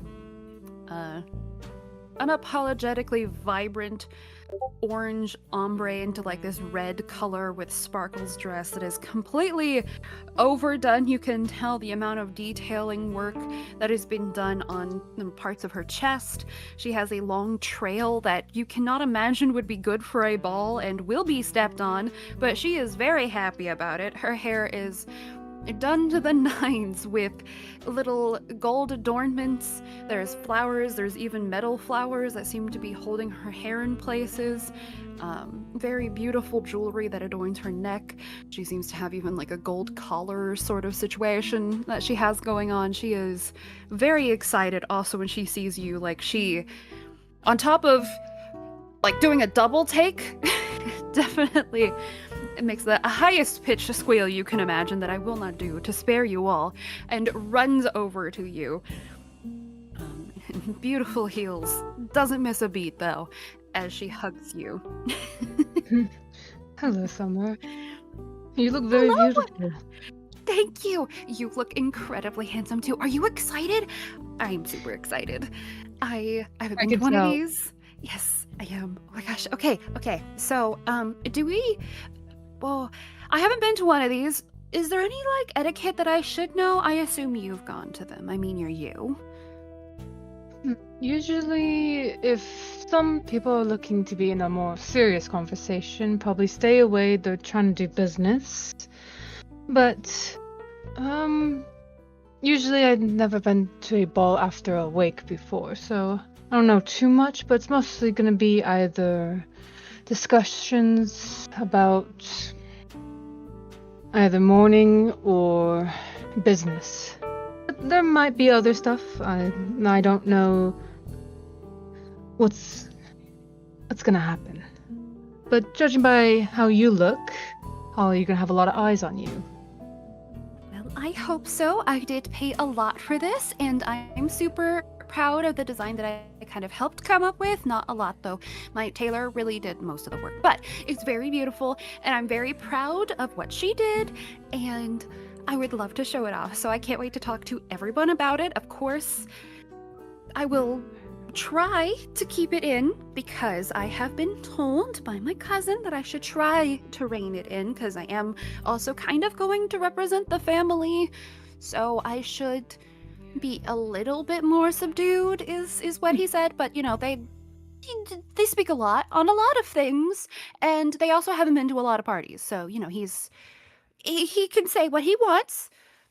I think that I would trust you. I'm just saying one more on this, so I'll follow your lead. I'll make sure you're steer clear of anything not tasteful. Well, I appreciate it. And, I also really appreciate you getting me back home safely. I really don't know my tolerance level. I don't think I've drinking that much before, ever, really. So, I appreciate it. Of course, I'm not gonna let a lovely woman such as yourself walk alone in the middle of the night. I don't think I could have walked anywhere from what little I remember, if I'm honest, so... But I appreciate it. It's very, gentlemanly of you. If worse came to worse, I probably would have got you the finest room in the tavern. Well, I appreciate that. She looks a little taken aback. She didn't expect that for sure. That's pretty. Mm-hmm. And Mona holds out his elbow. Shall we go? Absolutely. And she shouts out her goodbyes, and you hear muffled somewhere upstairs, "Hey, have fun, good luck." You feel like that good luck might be more towards you than Summer. She immediately clings to you, and you can walk with her back to the Zildamara's Keep. How are you all going to be punctual on time? Anybody early or fashionably late? I am As punctual early on time. as I can. Well, you said you were gonna take like the full hour, so Yeah. So as early as the but, hour like, allows. I'm going to be yes. Brooke, we should take like 40 minutes. Late.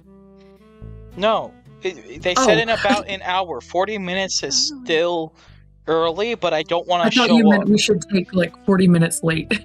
No, I think we should, for reasons I think it just makes sense that we spend about 30 minutes waiting around in our dresses and then head over. Just so we don't show up right away. Yeah. I would Be like suspicious. to be on time if I'm able. We'll still be on time. You and Muno, or you three, will probably get there around a similar time. Go ahead and what rollies? One of you for Iskra and Shawin, and then Muno gets to roll. Go See for who it, goes Thurl. there first. I'll rollies you for the right See to how rollies. much summer I- summer holds you back. Just talking far too much. All right. All right, so I get to roll these dicey. Yes. Oh. Ah, damn it. Just barely. Yeah, just Yeah, just barely. So you definitely get there first with summer. You get to experience everything first, Muno. Aren't you happy? No. Can I concede? Muno sounds so happy, No, guys. you already rolled the dice. No. Don't want to You be already here. committed. No, it's okay. You'll.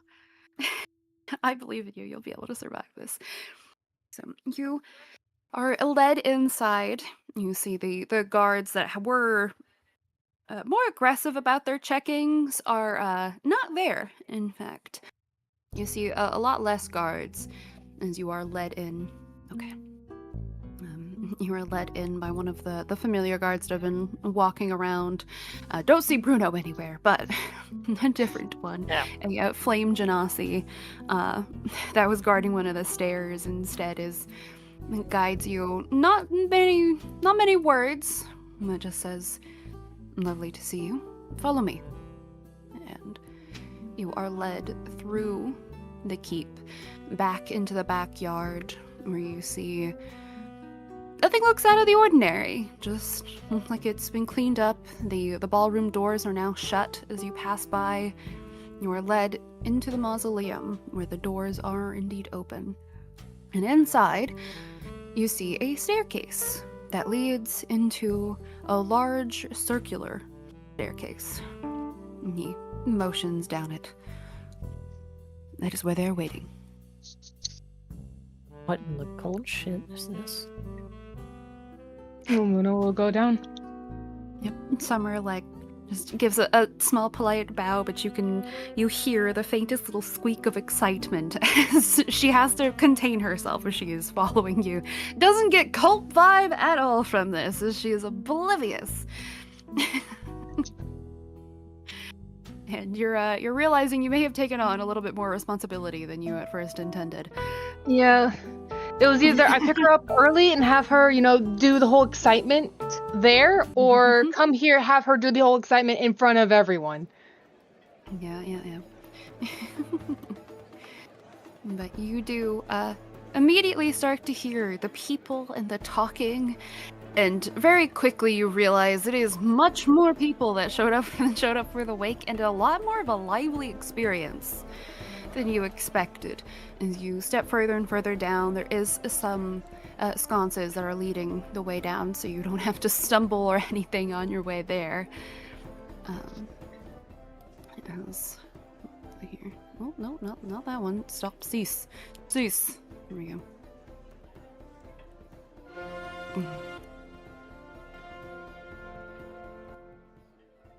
Trying to make it that quiet, but not too loud. That was a very strong note of music. For a moment, very loud, yes. Goddamn, there's a lot of people here. Muno hates it. Yep. There is a lot of people dancing and mingling as you step down these stone stairs. I can just... Why not? You guys aren't there yet, but you'll be here. Oh, there's Bruno. You said Bruno wasn't here. Wasn't up top. He's Oh. downstairs. Bruno's gonna be the big bad. No, I don't want to kill him. As you step in, you do see a small sea of people. There definitely isn't, like, you've seen bigger gatherings, but there's a lot more people than you wanted here. As you see in front of you a display of silverware and napkins and plates and such. There's even more food on display, mostly sweets. The left side, you can see some people already partaking in a lot of things. And on the right, a beautiful, almost fountain of red wine that is precariously placed, all the glasses on top of each other. It seems to be these magical blue lights that almost simulate fireflies that are floating around each of the tables to provide light to whoever is nearby and drinking. You do pretty quickly recognize Mika. Seems to be talking to a human woman. Doesn't recognize you or doesn't acknowledge you at the very least yet. Oh, excuse me, yet. You see a few familiar faces. And you do notice that you don't see the Viscount or the Count just yet, but you do see plenty of people sitting and talking amongst themselves, and definitely many new people. Thankfully, no one you recognize yet, anyways, or no one who recognizes you at the very least, other than Mika. Mm-hmm. But we had that conversation already, so that's good and gone. Yep, But so you're safe-ish. I guess you do see the Carlsons, that thankfully they are engaged in conversation right now and haven't noticed you yet. that's a whole different can of worms. I'm gonna hold off. But Muno's gonna take Summer by her hand. Well, before anything else, I need some wine. Of course, I'm going to go mingle, if that's okay. Of course. Try Shall I to- get you one? Yes, please. And she, very almost buzzing with excitement, like looks around of, who am I going to bug first? Muno Not the people on walks the dance floor. Yeah. Muno's gonna walk over here and goes and grabs 2 glasses. There's a charming smile on Mika's face as he is talking to this human woman. Glances at you as he overhears your exhausted sigh already. There's a small smirk that appears on his face for a moment as he continues his conversation, not acknowledging you. And you also feel and hear Summer as she basically runs past you. Seems that she recognizes somebody. And she runs over to 2 women that are in the far back, sitting on a couch together. Muno looks at Mika and he's just gonna mouth like, my date, as knowing that Mika has seen that whole interaction, and Yeah. Muno's just gonna walk over. You do that. He like looks at her, looks at you, and there's definitely a bit of like, that doesn't. Okay, yes, you're not. Sure. And as you are walking across the floor, there are a few couples that seem to be dancing. You hear the music, but you don't see anybody playing said music. And it's almost as if it's emanating just from points in this area. You can see the staircase that leads up about 20 feet to a second level, where above where all the food is, you can see there's more of a balcony. You don't know if there's more even above that. Not quite sure, but you do also see on this back wall is a brilliantly carved mural of what looks to be the entirety of Lunarum. And it is massive, spans about 15 feet at least, from wall to wall, ceiling to floor. It is beautiful. As Muno's walking around, grabs the wine and walks over, he looks around. Can he see if there's any illusions in here? Yeah, go ahead. Because they'll be real bad. It's within like 30 feet of you, isn't it? No, I just It's just within eyesight, I guess. yeah. Illusion sensitivity. Okay, yeah. So, you would be able to tell, there does appear to be some sort of illusion on parts of the pillars, and you can assume that might be where some of the, like, the magical music essentially is coming from. You do also notice that entire mural, as beautiful as it is an illusion.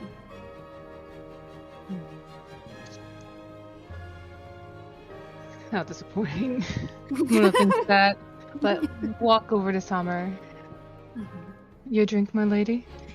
She very happily takes it, and she smiles. Oh my gosh! Okay, this is Sala and Sheik. They are not, I guess, regulars. Can I call you guys regulars? And they both look deeply uninterested. They appear to be twin Genasis, air Genasis, that kind of glance at each other as Summer just continues to speak. And one of them speaks softly.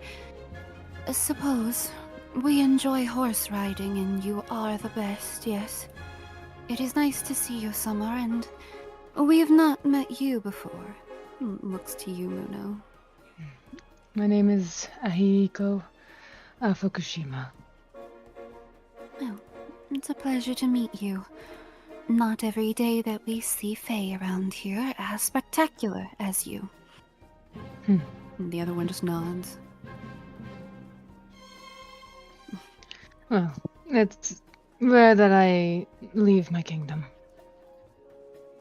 Understandable.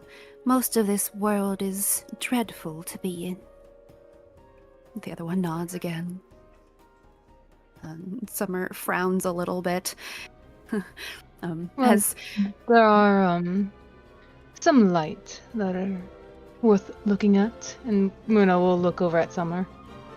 she blushes a little bit, but does frantically nod. But he really is right. I mean, on top of all the horses and everything, which are really nice, there's events like this, which are really fantastical. It's just, there's a lot to actually like about here, and I'm really happy to see you guys, like, outside of the, more formal settings when we're just, trading horses or whatever for, burden animals. So I'm really happy to see you, and I have so much to talk to you about. There's been so much that has happened here. And she just starts rambling on, and while both of them look just disinterested in everything she's saying, they do appear to be listening. Sheik being the one who does respond the most. Sala, which is on the farther side, doesn't appear to answer at all, as she mostly just nods along, doesn't seem to talk. Mono will, of course, he's listening and will add his 2 cents every once in a while, but other than that, he's just looking around at the others. You absolutely can. You see multitudes of conversations going on. There's laughter. There's people who are definitely drinking, potentially some that are drinking a little too much. But there is a lot of merriment happening. So far. Also, Muno's fighting himself from gorging at that sweets table. Yes, there is a lot of sweets. On top of sweet rolls, there appears to be some sort of a berry pie, some sort of like a cream pie. It all looks very good. Muno does look at that. Just anyone else here he glances at, but this one, yeah. That's the most interesting thing in this ball. Yeah, you do notice as you get kind of away from that table and into the darker corner and just glancing around too, the wine that you are holding almost has a bioluminescence to it. As it gets to the darkness, it glows on its own a little bit, which is an interesting quality. But tasting the wine at all, it tastes just fine. In fact, it tastes a little more sweet than your typical wine, but then has like a bitter aftertaste to it. It's interesting. Muno gets happy at the sweet taste and then frowns at the bitterness. Every time you take a sip, happy, sad, happy, sad. This whole night will be interesting for you. But Iskra and Shawin, in a very similarly eerie way, you all are greeted by this fire genasi that seems to be leading people in. And you notice another one, or familiar, a kobold that seems to be standing outside, that sort of like is switching with him leading people downstairs as you are led through the whole place. Do they take my sides? No, they do not take your weapons, do not ask for your weapons, mention nothing about magic, as they lead you through the house, into the back, and into this mausoleum. And you are motioned for the stairs. The simple, down there is where it is. That's they not wait. concerning at all. No, it's very concerning. Oh, that's sarcasm, buddy. You Is what that is. descend a good 90 feet before getting here. Bother you how easily sealed off this location is? Brain already picked that up and has been bugging me about it the entire walk down.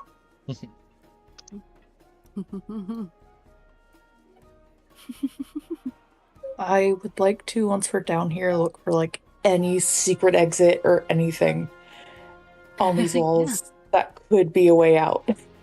Absolutely. Go ahead and make a perception, or if you're touching the walls, investigation. Perception. I'm not going to be the weird person that everyone Touching thinks all is a the noble. walls. But oh, great.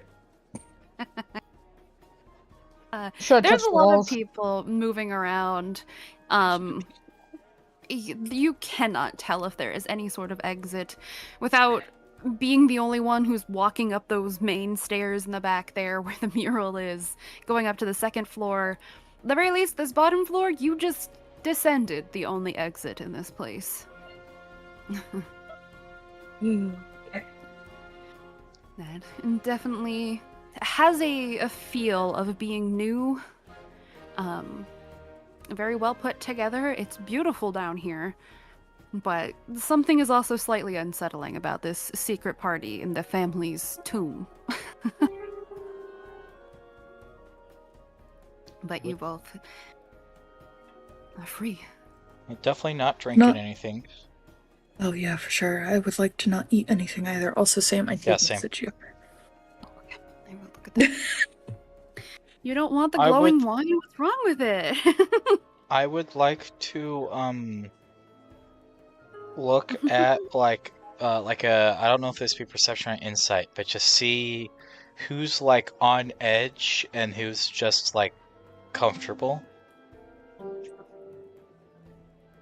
Okay, yeah, go ahead, and if you want to make it an insight or perception check to try to see which one. Well, I'm saying which one would you like prefer me to make for that? Because I'm trying to like, looking around the room, look Insight for like. uncomfortable. Okay. No, uncomfortable may not be there, but you know what I mean. I'm talking about the people who know something's gonna happen versus the people who are here for the ball, right? Insight. You're trying to tell body language. You Yeah, asked me yes, which I'm, one, so I'm I'm not telling you arguing. I'm just insight. saying, like, uncomfortable isn't specifically what I'm looking for. Just, Yeah, but I okay. do agree that insight makes sense. So that's why I answered.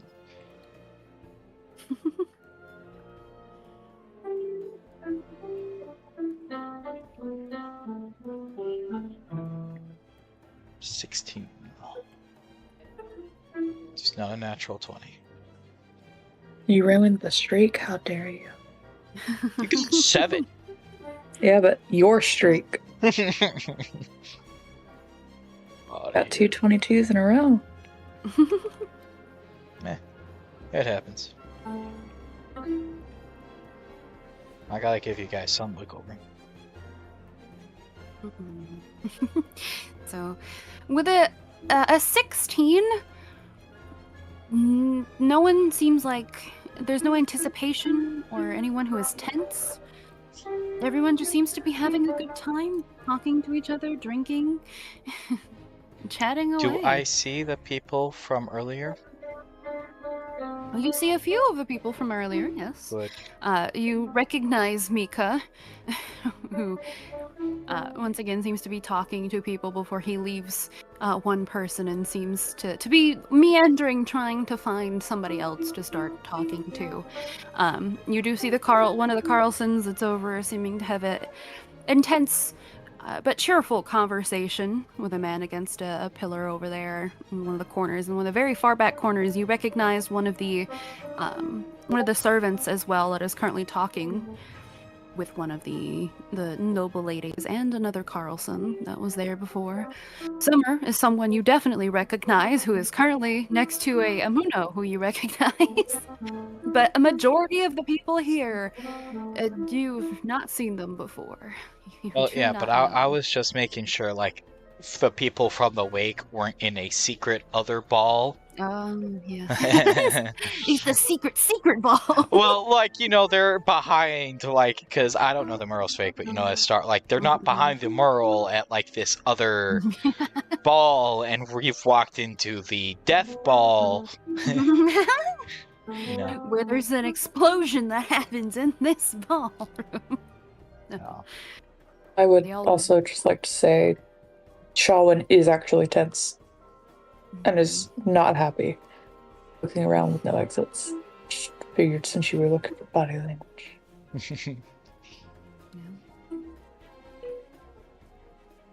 Anyone in here that looks really fun? What's Summer? your definition of fun you're looking for? I mean, fun. like if I walked up to them and hit up a conversation, they'd be open to talking to a random Summer. person from the ball. Summer. Yeah, there is currently 6 people that are on like the dance floor, and other than people that are engaged in conversation, which seems like a lot of them except for the guards, you feel like you could try to join in conversations. I mean, Mika does look like he's looking for someone to talk to. The girls that are currently pouring themselves some more wine, this as elven woman over here looks already pretty flushed and drunk as she's continuing to take more wine. That's who I want to go little talk worried to. about her. Oh no. Okay. Do I know anyone here? Like, other than the people from the wake? Is there anyone I Other can- than from the people of the wake, you don't. No, I can tell you that.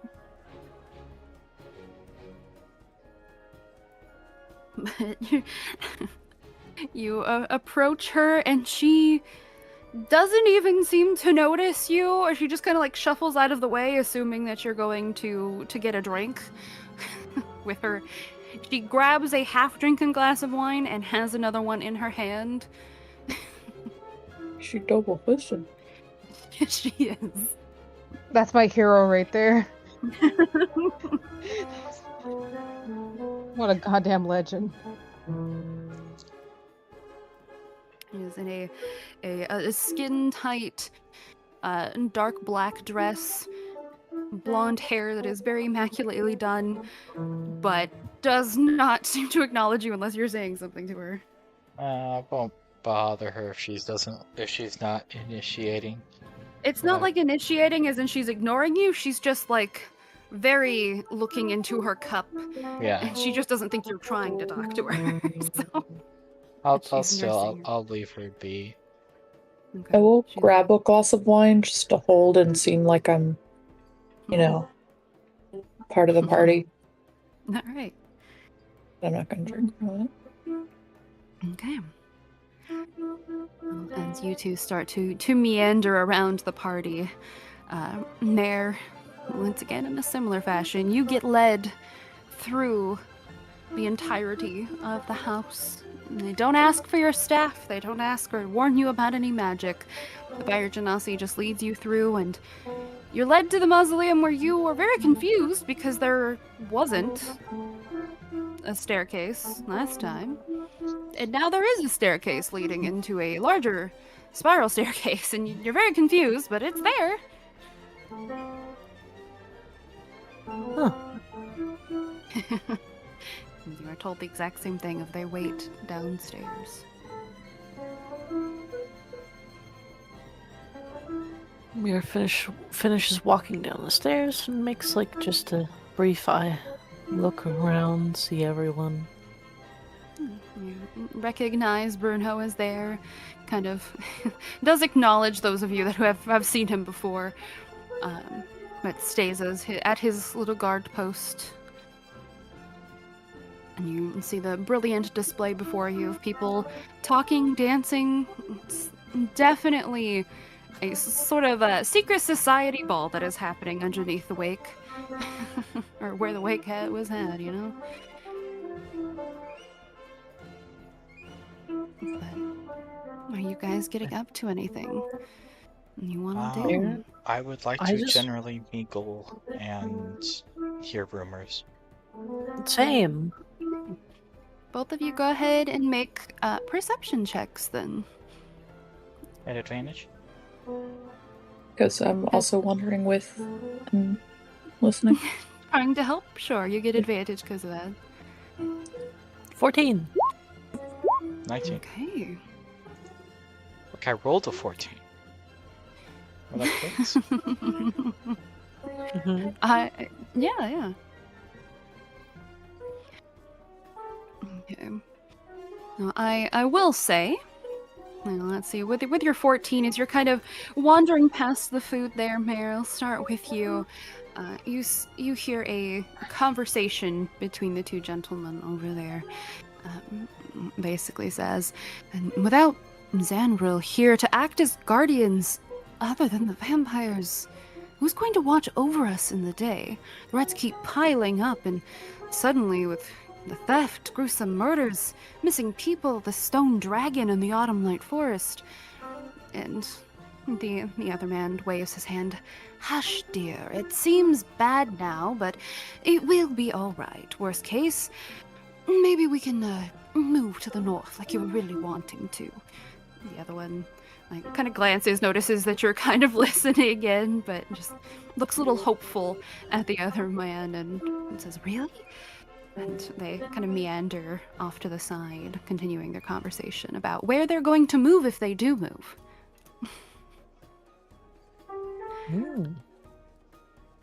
With your 19, where are you meandering over to try to listen in? Just anywhere? I Open for am conversation? just wandering between conversations and I'm gonna join conversations and chat for a little bit and then wander onward and just peruse the ball space. Alright. That's fair. So you hear some of the similar mutterings with a 19 of that you were hearing them talk about before, about the hag, worry about Zanril being gone. But for the most part, you hear a lot of conversations about the hopefulness that everybody has in different regards for their businesses that are going to be starting up, where they talk about their conversations, trying to very clearly network with each other. With the Sildamaris family, all seeming to be for the same goal of make Lunarum more prosperous, bringing all sorts of goods, whether it be spices or whether it be gems or jewelry, or even just more parties, more eyes on Lunarum. Make it greater, to make it larger, into a city even, of some of the hopes. There's also a lot of mindless gossip as you walk around that you hear of just so-and-so cheated on so-and-so. Needless good royal stuff. gossip. Yeah. Nothing that perks your interest as it would be something useful for this situation or the family that you are currently of. It's something that doesn't have anything to do with this. Nobody secretly drops. And when the count taps his glass 3 times, pull out your weapon and stab the person next to you. No, not at all. It's unfortunate. Would have been useful.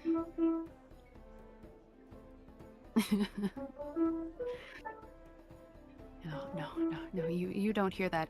Anything sort of violent that you might hear is from the group in the far northwest corner up there with the Carlson and also the Tiefling woman, where they seem to be talking about Beth's defensive techniques and just different fighting techniques, it seems like. Where Oh, Oleana that's an also... interesting conversation. Yeah. they're not talking very loudly about it, but yes. Oleana is also another tiefling.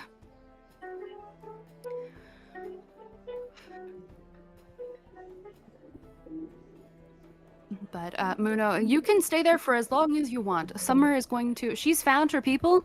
She is talking their ear off. She found who she thinks is her people. Yes. Muno's gonna look to Summer. I'm gonna go get a refill on the wine and maybe get something from the snack table. She gives you a slight glance and nods. Oh yeah, absolutely, go do that. And turns right back. Muno's like, holy shit, the gods actually did something for me. And walks down. Yeah, It's like, you absolutely can do that. Muno grabs the wine and walks with purpose towards the sweets table. Makes sense. The rest of you, do you have anything that you're getting up to, or I got something planned? Muno, you're in line of sight. The man who is sitting down, the wine glass, a Carlson specifically. He seems to have noticed you. Oh, yeah. I give him just a nice soft smile as Muno gets himself a slice of berry pie. He will kind of come walk next to you. It was an invitation! You locked eyes with him. Had to come up and talk to me. He seems to end his conversation with the man that he was talking to, that then sits down over there on his lonesome. And one of the Carlson brothers, the taller one, seems to approach you. He peruses the sweets, but doesn't seem to actually grab any. He has his wine glass in his hand. The couple seems to grab whatever they want and then kind of stand off in a corner, doing their own thing there, leaving you with the Carlson. Come back. Just don't leave me alone. Hello, can I help you? He smiles and kind of glances at your form for a moment, not in a suggestive way, but the way that kind of worries you. The way I know what he wants. Yeah. He wants me for my body, but not for my body. Yeah, exactly. There's a grin that appears on his face. Yes, actually, I have somewhat of a question for you. What are you doing so far from your homelands? Why is it you wish to know? Well, maybe you don't recognize me and my brother, but we are the Carlson family. We specialize in hunting magical creatures usually, and it's not a threat, it's just an amusement. Usually kitsune don't wander very far from their homes. Usually they're not so bold as to appear in front of people like this. Well, that's true. Only for those who can't defend themselves. Very true. Those are the less fun ones, anyways. Plus, I think you're... And Muno will put his hand on the guy's chest. I think you're smart enough not to do anything drastic. While people absolutely are watching. He takes your hand and removes it like he's removing a dirty rag, drops it, wipes his chest. Absolutely not. Like I said, wasn't a threat, just an amusement. If you could tell me any, perhaps inside secrets on the kitsune who do need to be hunted for. They're doing things that require hunting. You very clearly are here amongst normal people. That means you're liked. That means you're not up to too much deception anyways. You haven't been found out regardless. Haven't been hunted. No marks on you that I've heard of. So are you just here for hunting spots that I can give you? Oh, specifically talking to you, yes. I find if you can learn from the source, you can learn quite a lot. Of course, it means you would be giving me tips on how to hunt your kind, which I understand can be a bit of a touchy subject. Well, I can't speak for every single kid today. We all have our different callings and magics. So, being a general term of what I can give, it will be specific to me alone. Interesting. Fascinating, truly. It's a remarkable ability to be able to adapt. It's admirable, truly. I haven't hunted many kitsune. I usually stick to, I guess not fey creatures specifically. We have a wide branch of creatures that we hunt, from treants to simple bears. Those are definitely not fun. They're more boring than anything. The simple-minded creatures aren't as fun. Somewhere in the corner of the room, they hear a call. Bears aren't real. They're lying to you. They've never hunted a bear. Does Muno look uncomfortable? Mono looks to have like a slight sinister look in his eye. Just this guy, Oh, like, fuck. hey, can you tell me how to hunt your kind? It's like, what? Just gonna wander over and peruse the sweets. As you do, that same like amused look on his face when he saw Muno first. It's like he's recognizing you for the first time, Shaowen. He looks you over for a moment, but turns his attention back to Muno. You can definitely hear the conversation that they're having. Do you have any other sort of interesting conversations you can have with me that doesn't deal with me, giving you ideas of how to hunt my kind? I suppose I could. Do you, what is the greatest kill that you've ever received and you've conquered? Muno thinks of that. Well, back in the Court of Exiles, we did recently have a squabble with a group of necromancers. That turned very deadly, but we succeeded. I'm sure that was fun in its own regard. I don't prefer hunting humanoids, usually. It's the intelligence that fascinates me. I've also hunted many of the, Deva, angelic kind. They also hide very well.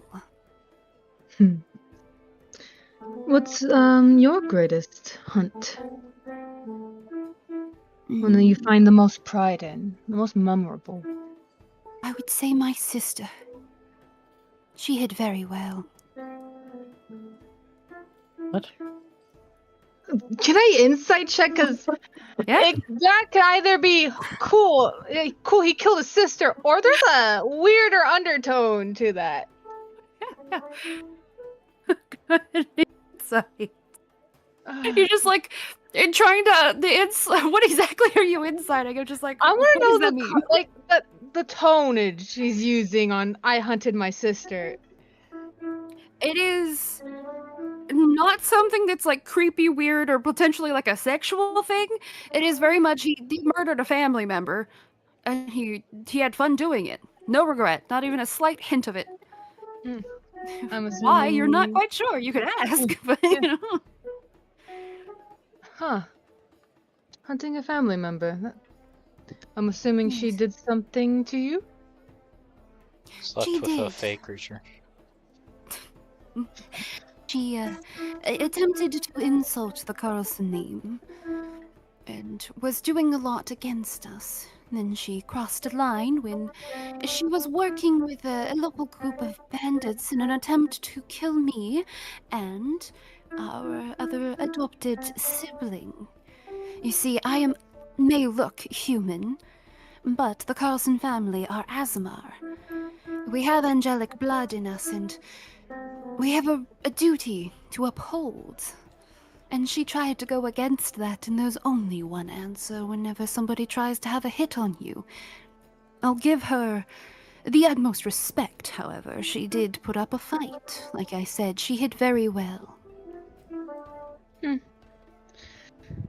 Well, family squabbles are of their own. Yes, they are. Luno's just like, I don't like my family, but this guy, This is too much. You're fucking insane. this guy, I thought I was evil. Goddamn.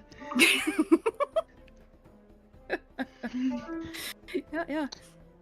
But Muno just goes to eat his pie like nothing. Yeah, when you do that, he kind of glances over his food, or the food that's on the table, and just kind of shrugs. Well, I'm going to find some more conversation. Enjoy your sweets while you're still alive. He chuckles as he. In Muno's head, he's like, little do you know, I am not alive.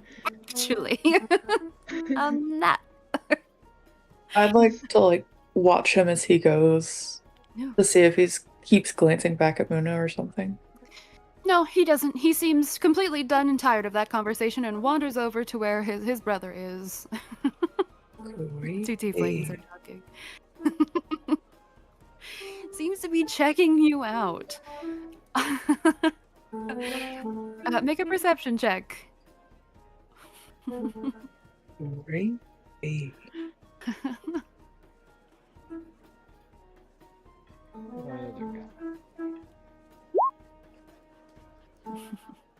Okay. So, with a 20, currently looking around, you don't particularly see if anyone is necessarily checking you out. You can notice that you don't know it's Mika, but the dark-haired elf that you have seen talking to other people around does seem to glance in your direction more often, but you're not quite sure if it's checking you out or just seems to be keeping an eye on everybody's location and where they're at, as he's now sipping wine and leaning against the wall over in that corner.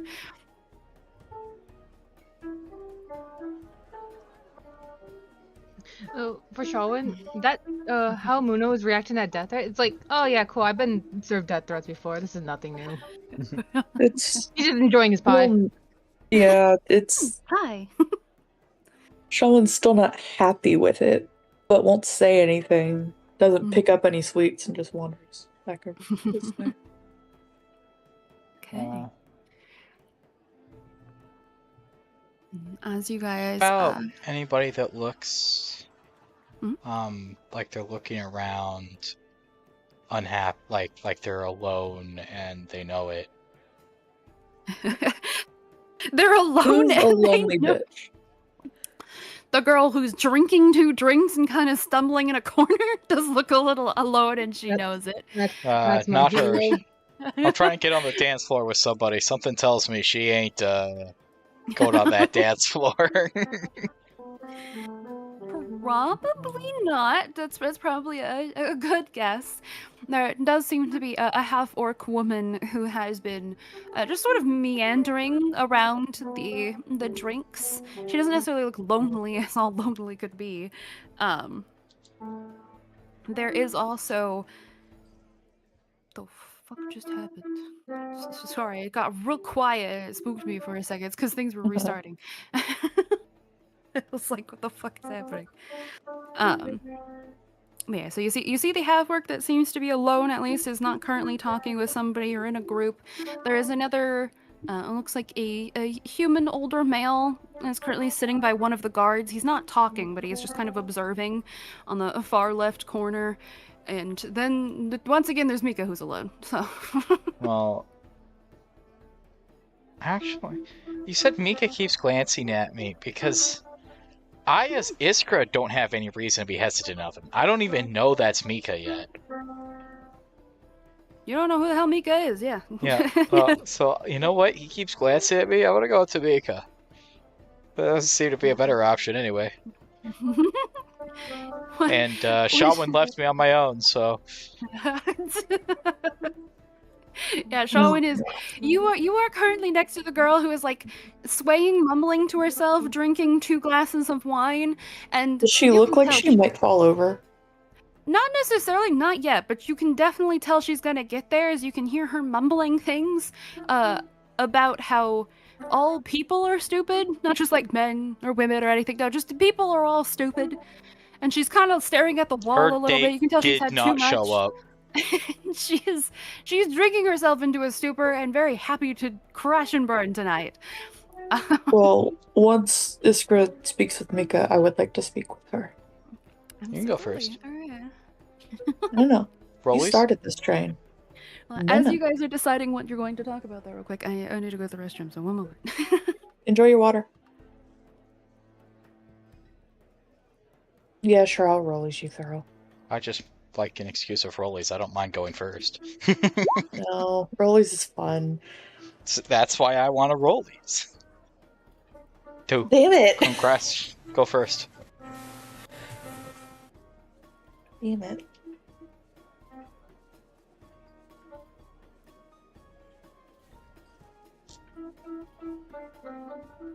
How gonna make you feel when the same guy that likes your brother likes Iskra? Dicey. That's not my problem. We're gonna have to keep an eye on you. Damn it. Me? No. You're not the troublemaker. You're not the Kitsune. that Yeah, I'm hunters absolutely being located. hunted right now. They're looking Yeah. at me like I'm a fine piece of ham. Yeah. Why do you think he went and started talking to his other brother? Oh yeah, I'm in danger. Oh yeah, for sure. So sorry. I'm really concerned about what happens to you out of this. Oh yeah, I know. Dude, I need whatever keeps messing with my lights to stop messing with my lights. I have like LED lights. That's Izzy. Oh, thank you, Izzy. But Well, they're on my nightstand, and I set they're- them to blue. And now just- they're flashing rainbow. I know I'm bad a little bit. Is he still trying to like get comfortable in your walls? So they accidentally keep bumping the nightstand and changing it. That's fair. I know that there are a little bit thinner walls than the house was, Izzy, but it's okay. There's not a lot of space for a couch. I know, I'm sorry. You could sleep on the couch with Earl. I regret not buying that couch. I don't know where I would have put it, but I want it. What couch? Oh, my mom found the couch I used to have. She found another one of them. It was in a store. Oh my gosh. I passed on buying it because I don't have any space for it, but I liked that couch. I want it back. It's so hideous. It exists in one of the D&D worlds. Yeah. It's in the temple. Yeah, it's in the temple.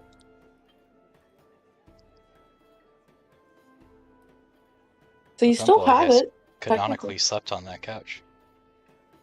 Yep.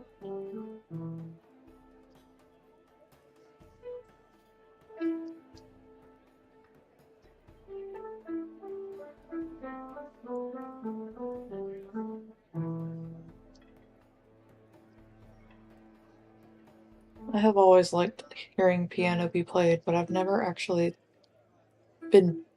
had a live performance of piano. This is nice. It's making me a little sleepy. Tell her she should learn for Elise. I love that piece. It's a good piece. It sounds a little bit like what she's learning now is probably It's not at the the- level that she's just gonna pick up for Elise, but What's the one where it goes like da-na-na-na-na-na-na-na? Yeah. She said she used to know that one. I mean that's a very classic one, so it wouldn't surprise me. I might learn. You should start. I'll start learning violin pieces that go with piano, and we'll set up a duet. Hell yeah.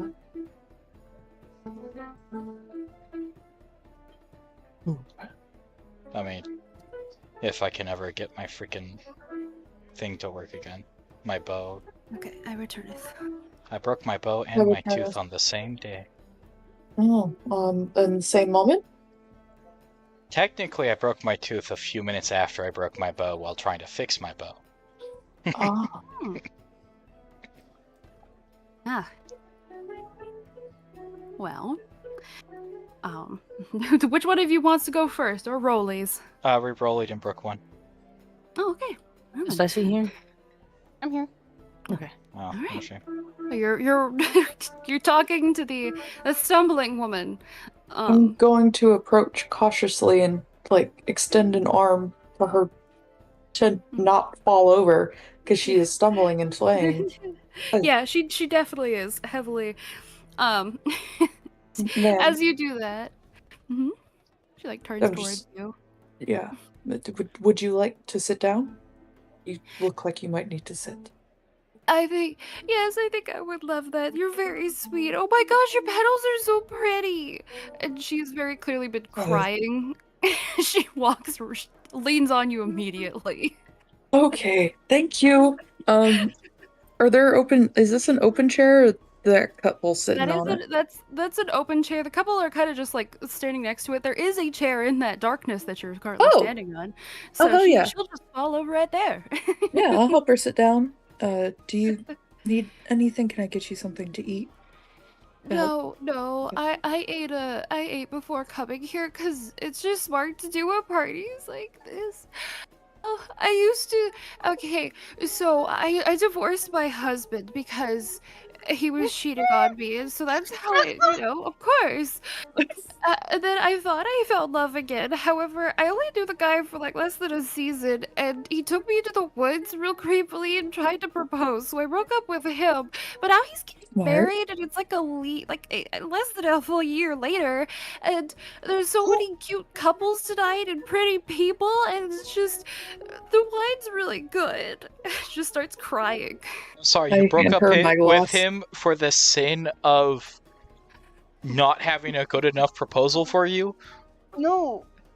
The guy that That's creepy. proposed her in the woods is now, she said dead? No, No, getting married. the Oh, creepy getting guy married. Okay, I thought- proposed, and then she said no, I and thought she was saying dead. No. I'm He's not gonna hand dead. her my glass and take one of the empty glasses. She barely notices it. She just lets you take it from her.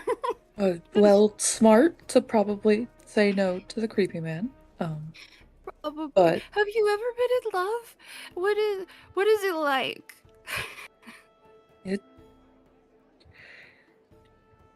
it's a wonderful feeling, but it's best to not rush it. She nods. Right? So that's why I said no. I mean, I didn't know him for very long, but it seems like he moved on very fast. And I mean, I didn't think I liked him, but then I got the marriage invitation, which just felt like an insult, Why did he send you a marriage invitation? That's I very don't- much an insult. I don't know. And I didn't go, but I heard that it went very well, and so like I want to be happy for them because like his wife is really nice. She's very sweet. She's bought a lot of things from my family, so I appreciate her, but also it just feels mean. Maybe you can think about it like she's spending his money. That does sound like a good idea. She just Yeah. starts downing her drink. Pat her on her head. They're there. Actually, that's a good point. Women. You keep trusting men. That's your problem. Try women. No, we're not gonna go with that. But I will. You need to just rant, shoulder to cry on, more wine. Absolutely. And she'll spend the rest of this time ranting to you, and you learn far more about this woman than you ever thought you would. She introduces herself as Amanda Lai. Why Why should you I? always lie? A man does lie. Amanda's True. I didn't even mean to do that. Lie. Holy shit. Destiny. And I am shocked. Oh my gosh. Yeah, she introduces herself and she starts to walk back on stories that she's already talked about. You learn her family. They are indeed Masons. They, deal with a lot of stonework, which explains why she does kind of have muscles in this form-fitting dress. As she herself also really likes stoneworking and carving intricate details into stones and the like. And you can tell she's trying to talk about her passions, but it just somehow comes back to her lack of love every single time. Is she like a stonemason, or Yeah. like a member of the stonemasons? She's a stonemason, What isn't a the fuck stonemason is family. a member of the stonemasons? Stonemason. The masons. I know who the is... stonemasons. Yeah, we see? don't think we know who the masons are, but no. No. Maybe she's part of the conspiracy about what's gonna happen tonight, okay? Yeah, Suspect it'd be really everyone. funny if there's no conspiracy tonight. Everything, it's just a fun night. Where have you been meeting these horrible, horrible men? She pauses Twitter. for a second, continues to drink her drink a little bit, and stares off in the distance. I mean, usually it's partially around town. We don't really travel a whole bunch. I just don't necessarily like talking to people.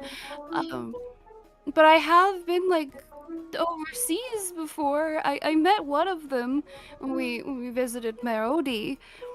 That was where my first husband was met. And then, I met a few people when we've traveled to Fenris, but it's just there's not a lot of work down there for us. So it's mostly just been whoever I can find here. Maybe have some standards instead of it being whoever you can find here. That sounded rude. I'm sorry. Have you... She takes a second. Oh, I guess it kind of was. It's fine. No, you're right. But how do you have standards when there's no good options? Poppy is here. This, as one of my family once said, and I believe this to be true for you too, you are worth more than settling for someone. She smiles and just starts to ugly cry as she hugs you. Okay, patting the back. You're getting imprinted Looking on Brooke. Get ready. Anywhere but her. Help. Oh no, wait. Why did I talk to the drunk lady? Damn me trying to learn compassion. Seems to be working for her. Hey, that book you've been reading is putting in work. No, I'm kind of happy. I'm proud, but she's crying on me. She's here. She's rich. Quite the catch for you. She is. She is hugging you, and it takes your breath away a little bit. She is not understanding her strength right now. That's okay. You don't need breath. Yeah, I'm just Your puddles are finally getting hydrated. I know I'm in all room, but I don't need all the water. Salty water. But you... Thankfully, the crying and sobbing in that corner cannot be heard over the magical music that is playing. You wander over Is the to music Mika. actually magic? Or just... Yes, no one's actually playing it, and it is illusioned. Cool. So, yes, it is actually magical music. It's illusioned. Mm-hmm. You don't know where it's coming from. No one's playing the music, but it's just you can hear it everywhere. It's magical music. But you walk over to Mika, who's sipping on his wine. He notices you come over, and a charming smile appears on his face. And he looks to you expectantly as you came up to him.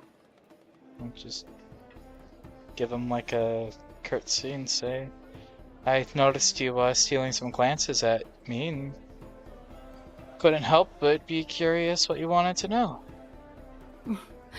Well, perhaps not necessarily no. I do enjoy meeting people, especially beautiful women such as yourself. And he bows and takes your hand and kisses your knuckles. Your dress looks lovely, by the way. But I am just keeping an eye on things, not necessarily trying to give anyone too much attention, though I do like to. keep an eye on things. Is there something to keep an eye on happening here? You can never be too cautious at events like this. There's many lovely people here. And he kind of glances over at Summer behind him. Talkative, lovely people. And then there's more folk who you want to avoid a little bit. And kind of glances over to where the Carlson brothers are. Like I those was gonna two. glance at Muno.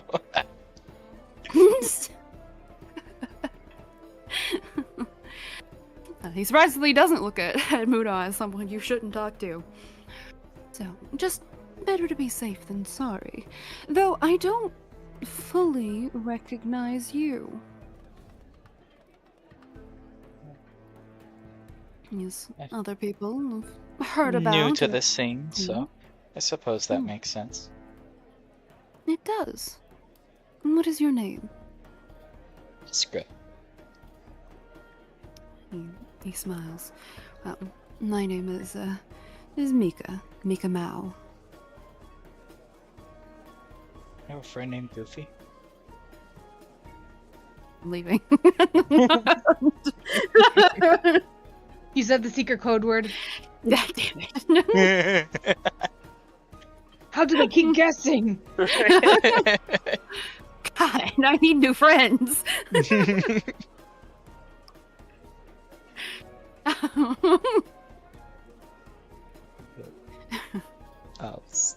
It is lovely to meet you. Is there a specific reason that the Sildamarises decided to invite you? Know why they invited me? Not so sure why they would have invited me, but I was quite happy for the invitation nonetheless. I assume just word about me keeps spreading from here and there. Maybe they were just interested to see what the rumors were about.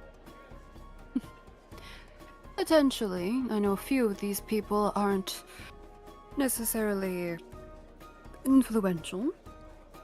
Not in your typical way. They have lots of skills or just the looks to be able to get word out there.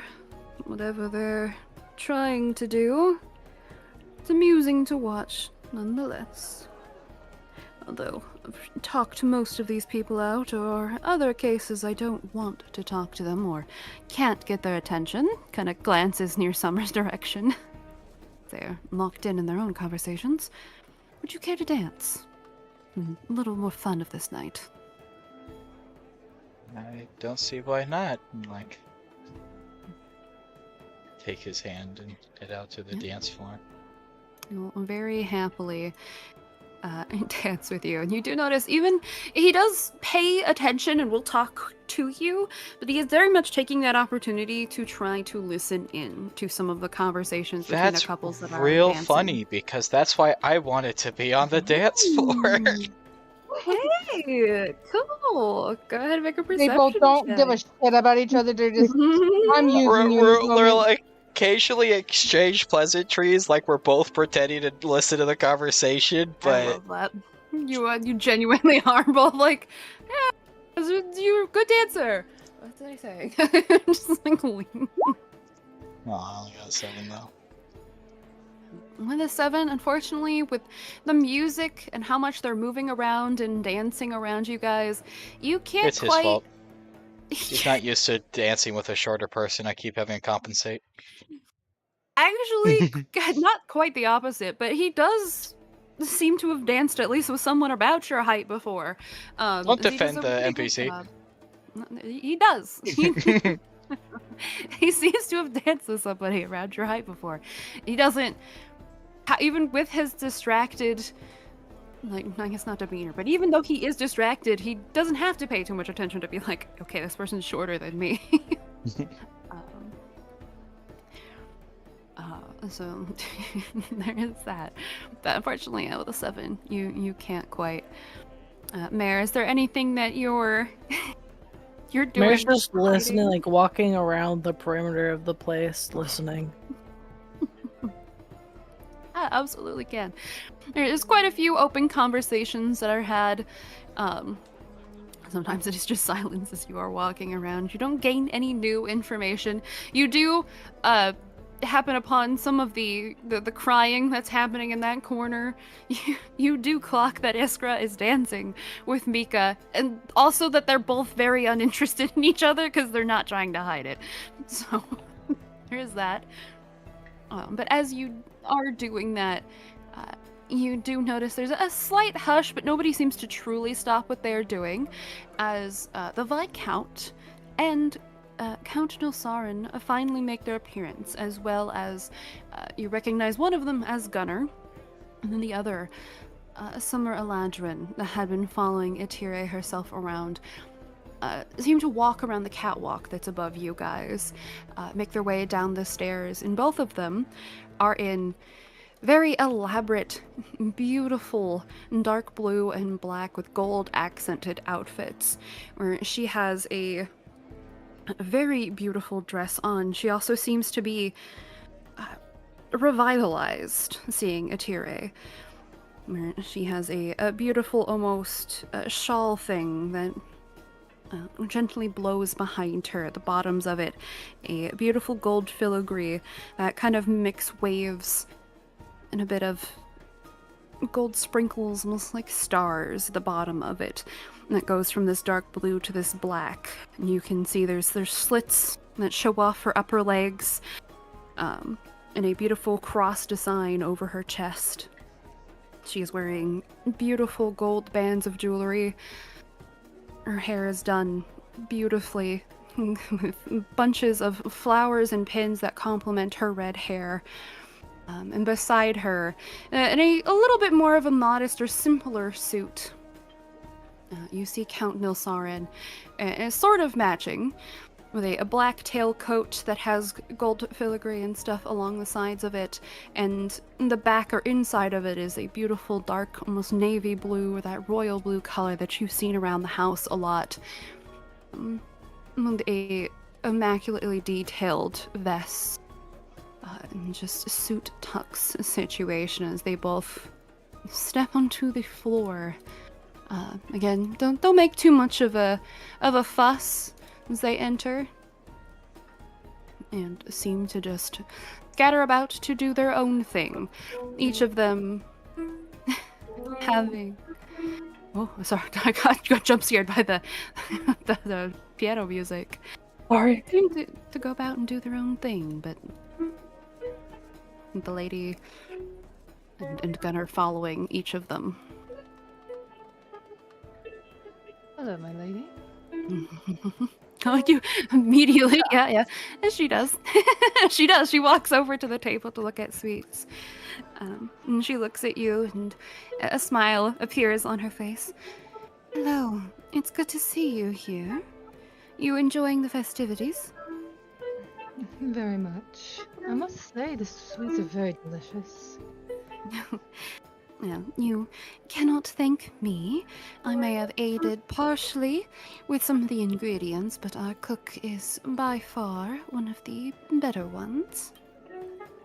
Well, I'll give compliments. I'll make sure Wilmar knows. He's very prideful about the food that he makes, so... And sweets are his specialty. They were my daughter's favorite. I can see why. Yes. Are you here with anyone, perchance? Yes. Muno looks over to Summer, who's still... Yeah, no, she's still talking.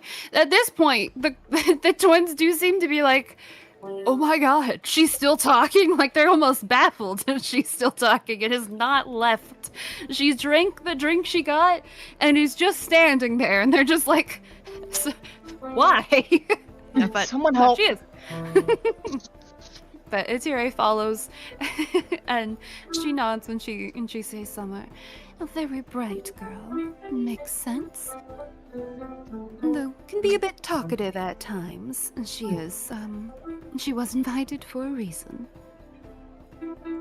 Well, I figured I'd let her have her conversation with her friends. Yes. There's quite a few friends here. Interesting faces. Both me and Nilsarin knew. Oh, are trying to get better acquainted with. Muno, it's like, well, I've gotten acquainted with a couple, and looks over to the brothers. She kind of follows your gaze, and there's a smile on her face. Yes, the Carlson brothers are ruthless at times. I'm sure they found a particular interest in you. Don't take any of their words too personally. They have a cruel sense of humor and like to joke, but we wouldn't allow anyone to get hurt. I wasn't worried. Let's just say Good. it's an interesting conversation. Yes, they are one for that. They have a particular affinity for many of the different races. They have something interesting to say about hunting everything. Like I said, don't take it too personal. They're just known in case they ever needed to hunt a beast that was disguised as a humanoid. We can trust they're prepared for that. Excellent hunters. They could So hunt they're down dragons literally easily. here to hunt Muno. All sorts of beasts that take human shape. Has there been many beasts disguised as humanoids? Not that I know of. Not recently, anyways. Not that I know is here either. But it's always good to have a friend who knows how to in case you're ever worried about it or need someone to be at your side. That is fair. Especially with the stuff I've dealt with up in the Court of Exiled. Undead. Yes, I can imagine. Some nasty creatures there, probably. So I was trying to say, when I was speaking of undead, I was wondering if she, if she reacted to it. Yeah, go ahead and make an insight check. You're trying to see if there's a reaction when you mention the undead. Come on.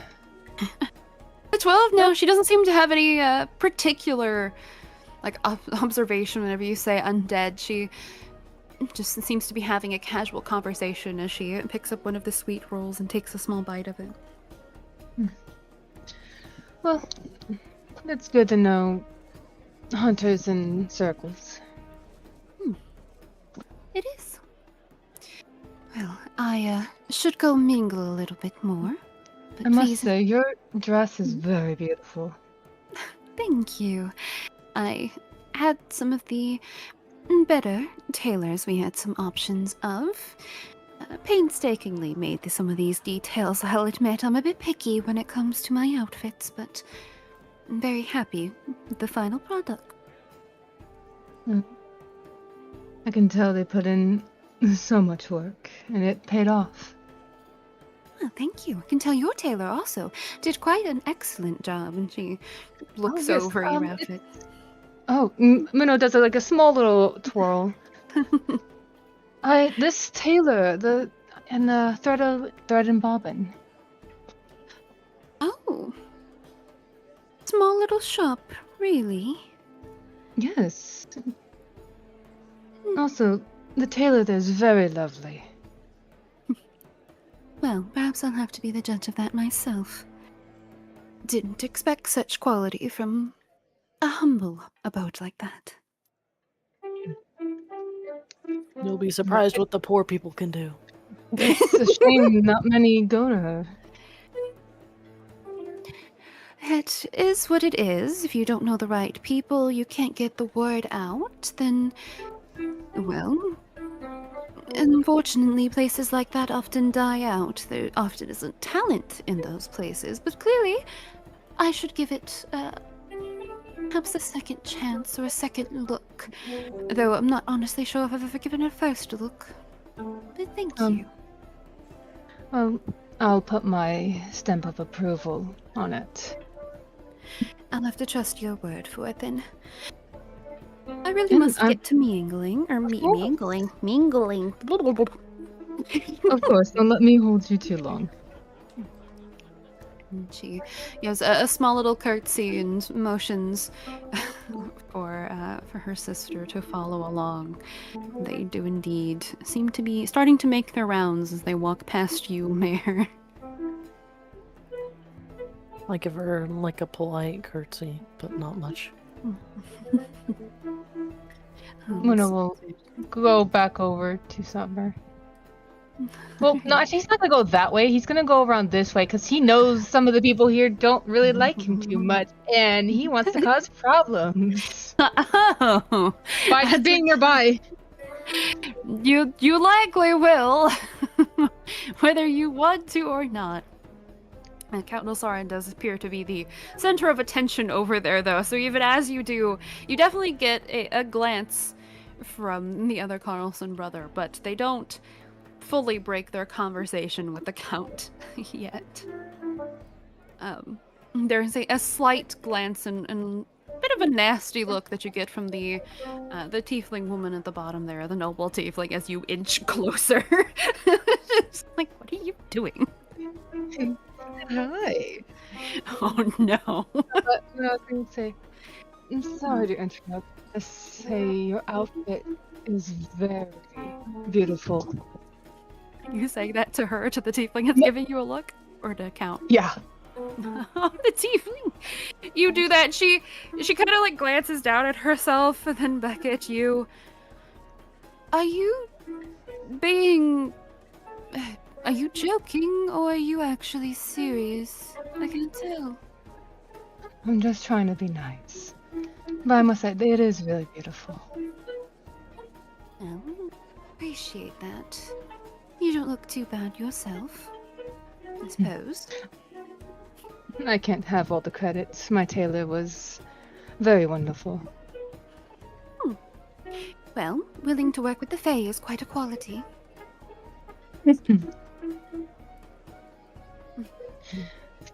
Oh. She is much.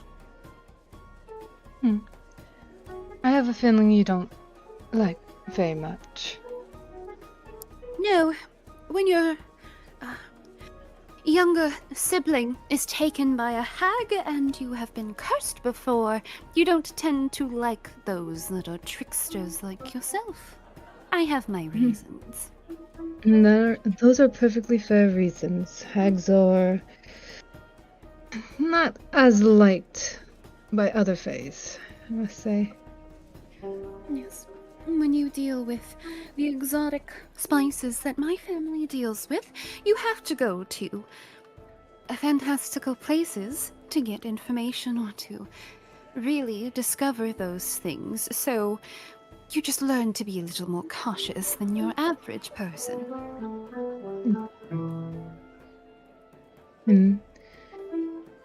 I'm not going to speak on behalf of all fays, saying that we're not all bad.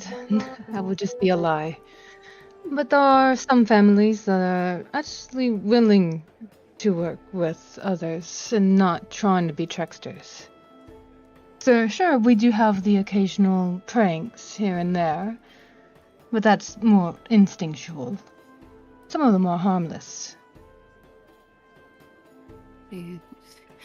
Deeply there was a gay burst on the dance floor.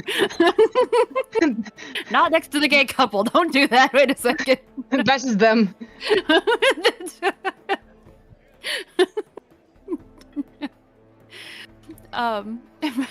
She seems to consider what you are saying. For the moment, Mayor, are you? You're just gonna acknowledge her, but you're still sitting there. You don't want to get involved with anyone, correct? Just making sure. Correct. All right. I mean, Mary's trying to seem unassuming. Yeah.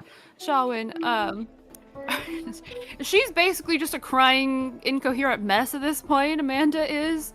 She just eventually lets you go. Are you doing anything in particular? I kind of want to dance, but Shawin wouldn't want to dance. So I'll move up towards, we'll say it's Summer. Okay. You're going to move up to say, all right, sure. Yeah, you absolutely can. As you The crying start one. to... Yeah. I will wish Amanda a wonderful night and good luck in her journeys in love. Between her sobs, she wishes you good luck too. You think in love, and she mumbles something else, but you cannot understand her. But she does seem to be, despite her crying, it's a well-needed cry. You feel like you did help. She's just a mess currently. That's not your fault. Yeah. But seeing you, Summer actually does, like, finally give the twins a little bit of a break, and they, like, quickly dismiss themselves when she looks away. I'll and give them a practically nod run. of goodbye. Yeah, they practically run to essentially the opposite side of the room. Like, thank God. You're welcome. Staying together. Remember this favor. And Summer immediately grabs your hands and like looks over your entire outfit. There's a small squeal from her, even over all of the music and hubbub around you. She says, "Oh my God, that's so pretty! You did such a good job! Oh my gosh, did you like do something with your petals? They're so pretty! Even in this light, like they just look more alive than usual. I hope that's not an insult, but they do just kind of look withered. I don't know if that's just kind of how that is supposed to go, though, or if it's like an actual condition or something, and I should maybe be a little bit more sensitive about it. I'm sorry. I'm okay with it, but if you see another Alroon like this, maybe be a bit more sensitive. But thank you. Yes, this is powder for the petals. You look wonderful, my dear. Oh, thank you. Yes, I am. Well, it was a lot of money, and I put a lot of effort into this, and oh my gosh, when did they get down here? And kind of like glances at where the count is, and she didn't even pay attention. And sees that Atire is also walking around, and seems completely caught off guard for a moment before she turns her attention back to you. Oh, anyways, did you like want to dance, or have you met anyone? And like, is there anyone who you think is available? Because there seems like there's a lot of pairs and couplings, and I mean, I did come with Muno, but I don't know, or not Muno. Sorry, I don't know who's Muno. I got scared. I'm like, how did she know? You came right Muno? Sorry, what's her name? I don't know who Muno is. Maybe I'm more drunk than I realized. One glass, huh? One glass. Yeah. Yeah. You're drunk. I have a friend you can talk to. Damn. Honestly, you're put drunk those two together, they'll talk for hours. Yeah, I was thinking about it. What's your preferences? Akihito. I'm here with Akihito, but I don't know how much he actually likes me or how much he's just being nice, which I know a lot of nobles tend to sometimes do, or if it's just like, you know, an influential thing that they're just trying to network. Yeah, I don't know. Glance over towards Muno. Who's currently talking with the tiefling, who seems irritated with his presence, but seeming to warm up very slightly and slowly. Perhaps he's just the type Doing the to Lord's be work out insecure here. about going to a party alone. And you are a wonderful person, so. Oh, well, thank you. You're also really pretty. I did say something about the withered petals, but like, it's really pretty. It's not like a bad thing, which is why I just didn't know if it was like a sensitive thing or not, but anyways, I don't want to really approach the people who are already kind of in conversation. Would you like to dance?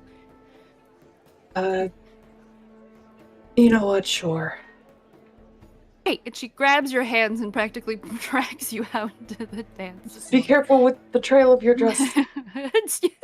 She nearly stumbles over it as she speaks, but still completely ignores you, as much as she can. She will dance with you. Hold on, let me 1 second. Huh. That's interesting. So as she's dancing with you, you expect with the trail of the dress that it would be very difficult for her, and that either you're gonna trip over it, or she's gonna trip over it, or it's gonna go bad. But actually, it seems like she's almost done this before in a dress this cumbersome, and she dances very beautifully, and dances well with you, for as long as you want to. Straight back. Even with you being straight-backed or not too sure with how to dance, she makes up for it. Well, I mean, I know how. I'm just very yeah. straight back and formal. Like, Okay. I didn't do it this for enjoyment when I learned. She has a very particular, more,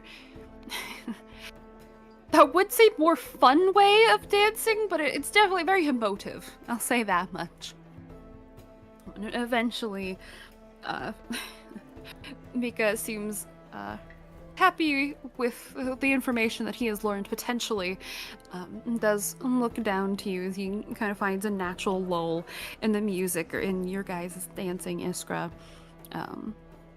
and looks to you, kind of guides you back to the edge of the dance floor area.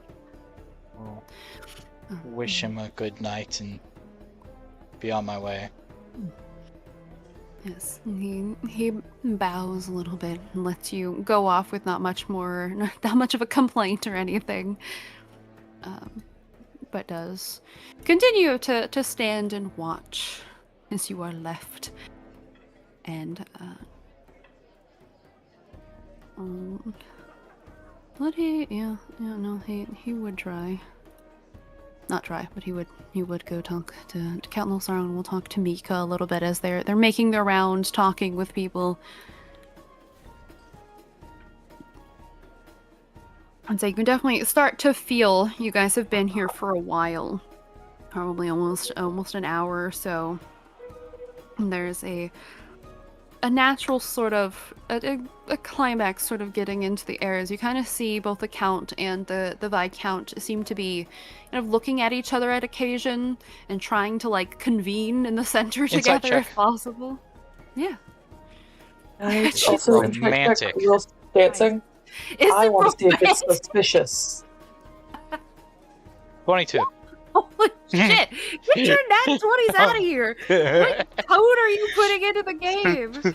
If you want to see if it's not at all suspicious. Well, I want to see generally the tone of it. I just am adding the is it romantic? Mm-hmm. With a 6, you're 6. You're not sure about suspicious. They definitely do give like a look to each other, but you're not too sure if they're like why they're doing it. You can't. I don't really have the time to judge. I'm spending summer around. yeah. You can't really get a vibe. That's like a off full-time of them. job right there. It is. But with your nat 20 at 22s, you're trying to gauge the vibe of what they're trying to do there. It's romantic or what that look may be. It's nat 20.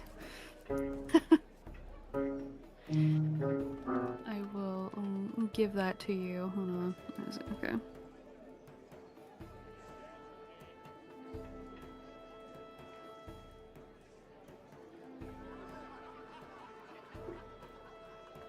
I mean, it is weird for them to be in matching outfits given that he is, brother of her dead husband. Mm-hmm. Well, we could have seen this coming from a mile. We did see this coming from a mile away.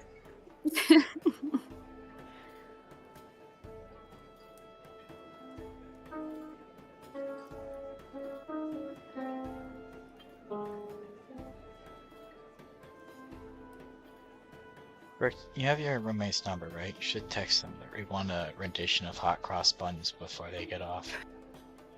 No. I think she's on the phone with her friend.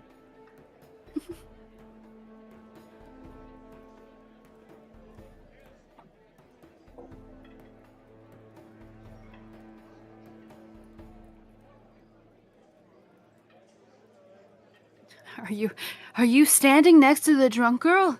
Yes. I see you. She'll talk to you. You're gonna give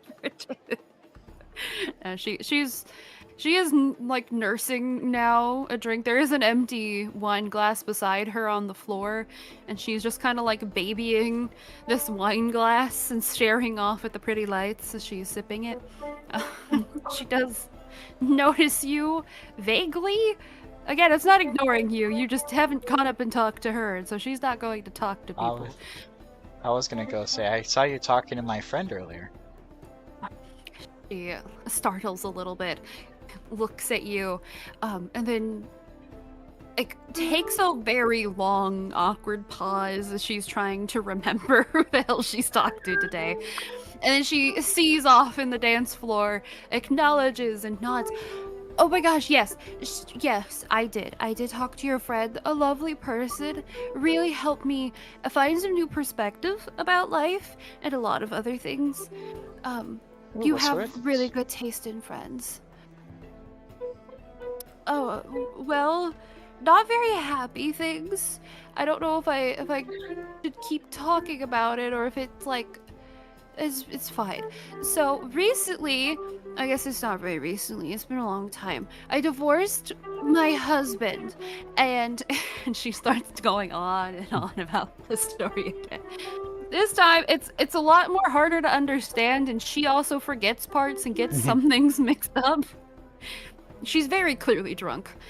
Not just and- drunk, wine drunk. Yeah, she's wine drunk and To some of us, that means nothing. oh, it's bad. But to It's a those bad who understand, you understand. Yeah. But Munoz, you're having that conversation with that tiefling and trying to tell her the ways of the Fae are not actually that horrible. Just, He just does considering it. He does name like a couple family names that Muno knows off the top of his head that he's met Okay. and knows that they're not the worst. Yeah. Sure, Faye have their own their own things going on, but he knows that those are the more tamed of the group Yeah. and what they do and stuff. Iskra's technically Well- Fae. Perhaps I will. Well, she hasn't even looked in your direction. Perhaps I'll reconsider some things then if I come across more creatures of the Fae kind. I will still be extremely cautious though, and I think that's a safe bet. Oh yes. If you don't mind, then I'm going to continue to be talking to my lovely friends here. She Of course. steps back I- up into conversation. Oh, yeah. I know they're let's say I had a conversation with one and let's say it was an interesting one. And Muno will yeah. flick his tails. She acknowledges it. Her own tail as well, kind of coiling closer to her as she walks over to them. And even the tail ends of the conversations you can hear between the two tieflings and the Carlson brothers. They're enjoying having conversations about what it would be like to hunt each other, essentially. Is their conversation in that corner. That it still sounds so weird. Yeah. Muno's gonna walk right away.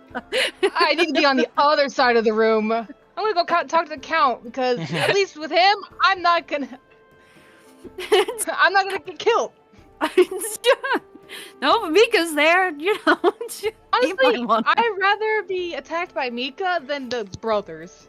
Yeah, they might be a little psychotic about it. At least Mika's Yeah, just gonna these- kill you. Yeah, they seem a little bit too horny about it, and it's uncomfy. I just want to be murdered, not that. Yeah. You walk up, you hear the tail end of a conversation that looks like Neil Sarin talking about Mika's ideas for a building that he's talking about. But Mika sees you come over, and Count Nosarin also acknowledges you with a nod. Evening to you. Nosarin smiles. Yes, good evening. Hopefully you are enjoying your time here. And I have. I think I've helped slightly shift the lady over there's ideology on Faye. Slight. I'm not saying I casted a miracle, but Azaria has a particular way of thinking. Her family has had bad run-in with the Fae, but I can assure you, no one here truly means you harm. May talk about it if you talk with that group as he looks over. Muno's like, yeah. I also had an interesting conversation with one of the brothers, too. Yes, Eli is a bit more tame if you ever talked with him. Ayman, on the other hand, as he points them out, you have talked with Ayman. It can get a bit intense when talking about, a hunting that of people, essentially. It can be unsettling. He asked me for tips on how to hunt my own kind.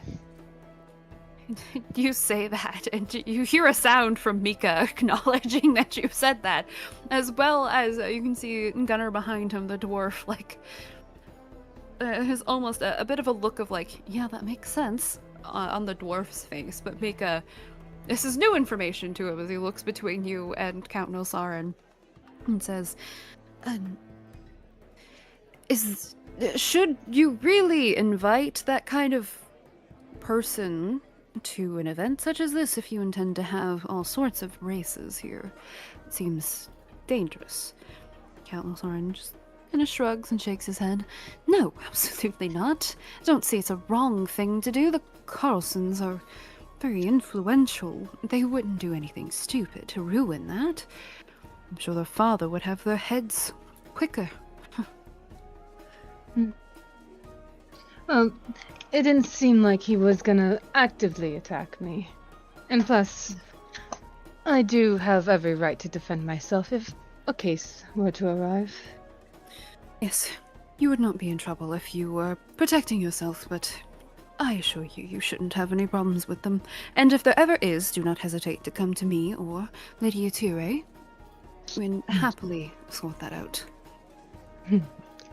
Well, thank you for that. I've had my own run-ins on dangerous things. There's plenty out there, that's for sure. Especially on my travels here. That makes sense. You've come quite far away. Lands between ours and yours is not exactly the safest, given the ongoings currently. But there is, hopefully, solutions being sought out. And he glances towards Mika, who just nods.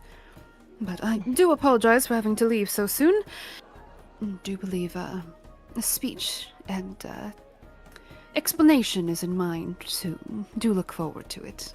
He smiles, nods to Mika. We can still have that conversation you promised me earlier. From the wake. He did. Well, if you would like to, then absolutely. I do not mind that. Been talking with Mika for quite a while, and Mika nods. Yes, I'll let you two. Well, he has his speech to go to. I'm not going to hold him on that.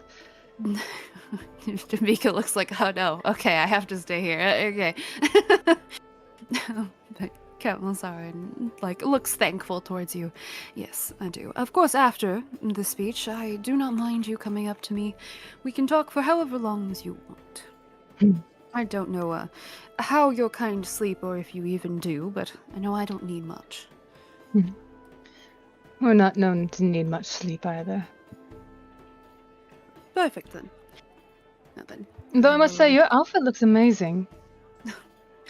Thank you. I did painstakingly have it tailored. Took a lot of time, but very much worth it.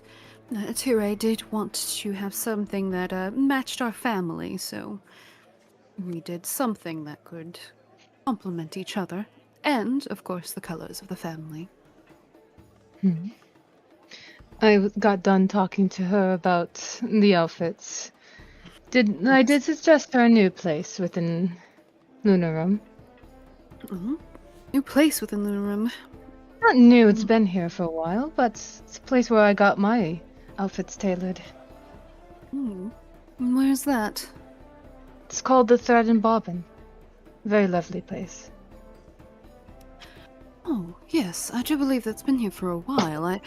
I'm honestly surprised it's still around. Didn't realize it was getting that much business. But good. You can see that's quite a good quality. So I'll keep that in mind the next time we're looking for a new tailor, though we do have one currently. But I know who to recommend if ours is busy. No. The tailor deserves all the praise. If Nib's not gonna be confident about her stuff, Muno's gonna do it for her. To the cow, yeah, cow by countess, you're telling everybody here. Good job Hey. avoiding telling Carlsons about it, because the Carlsons might not be a good idea. No. Mm-hmm. They don't deserve shit.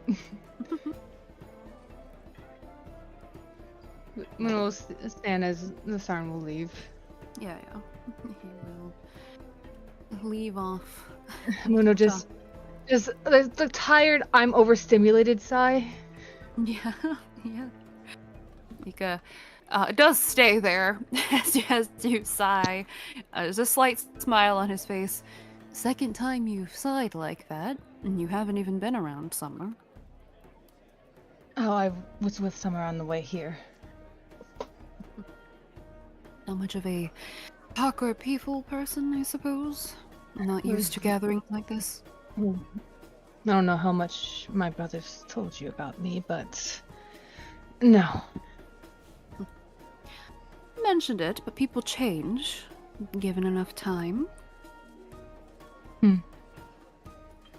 Change is a thing. It is. A lot has happened since I left. Oh, it makes sense why I would assume you could change.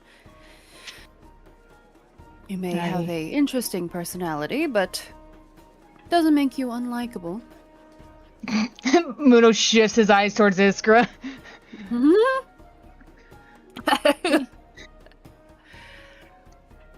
Well, I did meet some people. They are an interesting bunch, I'll say that. Well, in my experience, it's the most fun part for me. Meeting new people, getting to know that person, learning their likes and dislikes. Everyone is unique, and it's a beautiful part of humanity. Muno just looks uncomfortable about the humanity part, but it's like, I guess a thing that changed about me is the fact I'm willing to shout out a tailor to higher ups. That is certainly progress. It's not always immediate, it can take time, but you find the people you keep around you do change you. Sometimes for the better, sometimes for the worse, it depends. You can realize certain people are horrible, and sometimes it takes far too long for that to happen. I'm curious, you just did say my brother has talked about me. I'm curious Yes. of what he had to say. Since I'm well aware that he... See, we never got to be close enough for him to know about me. That's why I'm curious of what he said.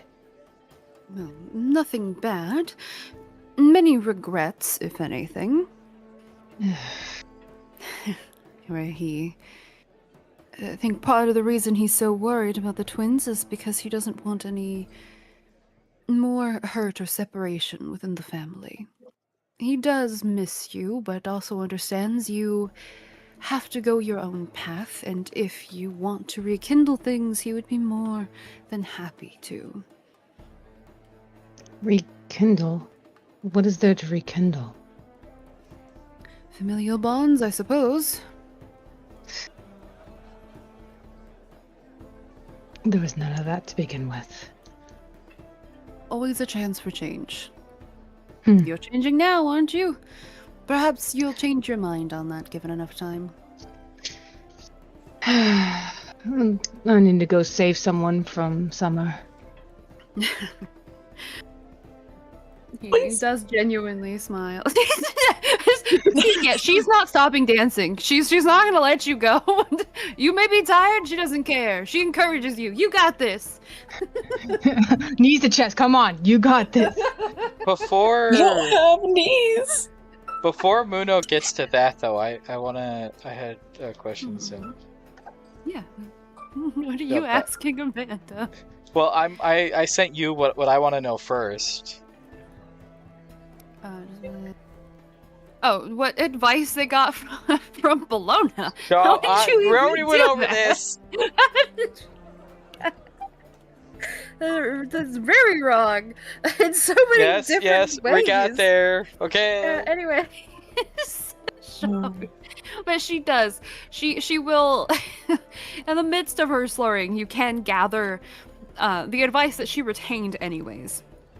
Where she says, well, essentially, she told me to not just settle, to find somebody that is worth me, even if there's not a lot of good options here.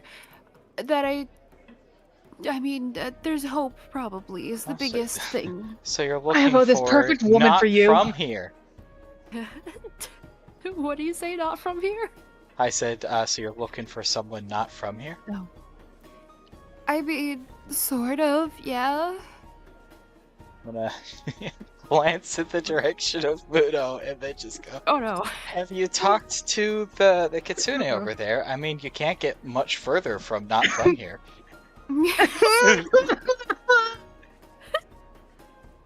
Oh no. She looks up as you say that. And she looks a little uncertain. Pretty immediately. She looks hesitant. But she looks back to you. Do you really think that I could do you think that's a good idea? Cause I'm really a mess right now. And I mean, I can talk to see if he's like gonna stay maybe in town. How do you know? Well, How do you you know won't it? know unless you try. I mean, you are a mess right now, but isn't that the best time you can find out if he's worth your time? If he is kind and pays attention to you now, then when you're at your best, you know he'll be even better. And if he doesn't give you the time of day right now, then he wouldn't be worth you at your best. Make a persuasion check at disadvantage. Wouldn't it be at advantage because it she's would very be- drunk and susceptible right now? She's very drunk and actually the opposite. She doesn't want to risk it right now. But you are cute, so I'll say it'll be a normal roll. Persuasion? Please roll low. 24? Oh, holy shit. You son of a bitch! Target locked. She stands up, knocks over her little wine glass, chugs the rest of it. So, as You Muno are turns You're right. like to leave Mika, there's immediately a woman in front of him. There is indeed. There is she's very clearly been crying. She looks like an absolute mess. Her hair that was so beautifully done has been since like pretty undone. She looks like a mess. And you absolutely do see her. As like, she's walk going to over there. leave, actually, because we weren't Yeah. told not to magic, could I prestidigitation her up, like fix her hair and Yeah, stuff you real quick? absolutely can. Not fully fix her hair like the Well, way yeah, it was, yeah, but you but can I make it can- look better. Yeah, I can clean her up a little, give her some confidence. Yeah. So she looks, What's you know, happening? yeah. On her shoulder. I go, oh shit. Oh shit. Summer pulls you more to the other side. Just like, what? Oh, hello, my dear. Hi, I'm Amanda Lai. It's a pleasure to meet you. I was wondering if you would like to dance. And she looks very unsure of herself. She's like glancing around. Mika could see Muno's tails like freeze, but Muno will just smile softly. Sure. You hear very subtly from there's a slight chuckle from Mika behind you as you take Amanda to the dance floor. He's finding this amusing just as much as Iskra is.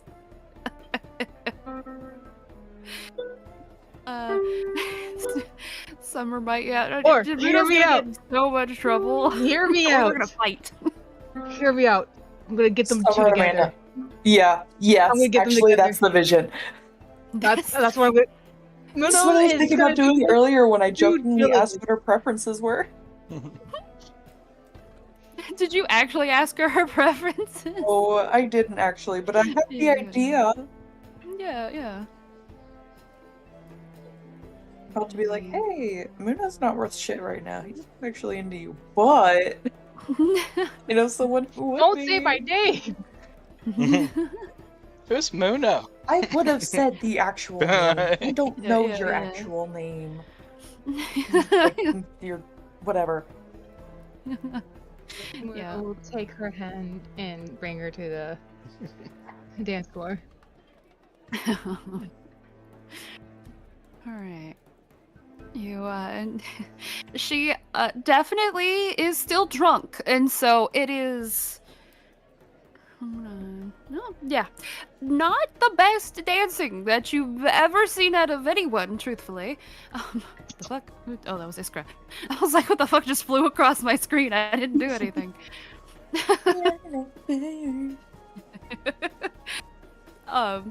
But surprisingly, not surprisingly, she at least doesn't fall flat on her face. As you were dancing with Summer, she does catch a glimpse of Muno dancing with Amanda. Make an insight check for me. I don't want a harem. Well, you're getting. Holy shit! See, I hit you straight. Holy hell, guys! Holy shit! It's net 20 Beluzo over here. It's too bad the fight's gonna be next session. Yep. Yeah. You see, you guys are figuring out the intense relationship status of everyone. Intel. We're supposed to be getting intel. And instead, you're setting up your friends with people who have. I'm working on getting intel. You know, there's no better the distraction than drunk woman and very loud woman fighting in the middle of the ballroom over Muno. Shit, he got a point. That's great. He got a point. You can tell very clearly. Summer does look slightly hurt, a little upset, but she does not make a scene at all out of it. She does kind of drag you forcibly further away from Muno, though, as like a silent protest. I will lean like a little closer and just say, so she can hear. Told you he was probably just insecure. And probably not worth your time. What the fuck? Yeah. I mean, you could have turned down drunk lady. Nobody made you dance with her. Muno have didn't a want date. her to start crying again. That's when you come dance with your date and send the person she's already bonded with over. Muno is socially awkward. He sees a crying woman wanting to dance, like, I'll give you this. Dance, just leave you alone after. The funny part, you have no idea Iskra's behind it this time. Nope. Oh, Just why did you. why did you drag me to Cultural Carlson's? Summer. She's just like, oh god. Get her away from there. Get her away from them. But, okay, with you say Muno, that? Mhm. no, Muno sees like them getting closer to the bad people. Mhm. Muno's gonna Just, like- expertly because he's been to balls before, so he's danced. So he's gonna maneuver Amanda and switch with Shawin because he'll make eye contact with Shawin. Like You're switch, going so to- I'm dancing with Amanda and you're dancing Yeah. with Summer? Yes. Oh, Okay. I was gonna say, so you can choose to do that. You do notice as you tell Summer of like you deserve better, she does glance past Muno to see Mika's alone. So you can choose here to let Summer the drama. Do you I'm let gonna Summer let go lead? and say, go get it, girl. You try to expertly maneuver, and you don't expect your new ally to let Summer go. No, that means I'm face to face with Elle. You are, and I have Yeah. Amanda.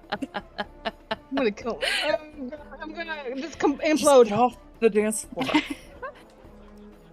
Yes. So, Summer does seem to very pointedly, yeah, you would be alone on the dance floor currently as you're like thrown over there. Yeah.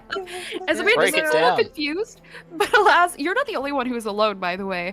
Shika is also, but just kind of vibing on her own. She's fine with that. It's the first time the twins have been apart and enjoying their time without Summer talking at them. But Amanda seems a little confused, but is too drunk to care. She's fine with it. You do see Summer approach Mika. Mika seems fine with it. However, the music suddenly quiets down. As the new drama's about to start, you see Eli kind of glance behind him, and suddenly Muno's closer to him, and the other brother hasn't had a chance to talk to you. But it doesn't. No, I've talked with him, right? Or no, it was him. You talked to Ivan, who is the more crazy Oh. one. You haven't talked to Eli yet. But the music does die down a little bit, and there's a bit of confusion from people. Not for very long, as the Viscountess, Atire, and Nilsarin kind of take to the stairs. There's a bit of confusion muttered amongst people, but clearly there's something happening. So they look up. And with the black and the gold sparkles brilliantly in her dress, she looks on at everybody, and Tire does, at Nilsarin's side. Her voice projects in a way that only magic can alter. A few of you would probably be able to tell it's something some magic can easily do. Very basic skill. And she draws everyone's attention. It is her who's seeming to make this, not necessarily toast, but this announcement.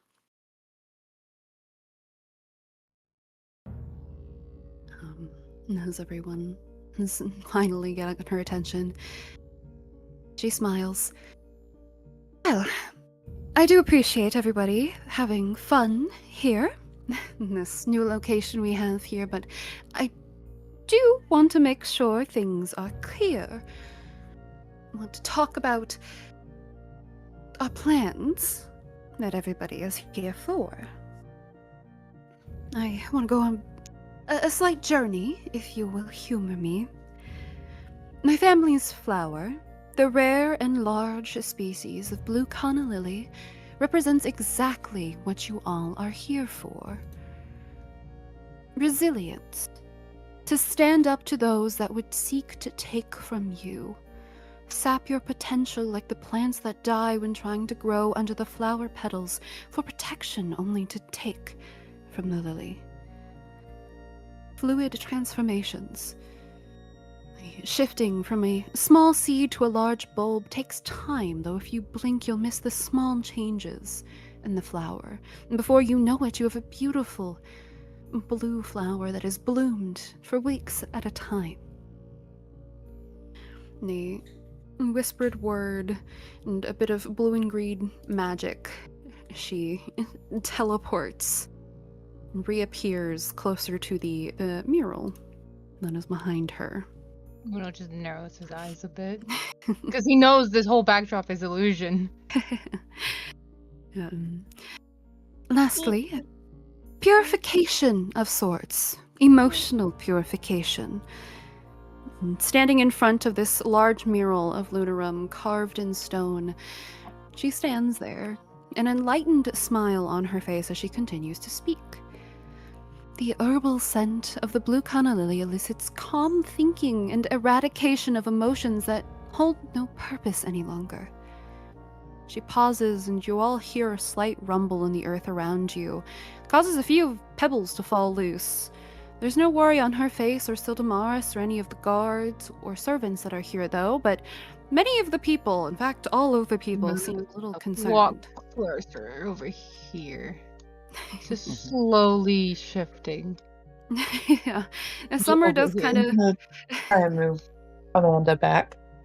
Yeah, you absolutely can. Summer also, like, Mika moves Summer behind him. There's Moving over here. certain people starting to realize something's weird here. I'm gonna like whisper to Mika real quick. That Mhm. whole backdrop's illusion. Be wary. He like raises his eyebrow but acknowledges it. And she continues. Our goal for Lunarum, of course, with you all at our side, is to create a place we can all thrive and flourish to our greatest potential. Not take, but give to one another and nurture something great. Together, we are resilient. Together, we can use my husband's death as a path for this transformation of our town, and together, we can purify ourselves of the mindset we must rely on those of the past to bring us a new town, a new era.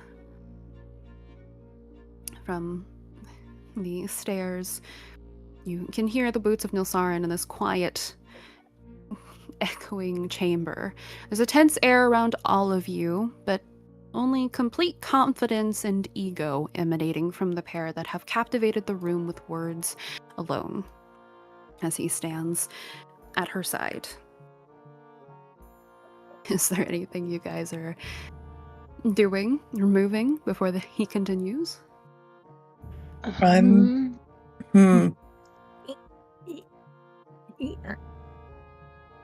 gonna try and shuffle back with Amanda more to be like over here. It's good. Okay. She will. Mare's like living on top of the stairs. Mare's ready to fucking get out of here.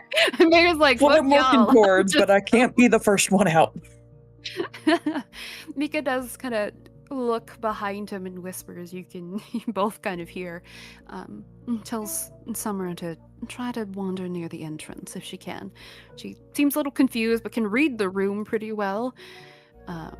Where she's going to casually walk kind of along. He doesn't know what's happening either. But Muno's scales is gonna flick as he's gonna ready spiritual weapon. Oh, okay. Yeah. There's seemingly no reaction as that magic is you're readying it. I'm not using my hands. I'm gonna do it through my tails. Okay. I'll keep that in mind. Count Nosarin speaks for the first time in this speech that she has prepared. And our vision starts tonight. All that are here will from now on be known as the Blue Lily Council. Should any of us need one another, you must trust those that stand beside you. My act of good faith for you all should be obvious. I have made previous deals with everyone here. You will have shops and trade routes sorted within the season. He smiles on. Yatire then continues. And I will not only aid in making sure that runs smoothly, but I have gained more than just the Revenant's aid to quell the criminal threat on our streets. She waits for Nilsarin to be beside her as they both walk down the steps. And The Blue she Light Council? says, Sorry. Blue Lily. Blue Lily. Okay. Just making And sure she my notes. walks down the steps and then shouts, Morn there! And Mare and Muno, you then hear what she says after that. It sounds to the rest of you as jarbled, guttural, almost growling noises. It's strange. You have no idea what they're saying. But you guys... Where are you? You guys speak, what, ogre? Orc? Infernal, I'm assuming. Draconic. Draconic. Which you both would That recognize. makes sense. I was trying to think, like, guttural. My guess with that would be, like, you're saying, Brooke, infernal or, like, orcish, so that makes sense. Draconic's not too. Yeah. Muno grabs Micah's arm and puts it behind Muno.